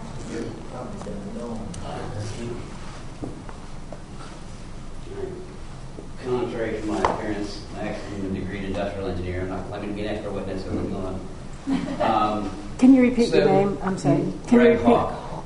Thank you. So just to kind of cut through the brass tacks, some of this stuff, I'm not going to debate the property value ad nauseum like this happened earlier. Let's take that out for a second. I don't butt up to the church. I do hear the bands in the woods where I live in Carriage Lane, Fairfax Farms. The thing that really concerns me is that, again, I don't know the DOT. I mean, I'm glad they have these things, but they are not, infallible. And for getting an intersection that is that close is ridiculous. And so I've lived in the neighborhood since 2008. It was just a stop sign there. And it was fine. Before the high school, before most of Blossom, it worked out. But now we've added all this to this little country road that had Mr. and Mrs. Cupperson, by the way, living on it. An old little road, and nothing has changed except one little tiny turn lane in front of the high school and a little bit one going in there. So the projections of putting that turn lane coming off of Newtown Road onto Cupperson. So what happens is I took the left for my two teenage drivers, daughters that drive, they got to take a left. You have to pull, if they don't block the intersection, you have to pull and go. And you can't see anything, you have to rely on that driver to tell you can go left. Right. And through that turn, 215 feet or whatever the authority attested to, I don't know what, it was close. Kids are teenage drivers. They're going 45, 50, just straight on the nose like that. And I pray I don't die myself, and I'm an experienced driver. So every time I leave my neighborhood, between hours and 30, said between 7:38, 9 and 10, and then there's a gap, which I only go to Lowe's if it's between those hours because I can't get anywhere both directions. So then someone else said about 3 to 6, 7. Literally, there's a problem with both ends. So I don't mind there being a church. I don't mind there being growth and development. What I do mind is that there has not been anything by the EOT to improve this problem. There's been all approved growth, but nothing to just improve that infrastructure. As an engineer, I'm looking at this as a flow problem. He's a traffic engineer. I'm sure he can see this. He's not under oath and being honest with all of us. That there's a problem there at those two flow points, both at where Cupperson intersects Providence and where it intersects Newtown. I actually am talking to Tony Tagliaferri, I think his name is, with DOT, and I was showing him some videos, and I was talking about proposing some traffic circles at both those points and incorporating Farm Creek money as part of that circle. Now I'd have to go right, go middle, go around. I don't mind that. It takes the flow from any direction, no matter where it's busy from. I don't care if we had a library, I don't care all this stuff, if we fix the flow problem. So the main thing now is, I don't care who wants to debate it, I'm sure she will. There's an existing problem. And it can't be debated that this will add more cars. But if we can solve that, I'm happy with it. Right now, I just see, hey, we just want to put more cars. And we're not doing anything about it except for adding more in those storage areas. And not to get too into this though, but I actually got stopped today. My dog was under cardiac arrest. I know who says it's irrelevant. I was trying to get back to my house to help, and I was blocked on this stupid ass road trying to get into my neighborhood, Farm Creek, and the dog passed. And I'm here tonight with my family. I waited through all this BS just so I could talk, and I've never once been to a government building ever in my life. That's it. Next is Donna. I didn't get your last name. If you'll tell us your first and last name when you come up. Yes, ma'am. Donna Ward. Donna Ward, W-A-R-D. I live at 6510 Buckenwood, also in the Fairfax Farms neighborhood. My primary concern is property value. We purchased 18 months ago, and one of the things that attracted us to the neighborhood, besides the larger size property, was the peace and quiet. About 1-2 hours a week on a Sunday, we can hear sometimes the church, the sound. It travels through the woods. We're less than a third of a mile as a crow flies from our property to Five Stones Church. So understanding that increasing the project from what it is today to what it's proposed to be will significantly change our peace and quiet, because we will hear it, not just Sunday mornings and singing, lovely, but 5 days a week, or whatever the school day ends up being, we will hear that noise. So we live far enough within the Fairfax Farms neighborhood. We don't smell the traffic. We don't hear the traffic on Cuthbertson Road, but a tremendous change for us and property value for us. The whole reason we purchased there, one of those things goes away. So no longer quiet. The air quality will change. We have more. When you look online now, that was one of the things that was in our matrix. When we looked for properties, what was the air quality? As you get farther into the neighborhood in Fairfax Farms, the air quality improves. And again, more traffic, no matter what, I hear there's no way that having 700 plus cars is not going to impact the air traffic, the quality of the air that gets to my house. So you can see it, you can go online and look at maps. The colors change the farther you get from Cuthbertson Road. Objection to So the other reason for us, quality of life, for me to be able to sell our house, we've invested literally $300,000 in our house in the last 18 months. We have increased the value of the property by 30%. Again, my primary concern is loss of property value. Between peace and quiet, traffic, you've heard about safety concerns. I also have a teenage daughter that's learning to drive. Again, with lots of experience coming out, turning left. I don't see how it's going to get any better, how it's a tenable solution to add more cars to that mix. Cuthbertson is one road. You can say there's two endpoints. People have to come in either on our end, at the Newtown Road end, or from 16. So one way or another, they're coming in and out that one road. So it absolutely, between traffic delays, changes in air quality, changes in noise. I don't see light, as others have said, but I absolutely hear noise, and I'm very concerned about more delays with traffic, safety getting in and out of my neighborhood. I have one way to get into my neighborhood, and that's Cuthbertson Road. I cannot get to my home without traversing Cuthbertson Road. So that's what it is. I hope you'll take that into consideration as you make your decisions, and thank you for your time.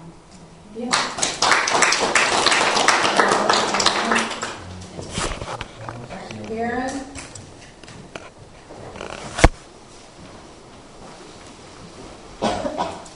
And I'll let you say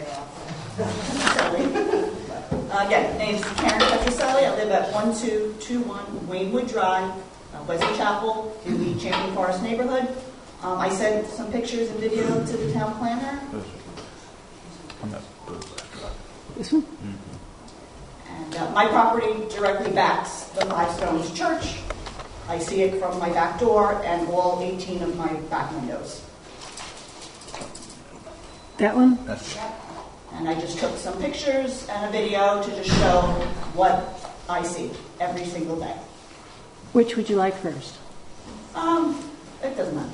You could do the picture of one, I guess. What exhibit are we on? Okay, so this is the view from my back door of the five, what I see. It's the back parking lot and the building with their lights that are on from about 6 p.m. till like 7 a.m. So it's all night now. Okay, you can go to the next picture. And this is taken with an iPhone 10, nothing fancy. I'm not a photographer, but this is what I see from back of my house. Is that the next one? Yeah. You didn't change.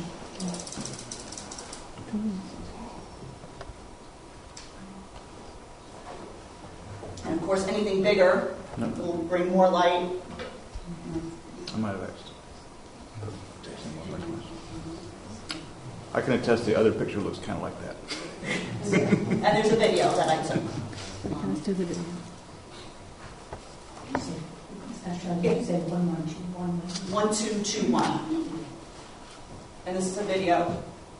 It's timestamped with timestamp software. And this is, again, right from my back door.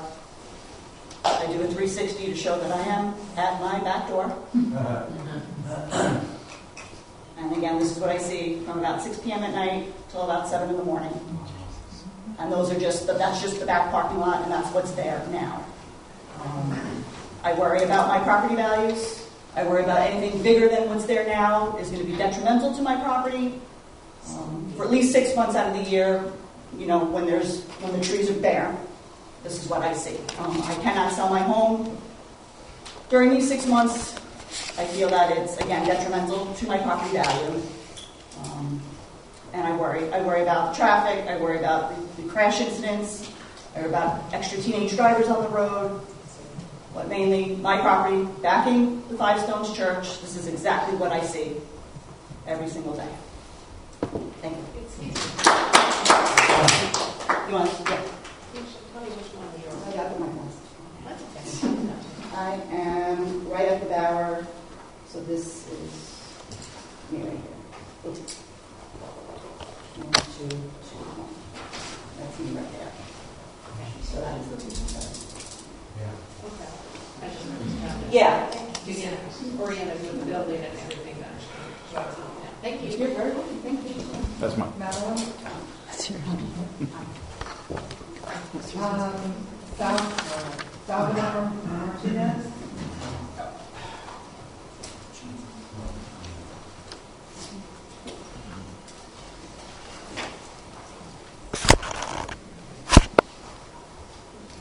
These were ordered 1 through 8, I believe.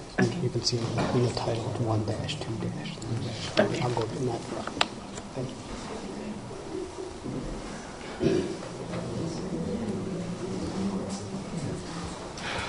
Good evening, morning, maybe. Pretty close. My name is Salvador Martinez, and this is my wife, Kim Brown. We live at 900 Farm Creek Road in Waxhaw. We are near the corner of Cuthbertson and Newtown. Our property is actually, go ahead and do the property location. Okay.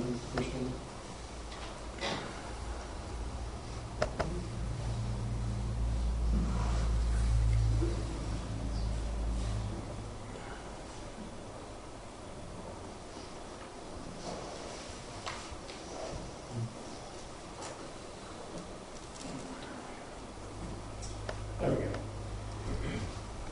All right, you can kind of scroll up a little bit if you don't mind. Trying to. Our property, there you go, perfect. Our property is here. All right.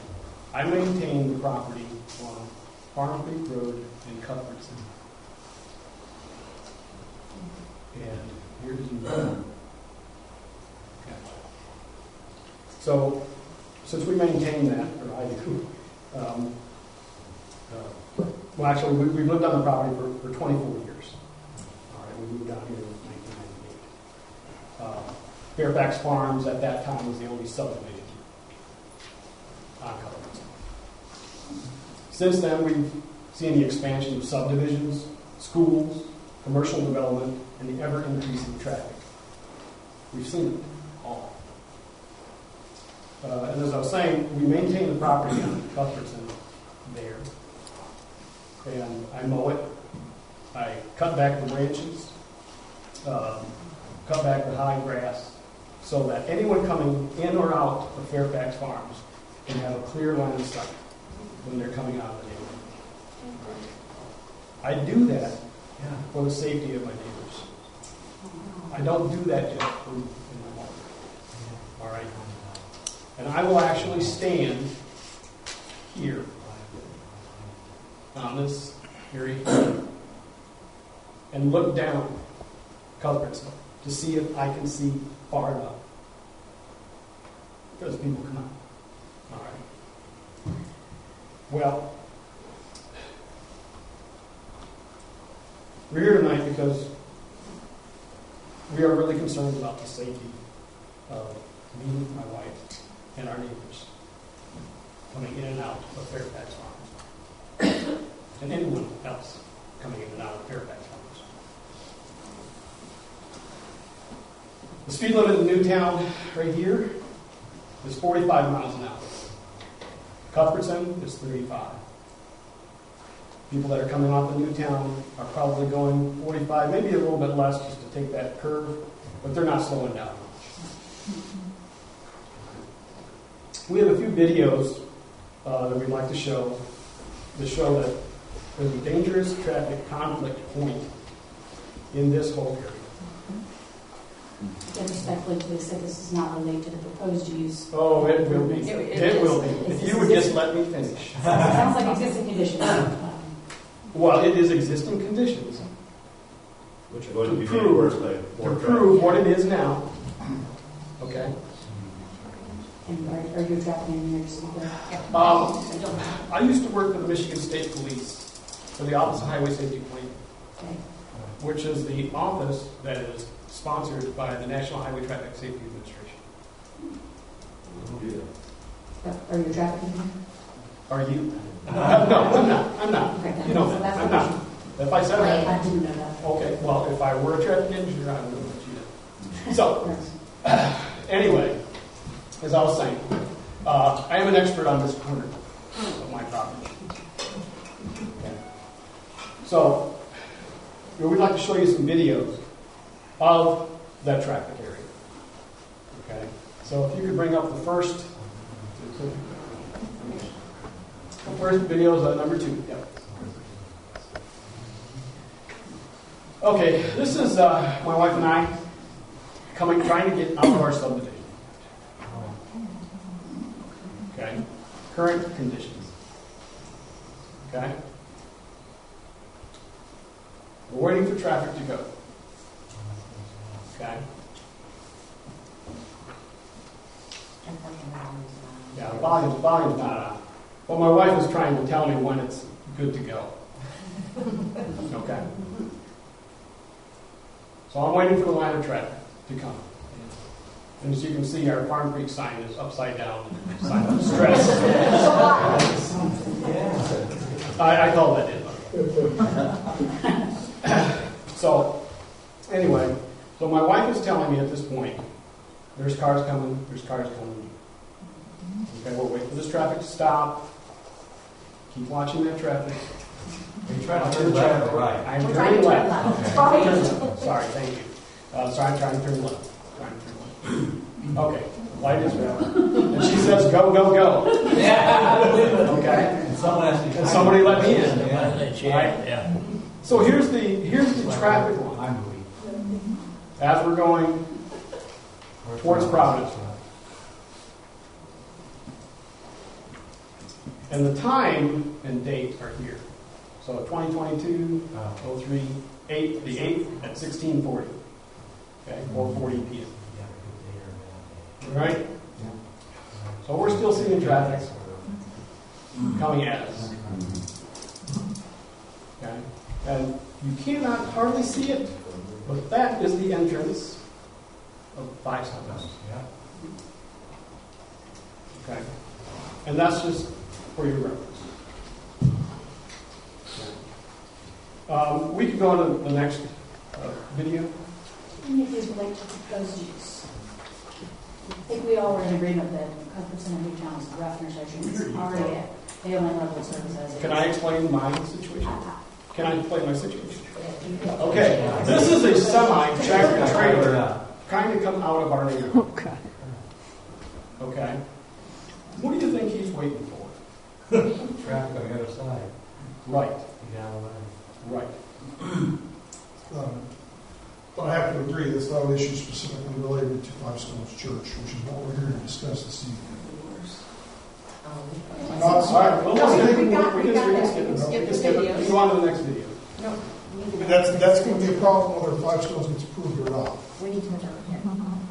It's not addressed in the traffic study. That's what we're getting to. I understand that. Right. We're not, and we're not. Right. Okay, can I just mention this? Okay. That was a quick blurb video of an accident almost happened. My wife was so startled that she was going to actually catch an accident occurring that she accidentally hit stop. Okay? That's one of our neighbors.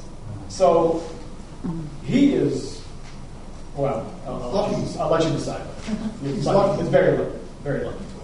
Right. So, anyway, okay. So if you don't want to see any more videos like that. If the point is that this is a bad intersection, I think we can all agree to that.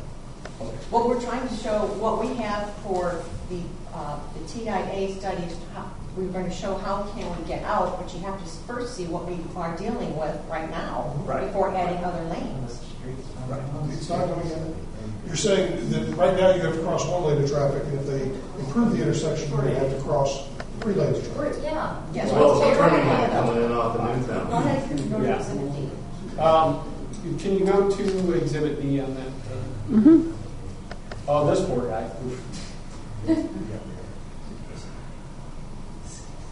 Exhibit D was already presented, but I did want to show you. Scroll to the right a little bit if you can to catch the bystanders. You can keep it down there. That's fine. We can hand out another copy if you want. You got a copy. Yeah, you got it. Okay, good. All right. So, again, we mentioned, Farm Creek Road is not on here. Okay. And the videos that we were presenting were showing that, yes, it does exist and it does cause a problem. So, the 3 safety questions I have are, how does the Farm Creek traffic turn left onto Copperton with having to cross 2 lanes of traffic for the left and right turns onto Newtown? While traffic is coming from Newtown onto Cuthbertson from both directions. And you saw from the videos, even though they're irrelevant, you saw from the videos the traffic was coming. All right? And I did have a video of a school bus trying to turn left out of our neighborhood during that traffic. Show that. We would have done it. I would show you that. So there are school buses that turn left with students in them. All right. So anyway, so that was our first question. The second question is, how does the Farm Creek Road traffic get into the second left turn lane that goes onto Newtown to turn left in the proposal there? How does it turn left? How do we get across that lane to get into that lane to turn left? And explain, the third question, how turning left on the Farm Creek Road from Cuthbertson is going to be possible with lines of traffic. So now you've got 2 lines of traffic. So this is a real serious situation with property damage, injury, and lives at risk in that. The safety of myself, my wife, and all those coming in and out of Fairfax Farm is important to me and should be important to everyone. It's not physically possible for us to do that. That's all. Thank you. So I have a question. Sure. Well, not for you, but while you're here. Okay, sure. The level of service is measured at the intersection, right? And That's so correct. you looked at the intersection. So I'm going from Cuthbertson to Newtown. If I'm making a left, you're looking at a level of service. If I'm making a right, right? It's more so broken down by individual approaches. So northbound total average, eastbound total average, westbound total. But that Newtown Cuthbertson Road intersection was looked at. Correct. With a level of service. Yes. And you said the improvements that are going in will improve that up to the minimum acceptable level. Yes. Right? But as we've heard, there was no consideration given for this subdivision road. That's not even in there. So, how, if the level of service is going to get that much better, are they even going to be able to get in there? No. The only way to fix the You say problem there's would be. improvements, I'm trying to relate those improvements to their reality. But let me point out that if David Weekley moves forward, those turn lanes are going in, and that's not necessarily a Five Stones specifically related issue. Yes, we are extending those turn lanes, but they're already approved by NCDOT for installation. I'm not sure if Farm Creek Road is an NCDOT or a private street. It's not a private street. So I was saying I'm not sure. So it is NCDOT maintained? Yep. Okay.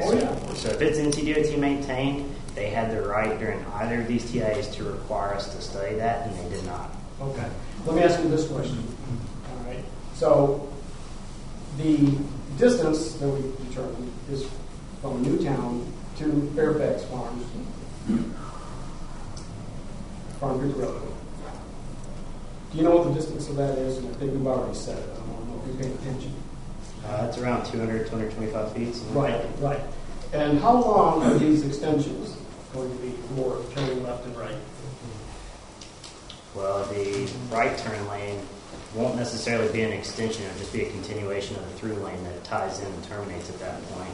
And Well, what will the distance be from here to the end of it? To the end of it,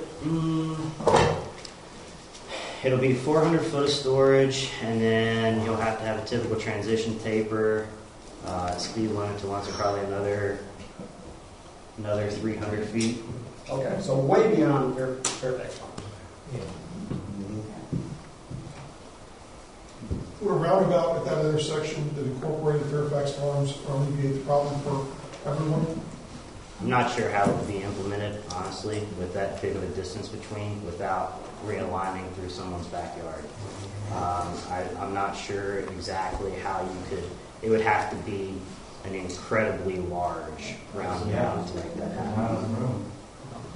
And then you're talking about everyone was concerned with right-of-way issues. A roundabout eats up a lot of right-of-way and is very, very expensive to implement and install. Let me ask you something, just a quick question here.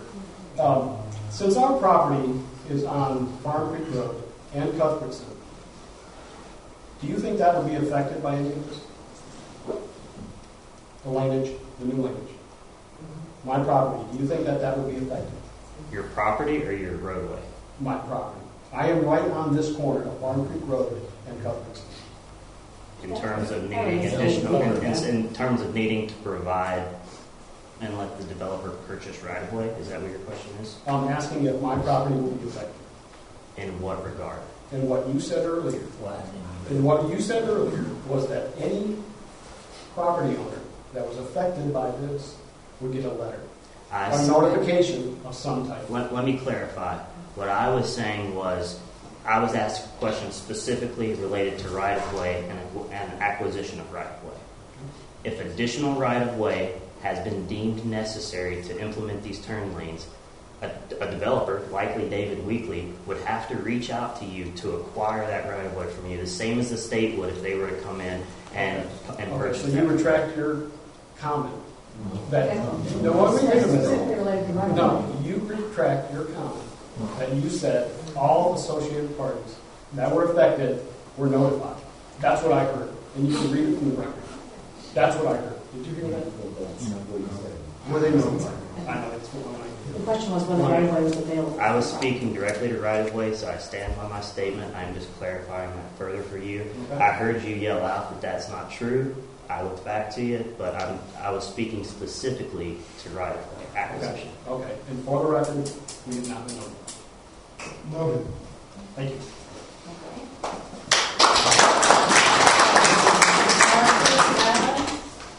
I'm sorry. Do you have a question for me? My question was just briefly, you mentioned your property is about 225 No. feet from the residential.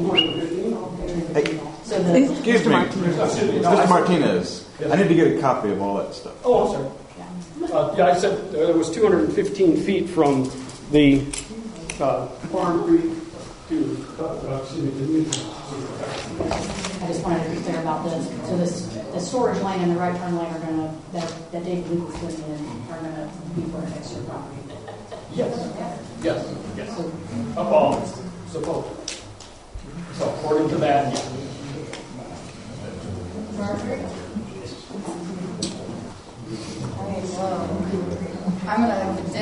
copy because a lot of it has been said. So this is going to sound very choppy because they're repeating what is needing a dead voice. My name is Marjorie Adams. Myself and my husband live at 1215 Cuthbertson Road, which borders Five Stones property, I think about 600 feet, maybe, give or take. We moved there roughly, almost exactly a year ago. And so I just wanted to speak in reference to the traffic on Cuthbertson Road. Clearly, we've seen videos. Cuthbertson Road is a dangerous stretch of road, no matter if you're on the Wesley Chapel side or the Waxhaw side. As a police officer, I've responded to and reported over 300 traffic accidents in my career so far, so I think it's fair to say that I know a thing or two about safe roadways. Cuthbertson Road is local to Lane Road. It's winding and it runs from Newtown, Providence. Sorry, we all know this. Let's see. So this road has multiple police, fire, and EMS jurisdictions on a small stretch. The road has little to no shoulder, especially on the Wesley Chapel side. Between the hours of 3:30 to 5:30 on any given weekday, the traffic will back up in the intersection of Cuthbertson and Newtown past our driveway. That's about 0.7 miles of backed up traffic. So I've seen this many times. This is very dangerous because with no center lane and no shoulder, emergency vehicles are unable to safely maneuver around the traffic without having to cross a double yellow and enter into oncoming traffic. So that is an extreme concern for emergency officials and also just people in general. This traffic blocks driveways, residents' driveways on Cuthbertson. So that's another thing. I've had to wait to turn into my driveway because traffic was backed up past it and they were blocking it. So this isn't just school traffic either. This is mostly throughout the day. So last week I actually observed a disabled vehicle that was sitting on Cuthbertson. It was going from my driveway towards Newtown Road. And again, because there's no shoulder, it had nowhere to pull over, which was causing vehicles going towards Newtown to cross a double yellow and go into oncoming traffic, which is causing a backup because there is continuous traffic coming from Newtown. Am I speaking too fast? I'm really trying to. Okay. So then I want to speak about, because we all know about traffic, the proposed light that would be installed, which would be directly next to my driveway, which would cause backup, and the issue that we're having with, what's the street name right at the top? Farm Creek. Sorry, I'm still learning, so I don't know anything. I'm still learning. So the issue that Farm Creek residents are having from turning left because they can't see anything, we would now have that same problem turning out of our driveway. Because if the traffic signal is red, you're going to have cars that are going to be sitting there on that bend, and when I go to make a left out of my driveway, I would not be able to see any traffic that would be coming, right? Or they would be fully blocking my driveway. Okay.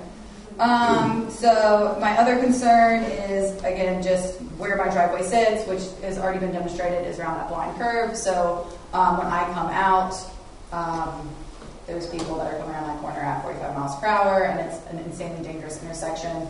And now we want to put a K through 12 school that would be doing the same thing. So let's see. We also have, I can attest to accidents that have occurred.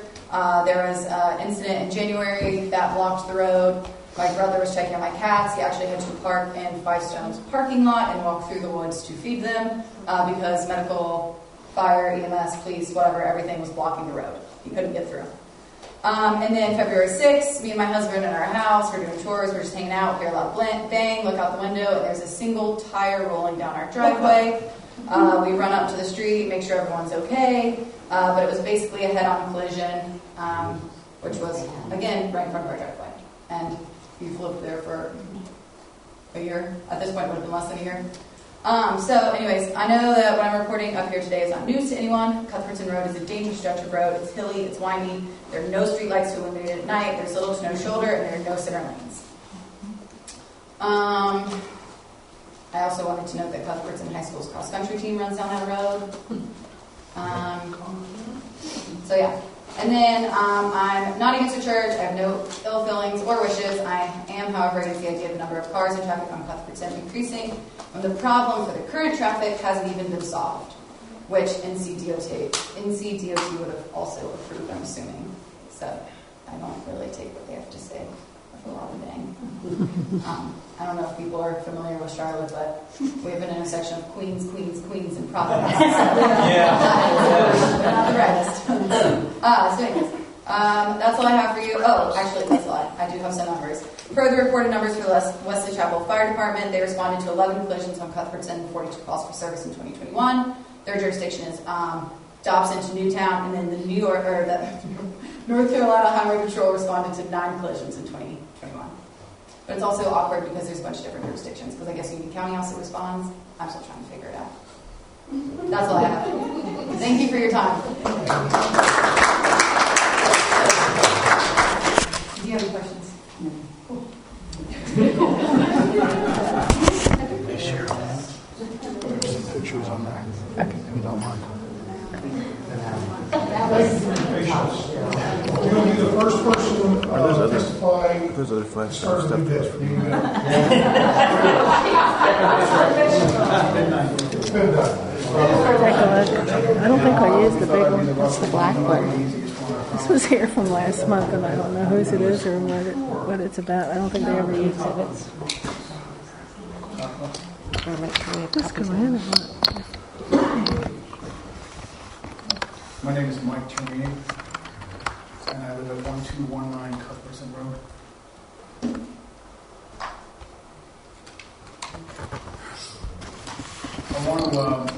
I want to thank all of my neighbors and friends out here on Cuthbertson coming in here and fighting for your peace and your sanity. You've heard me say it before, it's been brutal. But today I get to tell you how brutal it really is. And more importantly, I get to show you. Nothing's happening. Let me guess that's not going to work. I'm not going to get to show you. That would be bad.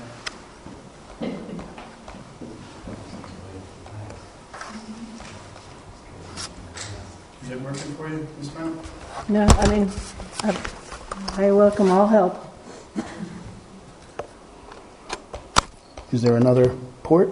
It's too close to that. It's too close to that port? Well, maybe. Well, Oh, I understand. This is okay. No, that's the. Yeah, that's no. I can't take that one out. Yeah. That's a must. Is there another port on the other side? Maybe we Take can, your mouse maybe we could out. lose the mouse. Sure.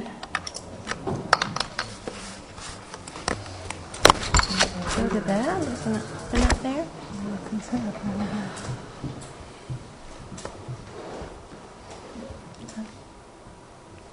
Okay, this over here. Boy, this is my son's. I hope this is clean. C drive. That's not it. Nope. No. What are we looking for? He's in It's not early sure. college. Do you so want I to show? don't Why don't you think- I don't try? think it's anything bad. I'm in the right menu. I don't even know. You're looking at the C drive. You need to look at something other than that for the Well, he's got your USB now. He's trying it.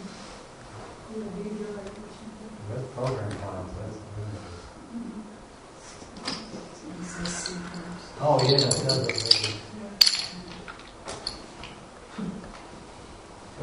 Is it doing anything on yours?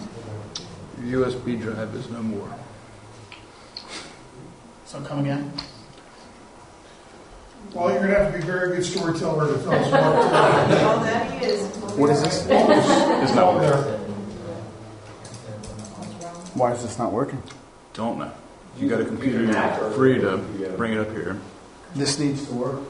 In order for me to really explain to you the facts, this needs to work. Can we let him be first next time?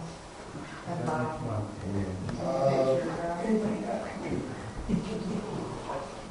Do we have any other computer we can try this on, Cheryl? Do any of you have a computer? I tried Vaughn's and mine.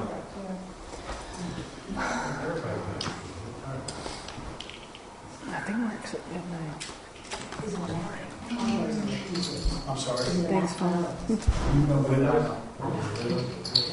Don't know. It's a PC.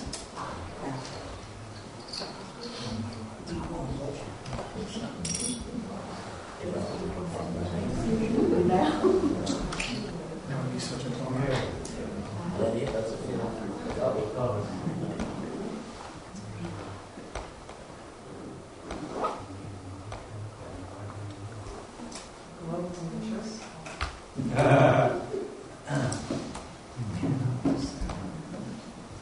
No. I don't know why it's not there. All of the pictures are It doesn't even, it's not registering with me. It's not even showing up. Sure you got the right stick? Yeah. I mean, the drive that they show up as drive B or whatever.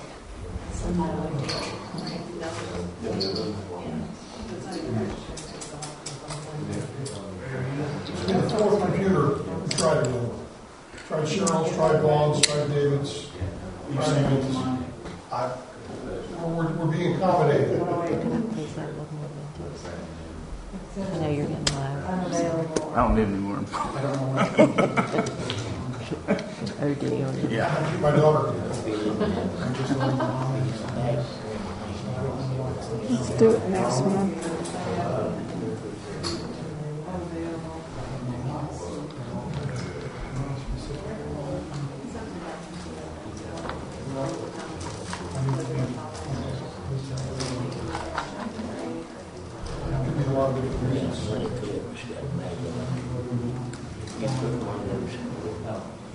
Did you find anything on any of the others? No, yeah. Good. Do you want to spend the time explaining what we would have seen if the computer had worked? No, I just want to thank you. Me too.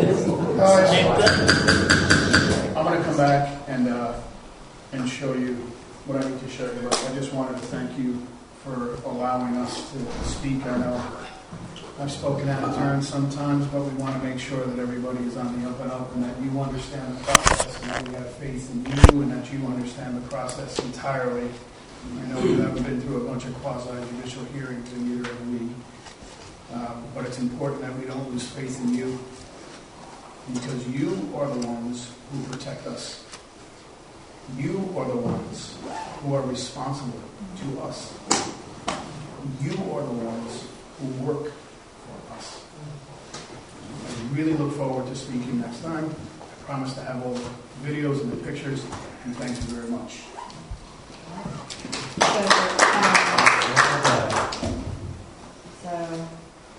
Okay, didn't say it, but the public hearing will be continued to our next council meeting. I forget, do we need a motion? Can't even remember it. I think it's just the mayor. Okay. So the public hearing will be continued to our April I think it's the 11th. April 11th council meeting. Bearing rain, sleet or snow, we are hoping it will be the last. Okay. All right, but we still have work to do, so as you leave, please hold quiet.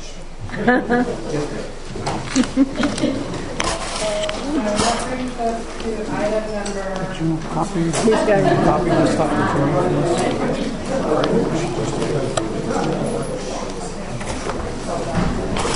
He's got them all. Thanks. Thank you.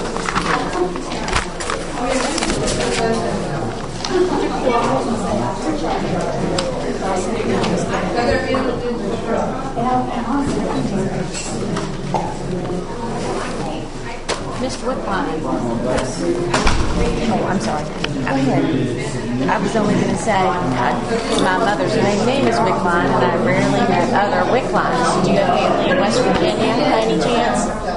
Honestly, I'm not very close to a lot of cousins. I know I had a grandmother named Marcia, but that's about all I can tell you. And in southern West Virginia, I know there's a big clump of them, so I wondered if that's where your people were from. Maybe. All right, thanks. They put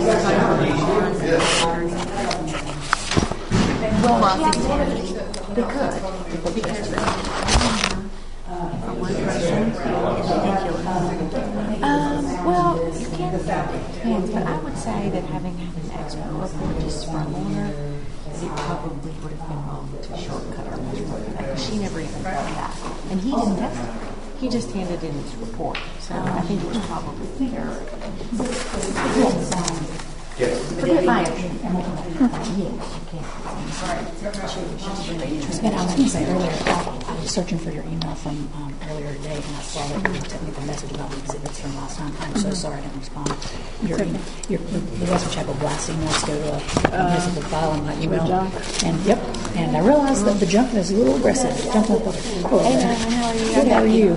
Officially. See your name. Nice to see you. That's a good or bad thing. Will you be finishing up next month? No, George will be back. George got out of it this month. George is on vacation. Oh, yeah? Good for him. But I'm going to send him an angry text in a minute. I can't blame you.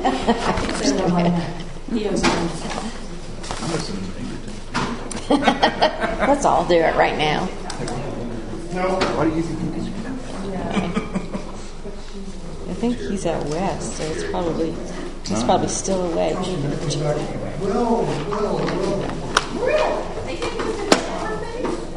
He's always on vacation.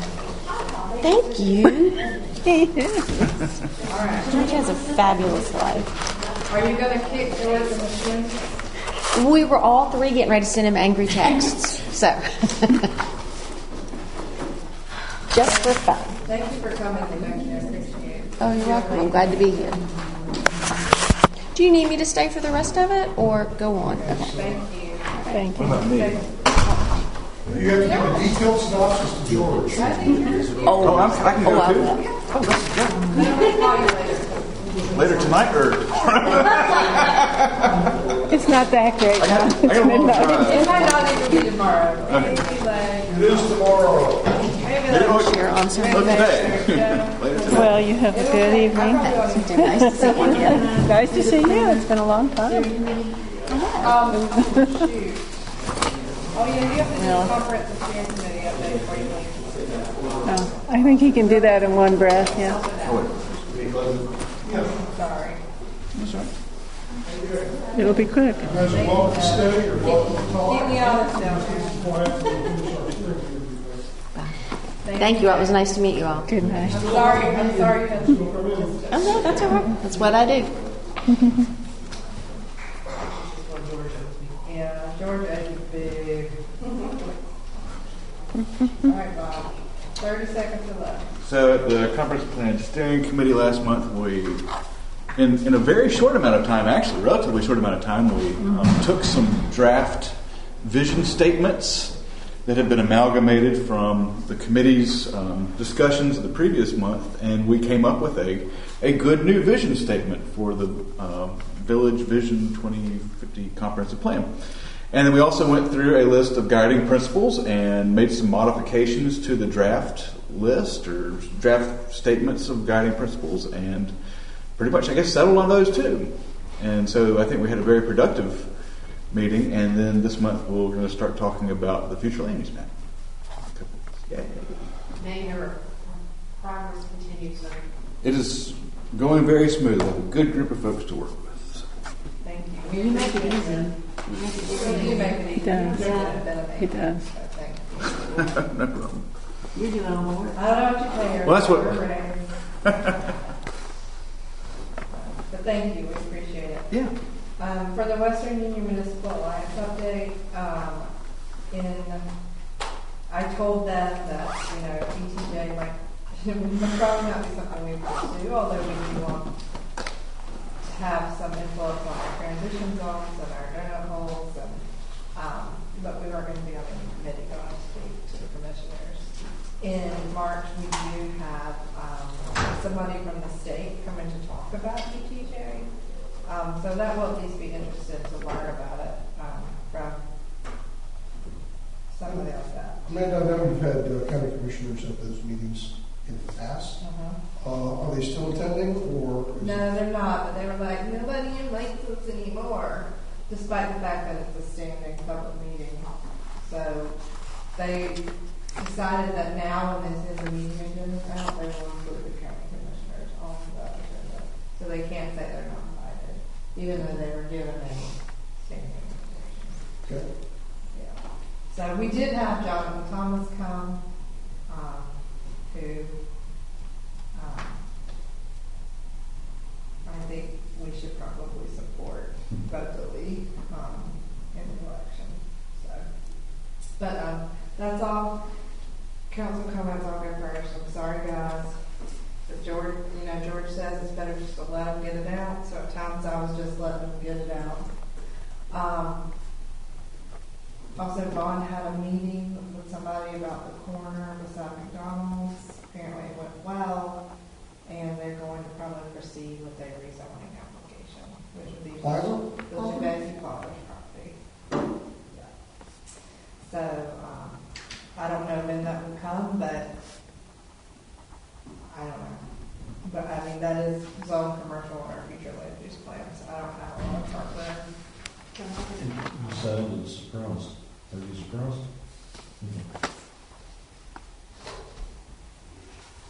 Surprised it didn't happen 5 years ago.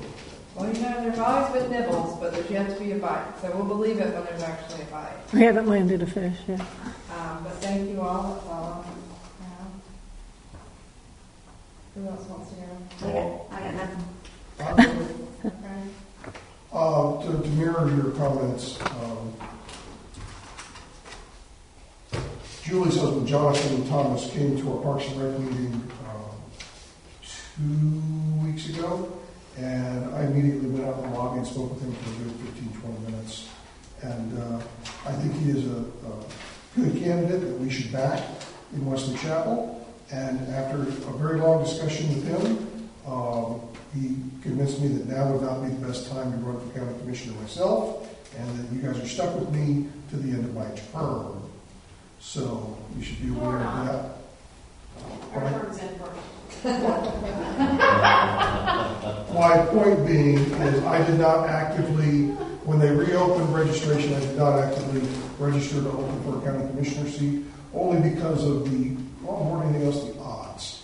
I think there are 2 people that are shoo-ins for this next election, but there's 3 open seats, but there's more than 12 people running for that one last open seat. We should probably, I don't know how you do it, we should probably come and push them. Well, based on who would benefit the residents of Wesley Chapel the most, I would say Jonathan Thomas would be your number 1 pick, but I'm not going to, try to influence the rest of the council. He lives in Wesley Chapel. Well, I think... yeah, they don't live. They don't live in Wesley They Chapel. live in Wesley Chapel. I assume that she was on. But I can tell you that I told him, I said, look, I don't have any problems throwing my head in the ring and fighting a good fight, but at the same time, I would much rather him get in, fix the problem, so I don't have to run in 2 years. So hopefully he's going to get in there and make some changes for the better. So you guys are stuck with me. Well, you're stuck with me. I don't know about the rest of them. So, the other thing is, Cheryl, I don't envy you having to do the minutes from tonight. It's going to be a chore and a half. I want to remind everybody about the 2022 elected officials reception. Thursday, March 24th, it's coming up. I go specifically so I can rub elbows with people like our new county commissioner, our new state representative, to talk to him about why we haven't had a follow-up meeting to his freshman year meeting, where we said before every session I'm going to come up and sit down with all municipalities and I'm going to find out exactly what you want me to do, and that was 3 years ago. He did go to Weymouth. He did have lunch with me, about a month ago, so maybe that was when I was his effort. We didn't talk about this. Well, the idea was that we all got together before he went for his freshman year, and he told us that he wanted us to tell him what to do as his representative, and that he wanted to have follow-up meetings yearly so that he could refocus his efforts, and we haven't had those follow-up meetings. He didn't mention that yet. have video of it. But, I actually recorded it, so it wouldn't be misconstrued. He did. I was there. He was new. Other than that, I think tonight went long. Good. Well, there else. If Mike Tremaine had gone first, he would have known his disk drive didn't work. He could have Gone on, come back. I got a son to reload it and come back, so. I won't say anything else until we're in closed session. I just had an observation, listening to the comments tonight about the TIA and the fact that the village, signed off on the scoping and that nobody thought about Palm Creek Road. And that just feels like a really huge miss, and I don't know why. I get it, and if it's not considered a major intersection or whatever, but for us as a village, I think we have to really think about individual subdivision intersections, regardless of how DOT classifies them, and try to get those type of things into the scope, especially in a situation as blatant as Farm Creek Road with the proximity to that intersection. Agreed.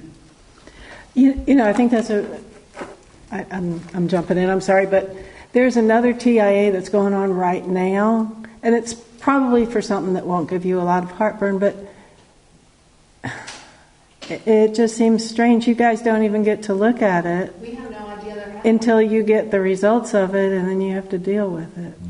So maybe there needs to be some discussion. I'm not sure if it's Vaughn or there's a traffic engineer that Bonnie's firm subcontracts with who does a lot of this. I don't know if he has the power to approve that, or if Vaughn has some input or not. But I have no idea what Mike's going to show us. But kind of the point is we're supposed to be protecting them, and if we are signing off on a scope document and it ignores something we could all, in our common sense, look at and say that's a problem. I don't think we're doing our duty. But to Cheryl's point, I never know these things are happening. Somebody puts one in my hand. And the county definitely got no giant after we were there weekly. That's happening regardless. I'll ask Vaughn tomorrow. I'll send an email and I'll copy you, Amanda, and maybe we can at least figure out who is doing these things. I would like to say something, not for the record, please. I'm a little irritated that Brandon doesn't seem to know more about what's going on. I mean, this is the second time we've asked him about a specific incident that's happened, and he's like, well, that information's not available, or I don't have that. I mean, I was a reporter for 20 years. That information is available. You just have to do the legwork. And how would you feel about scheduling a meeting with him? Yeah. Because he's always said he's willing to get more information. Yeah. But maybe you tell him. But I mean, not to know where the intersection is, where all those wrecks are happening, and not know where they are is ridiculous. I mean, you were paying him to know that kind of stuff. Does anybody see Brandon throughout the week here in Austin Chapel? But I'm not here. It's easy to spot his car now. And now, FYI, there's a state trooper that sits in Pinnacle, so y'all better slow down. And they need to be on the wrong line. But yeah, I see Brandon around frequently. What kind of cars he got now?